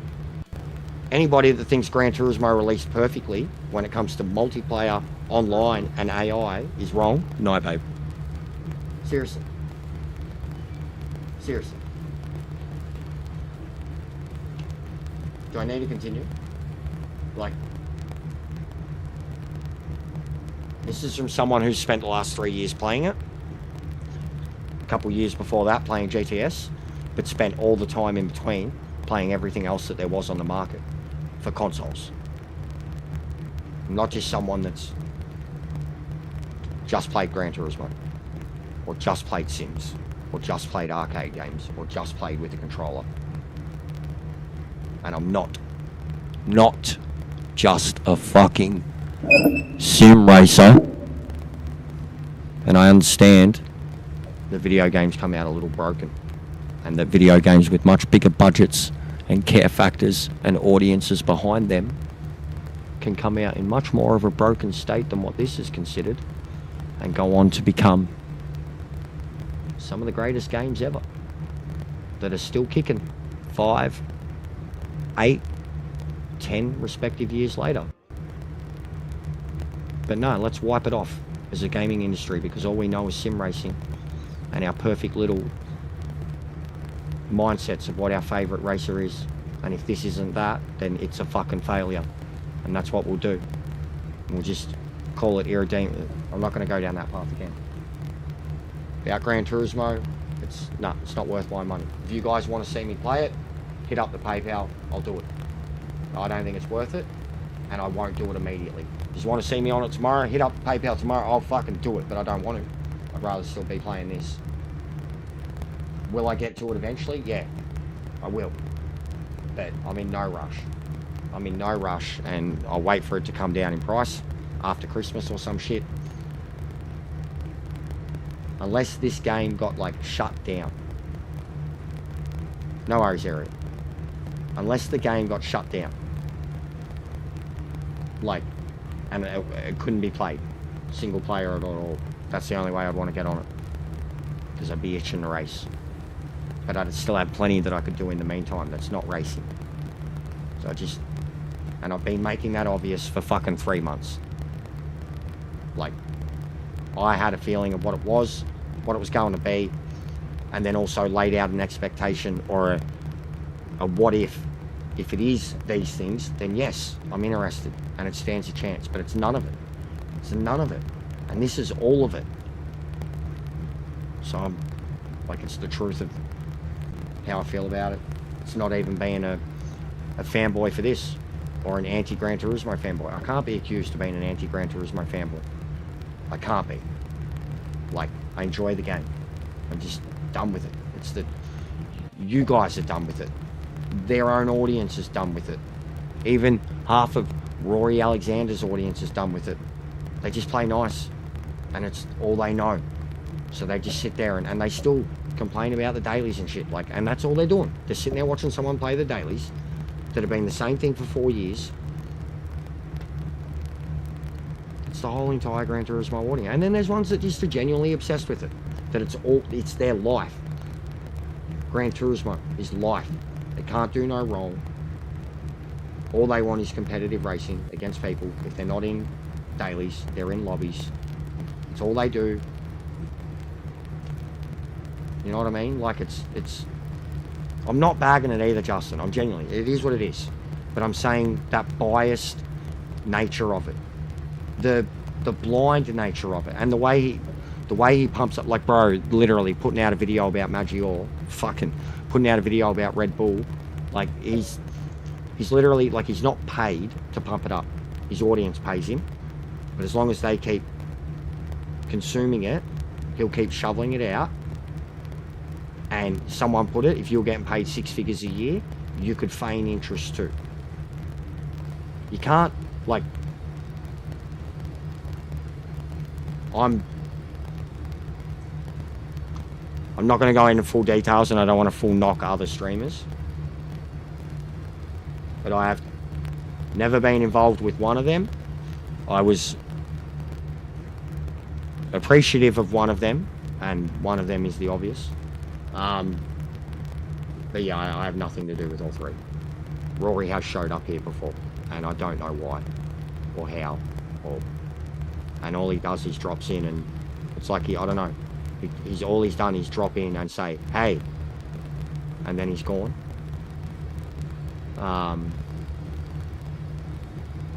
So yeah, but yeah, they've never, the whole European side, bro, has never, I'm a feral to them. I'm too full on to them. I'm a feral to them, though.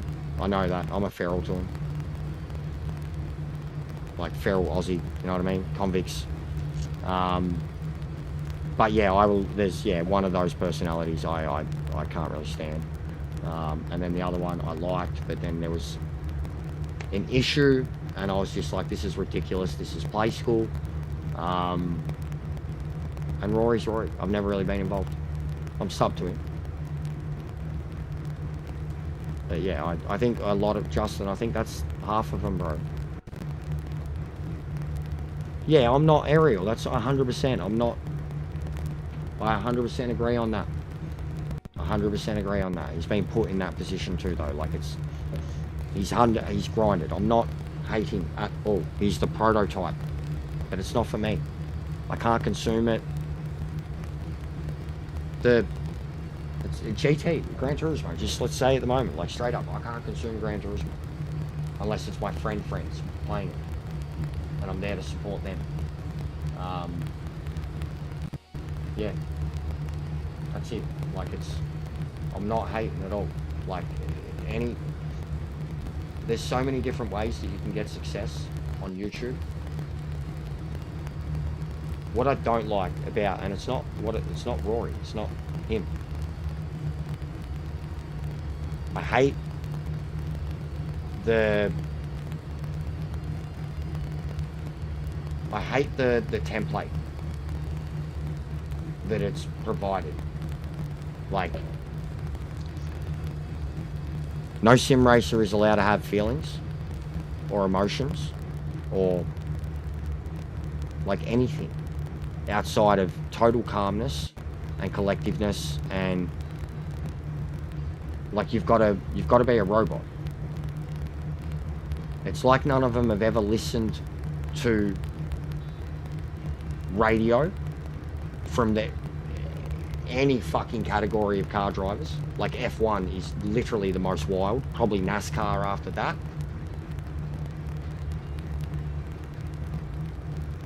There's so many viewers that treat streamers that react or show emotion or get carried away or anything as like a goose and I think that people like him have set the prototype of like being devoid of emotion, being devoid of opinions because they don't want to offend, upset. There's no personality to any of them. It's like what they do deliberately to avoid conflict. And I'm not family friendly.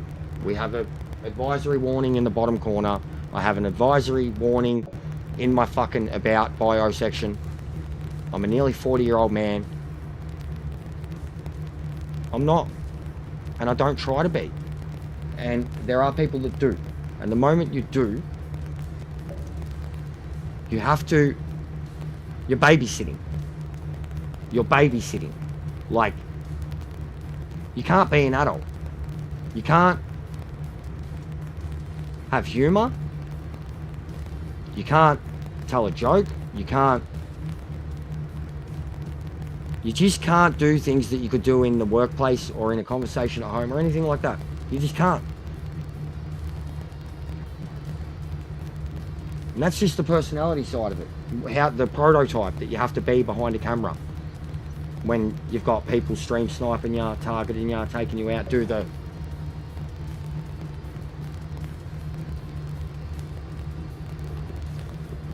prototype.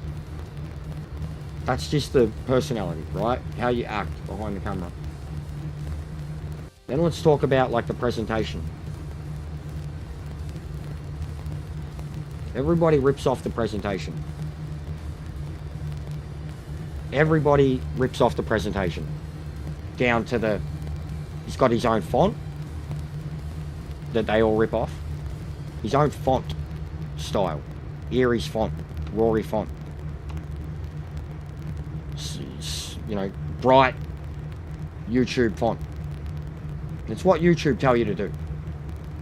The thumbnails, like again, it's what YouTube tell you to do. This is every content creator. This is the football guys. This is the movie creators.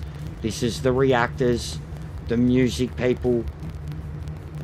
Thumbnail, photo, face, one for one, YouTube blueprint. Ain't nothing different with that than PewDiePie and anybody before them. Mr. Beast. Mr. Beast. I refuse to do that. I refuse to do that. I'm ugly as fuck. I've got bad teeth, bad skin. I'm not doing it. Yeah. It's fake, Ariel. Like any influencer. It's all fake. It's all pandered. It's all manufactured. It's all manufactured. But they all do it. And it's all like, so the font, the thumbnail, the face, pumping up something that's bland as fuck. Pumping up something that's bland as fuck. That you've done a dozen times in 3 years. That fucking 80% of the collective audience that played the games audibly fucking groaned around the world when it was announced, whatever they were, and you're putting out stuff that's saying, this is amazing, you've done it again. It's pandering. It's pandering, it's fake, it's... As someone put it, if you're earning 6 figures a year for doing that, you would pretend too. And it's just set this template. Like Mr. Beast, man, I think he's a fucking monster. I think he's a vampire. I think he's... The people that set out to do it like that, like it's... And it's... I'm not knocking... I genuinely, like, I know people that know him. And apparently he's normal in real life, but I couldn't... I need to connect with people on a personality. Like even Jimmy. I love Jimmy. Jimmy's a real person. He's got a backstory. He's got issues. He's got vulnerabilities. He's got anger and true opinions. And he's a nice guy. And he panders to people. But he's real. He's real. And I don't know. Like, and it's just me too. I don't come from good. I don't come from proper. I don't come from prestige or elite or anything like that. I come from the ghetto and bogans, and you know what I mean? Like I'm not capable of it. The longer I try to do it, the more I drive myself fucking mental. I want to headbutt a wheel. Like even just the people, the way you have to talk sometimes, like truth, man. Like, but it's just the imitators that kill me. He's welcome to his success. He set the template. Good on him. It's the fucking imitators that kill me. The imitators. And it's the template that's been set that now, and they all conjugate around each other. Like the key names you mentioned, and they all circle jerk each other at the cons, at like even the, you know, they all specifically too, like they fucking don't mention, they don't mention your own channel, don't mention that you're a streamer, but they all circle jerk each other. You've got to have like a certain sub limit, or you know what I mean? You've got to be in with them because they've boosted people too. Like they'll shut people down for shit like that in a chat or whatever, but they've had people that are in their community, oh, I might start streaming, and they've boosted them. They've boosted the shit out of them, forced their audience onto it because it was a mate or someone of their community. I boost everybody. I boost everybody that's in my community. But I've got a tiny fucking number, don't I? And I can't do anything. They're all in a position where they could fucking it's all just about maintaining their own numbers, and then they handball it off the fucking... Like, it's all just... You've got to be elite. You've got to be in this circle jerk of adultness and...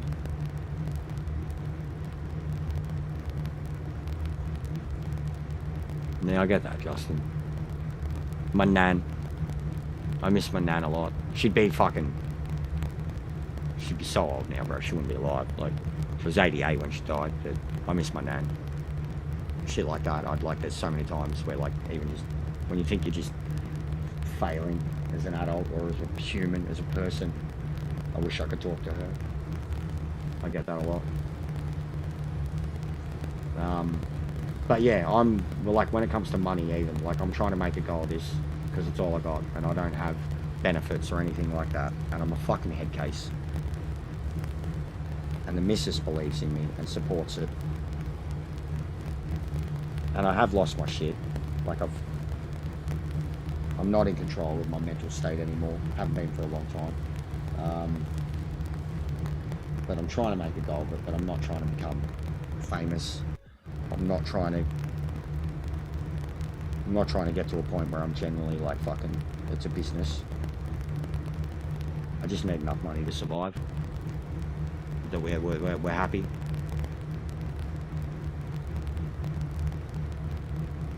Yeah. Yeah. Yeah, I've been up and down in life. Big time. Big time. I show all my vulnerabilities. I show all my truths. I don't hide much. And it takes a lot for me to hide shit, too, from you. I can't. I've got no tell. Like, even the missus, like, she's fucking straight through me. I've got no tell. Like, I don't shovel bullshit. Like people's bullshit. Basically. The pandering too. The pandering. Like, I network. YouTube. I network. I reach out to people. I talk to people with similar sub numbers, similar interest. I don't try to get the attention of the big boys. Ever. I've conversed with them, but I don't hang out there 24/7 trying to boost my channel, because they do. All the imitators, the circle jerks,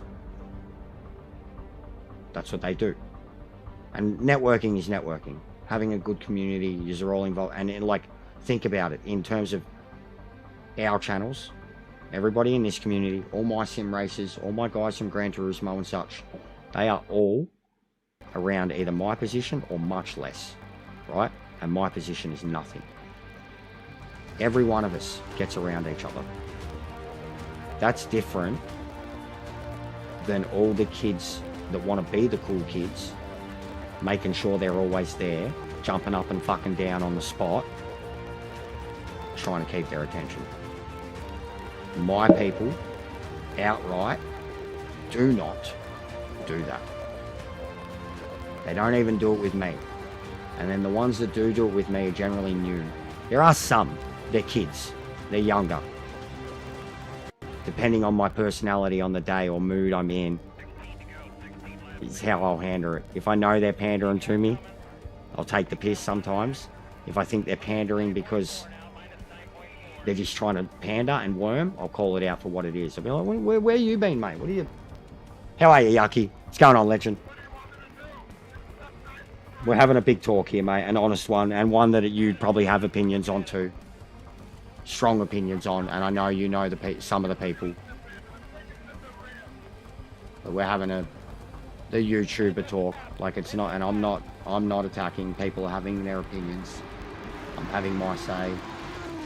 And it's more just talking about what I want to be rather than what other people are.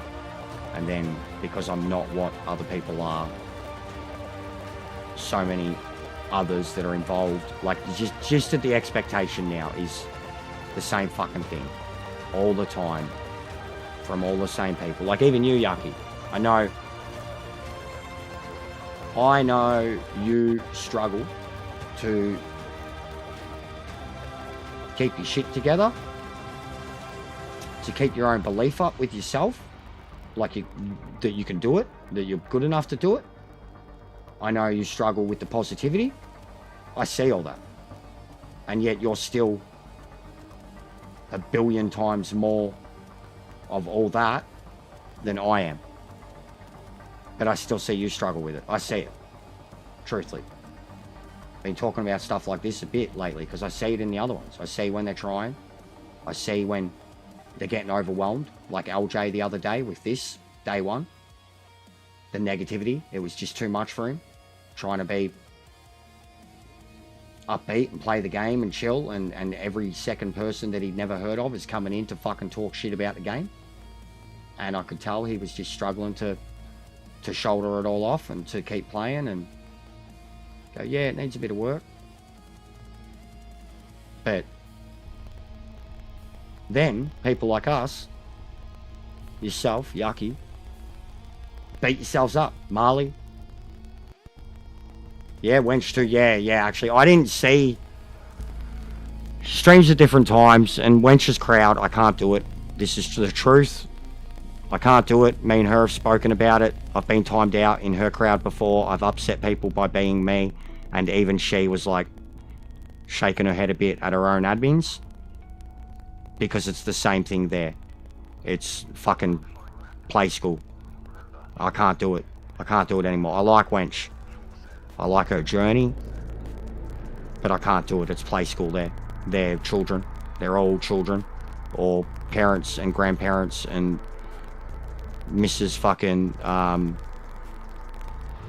Crabtree. Well, someone think of the children. That's them. That's all of them. I can't do it. I've spoken to her about it. The way she talks here, because she can. And I'm not knocking her at all. She can be a real person. She does that here.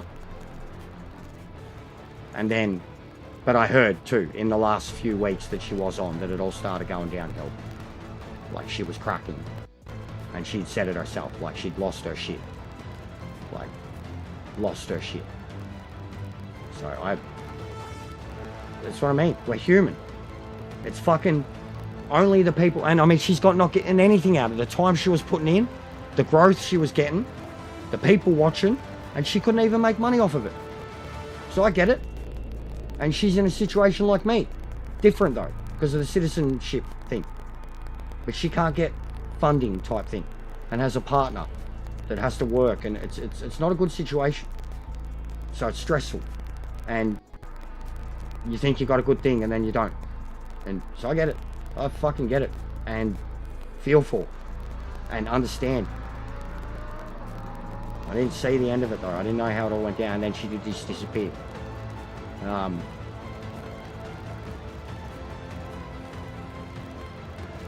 know what I mean? I can't do... Like, and it's like, and people hate me for it. Like, hate me for it. I'm a goose. I'm a fuckwit. I'm a bogan. I'm a meth head. I'm a fucking...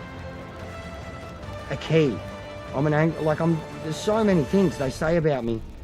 On first impressions, in here, whatever, in their private... Like, because I'm not the prototype. Because I'm human. I'm crazy. I've got issues. I'm so public about them. I'm an old man that grew up dysfunctional. Real dysfunctional. Around mental health, around drugs, around... I'm not fucking a robot. I'm not capable of it. It's an act. Even when I'm being my best, what I've been doing here recently, the overhyped, super positive jester, that's the gimmick. Like, that's this. That's this. When I'm doing that. Because it's very rare. And I'm lit up. But that's this. That's, you know, I don't have the hat, but that's the jester. This is the person. And how often do you get this? But I'm fucking fake as fuck. I'm psycho. I'm fucking... God knows what else, man. Like, they've said so much shit. I've been told so much shit. I've seen so much shit. And people have said so much shit.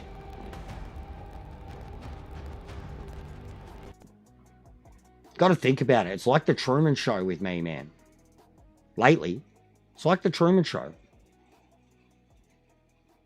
Could yous do that?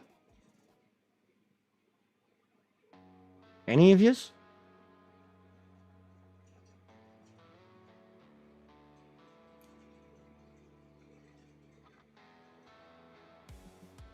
So yeah, here's what it is.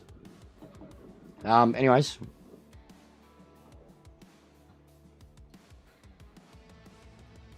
get those likes in. I'm going to see if we can find someone, because I've been hitting up, I've been subbing to a lot of, like I said, I don't pander. And even with the stuff when it's coming to this, I'm not, I haven't been actively looking for people with high numbers and shit. I've seen, like, if people's got fucking 600-700 people watching and 100,000, I haven't been interacting with them. I've been looking, like I said, I look for the people with the lower numbers, the people that possibly you can actually even interact with you, give you the time of day type thing.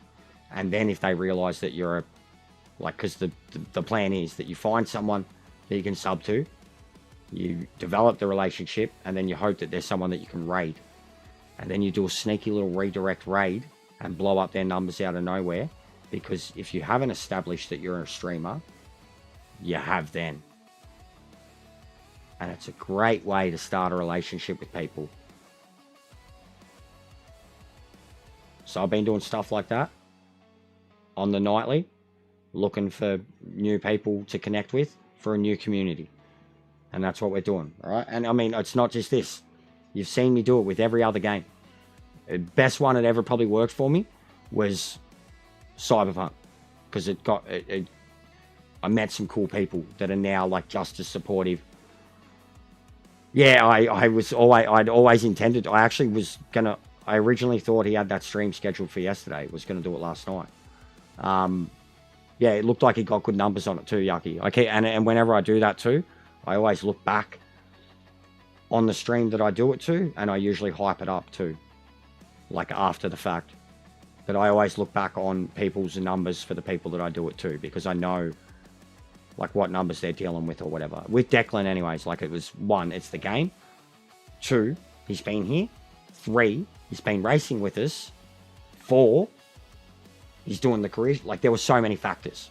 So many factors. I'm not even like, it's not even about let's get him to 1,000 or whatever.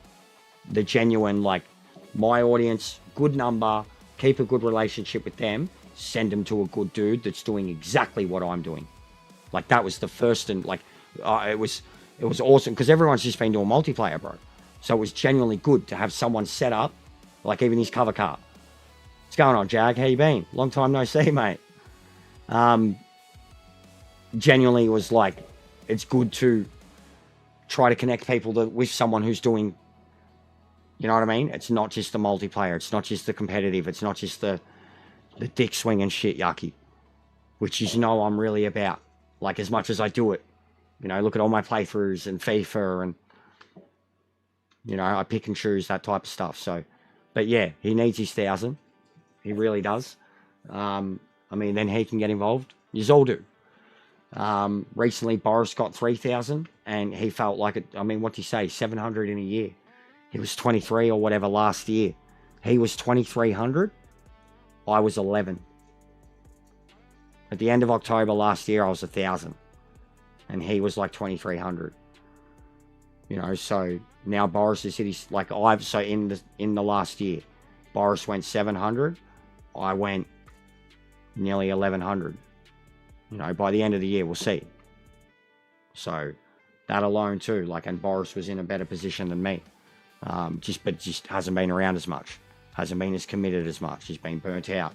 But then as soon as he's back with something like this, boom, big time. You know, like, I just haven't gone away. But yeah, I don't know, guys. I'm still me. Like, and what I'm explaining now, like, this is how I do it. I don't pander. I don't, like, yeah, you'd like to get noticed by the bigger guys, and you'd like to have some relationship with them, but if it's built on fakeness, or you pandering to them, or you super chatting them, or because you're a fucking alien, like a really fast alien that's a robot, that happens a lot too. Just the quick people get the recognition straight away, and they can get boosted from the start. Yeah, you want to get even Lee, man. Even what Lee did for me, and like, that's a proportionate blow up.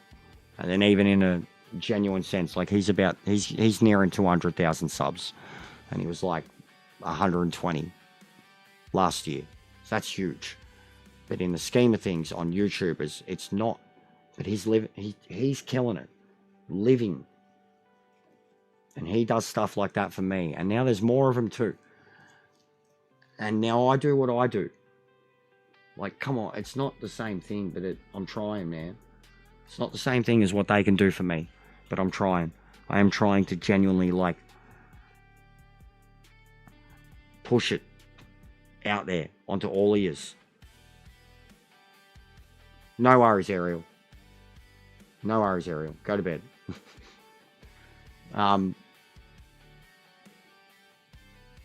Yeah, it's not the bigger guy. We try to connect with bigger people, but it's the little guy that I'd really, like, try to support.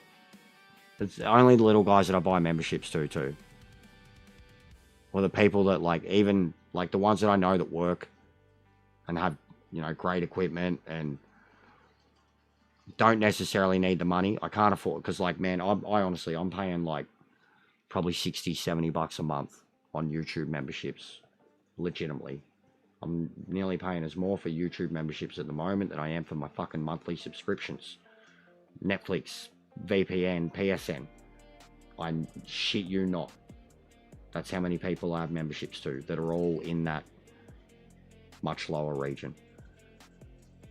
And the ones that I'll never cancel, like a Miss C, she's literally on a pension, disability. Bear, he's got his own issues, he's struggling.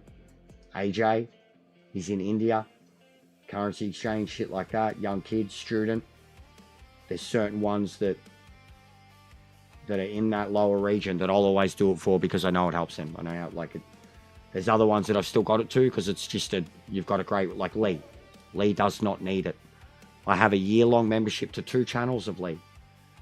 One cost me $7 a month. The other one's like $4 a month. He does not need that money at all. And I could use that money, but it's Lee. And look what he's done for me. And I fucking cherish having my golden LG badge in there now. And I'm a mod. I didn't need it.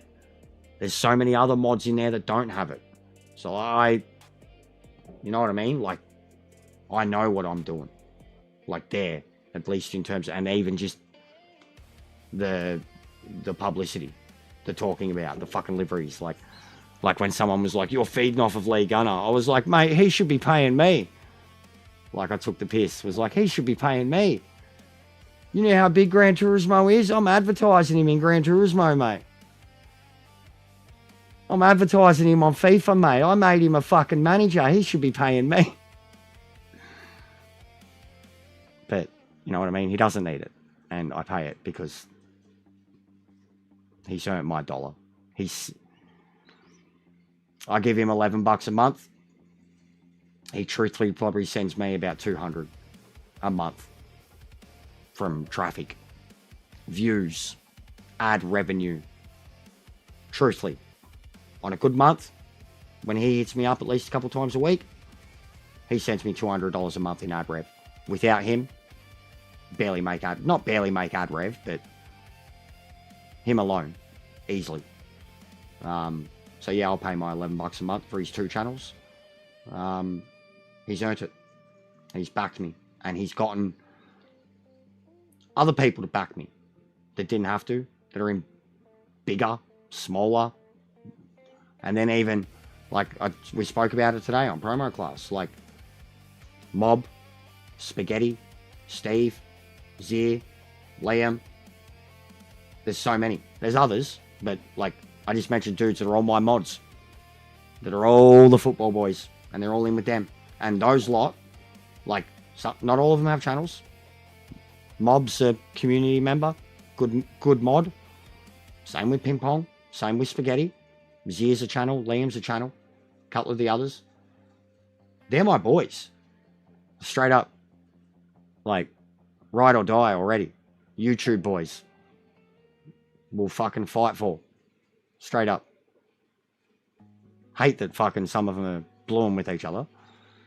But I will fucking ride on a hill for those boys and put a flag in it and fucking stand there till we're dead. Straight up. And I've got that because of Lee. So, like, and even that, in terms of, like, that's 1 year.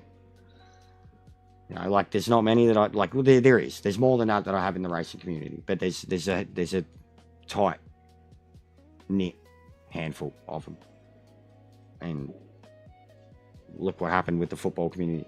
And then now, like, even someone like Kaz is genuinely paying a lot of attention to me, acknowledging me a lot. Kaz is in a pretty sick position. That Carefree Lewis bloke always had Northside too. But Kaz is one who's genuinely been, like, receptive and talking and doing the stuff that Lee does when I'm in the chat. So that could be very beneficial. So there's a lot of that going on, and I'm just trying to pay it forward because I feel like even I never earned that in the first place, and then it happened, and I've done a lot to keep it. Like, I've done a lot of modding and praising and defending and speaking truthfully and honestly about a lot of things involving said people, because it's tricky subjects a lot of the time. All right, I can't raid the blokes that I sub to playing the game. All right, we're gonna blow up Risk. He's driving MX5 iRacing. Yeah, everyone else is upcoming. Northside's on. He doesn't really need it. WWE, fucking Risk. We're gonna raid Risk. MX5s. Get his attention. Hopefully he's still on. He started 3 hours ago. He's usually been doing 3-4 hours. My mate Jeff, Risk. Tag him up.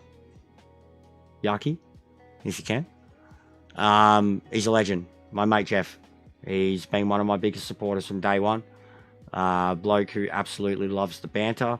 You can have a laugh with him, genuine laugh with him. Like, you can have a joke with him. You can say stupid shit to him, and he can have a laugh with it. He can brush it off. He can joke with it. He's got a great sense of humor. He's got a great perm. Tell him how great his perm is. But he's legit. Check out his setup for iRacing.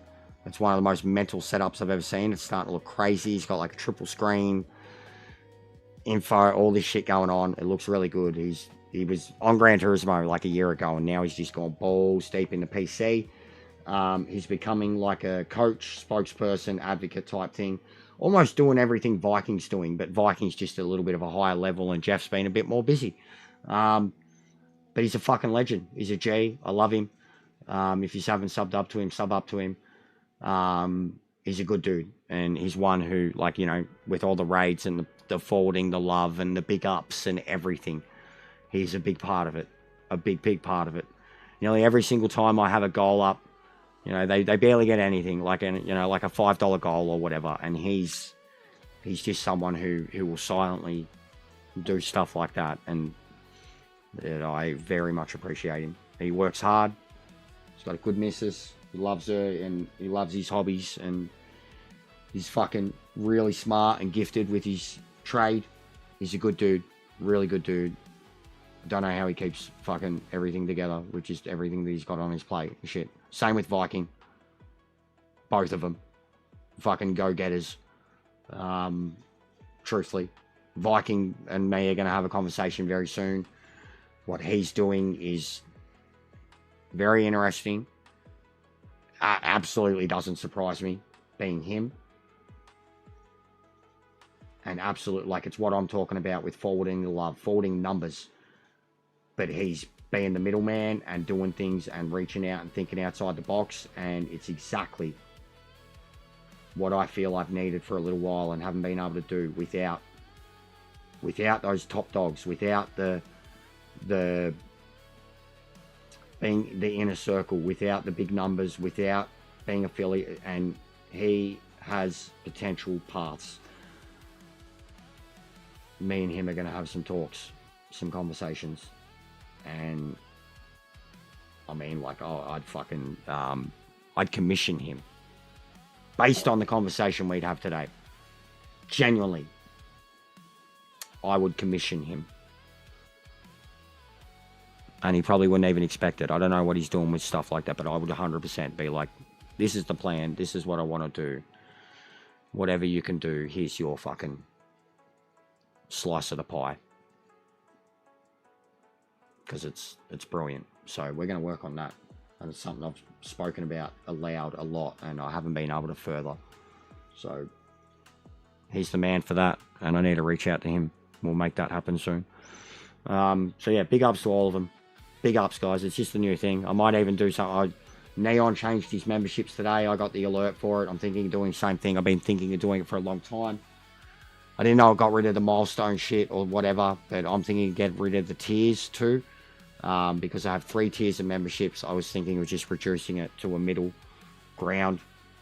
I've got like, what is it, $3, $5, $8, something like that. I was just going to reduce it to like the $5 one, standard. Yeah, we're going to make some changes, do some things, and just try to keep everything rolling. But you guys have been killing it. I'm going to stop blabbering now. Go say hello to Risk. Lurkers, smash the likes on your way out. Hit the sub if you can. Get us nice, clean, even numbers. I love it. Big ups everyone that's hung around and had the chat. Sorry about the extra prolonged chats. They always happen here.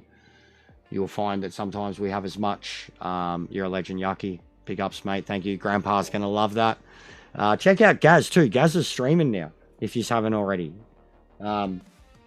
He's got a channel, Yucky. He's got a channel, and he's streaming. Old fella, English fella. He's a lovely lad. He's in with all the other... He's in with a lot of them. He's a lovely bloke. He's streaming now. He's always been a part of the communities, and he started streaming. I dropped him a sub the other day. He's barely got 100. So I hit him up too. Yeah. Let's pay it forward, guys. Let's just keep it going. You're killing it. You guys are killing it. You're telling me I'm killing it. Let's just keep killing it. Big ups. It's going to be the thing. All members, super chats, everything. Raids. Fucking golden up. Big up. Simon Miller. That gets an up. No brown downs here. No brown downs. Golden up. Lee Gunner. Clip up positive Lee Gunner. 10-man Lee Gunner. 10-man Chelsea Lee Gunner.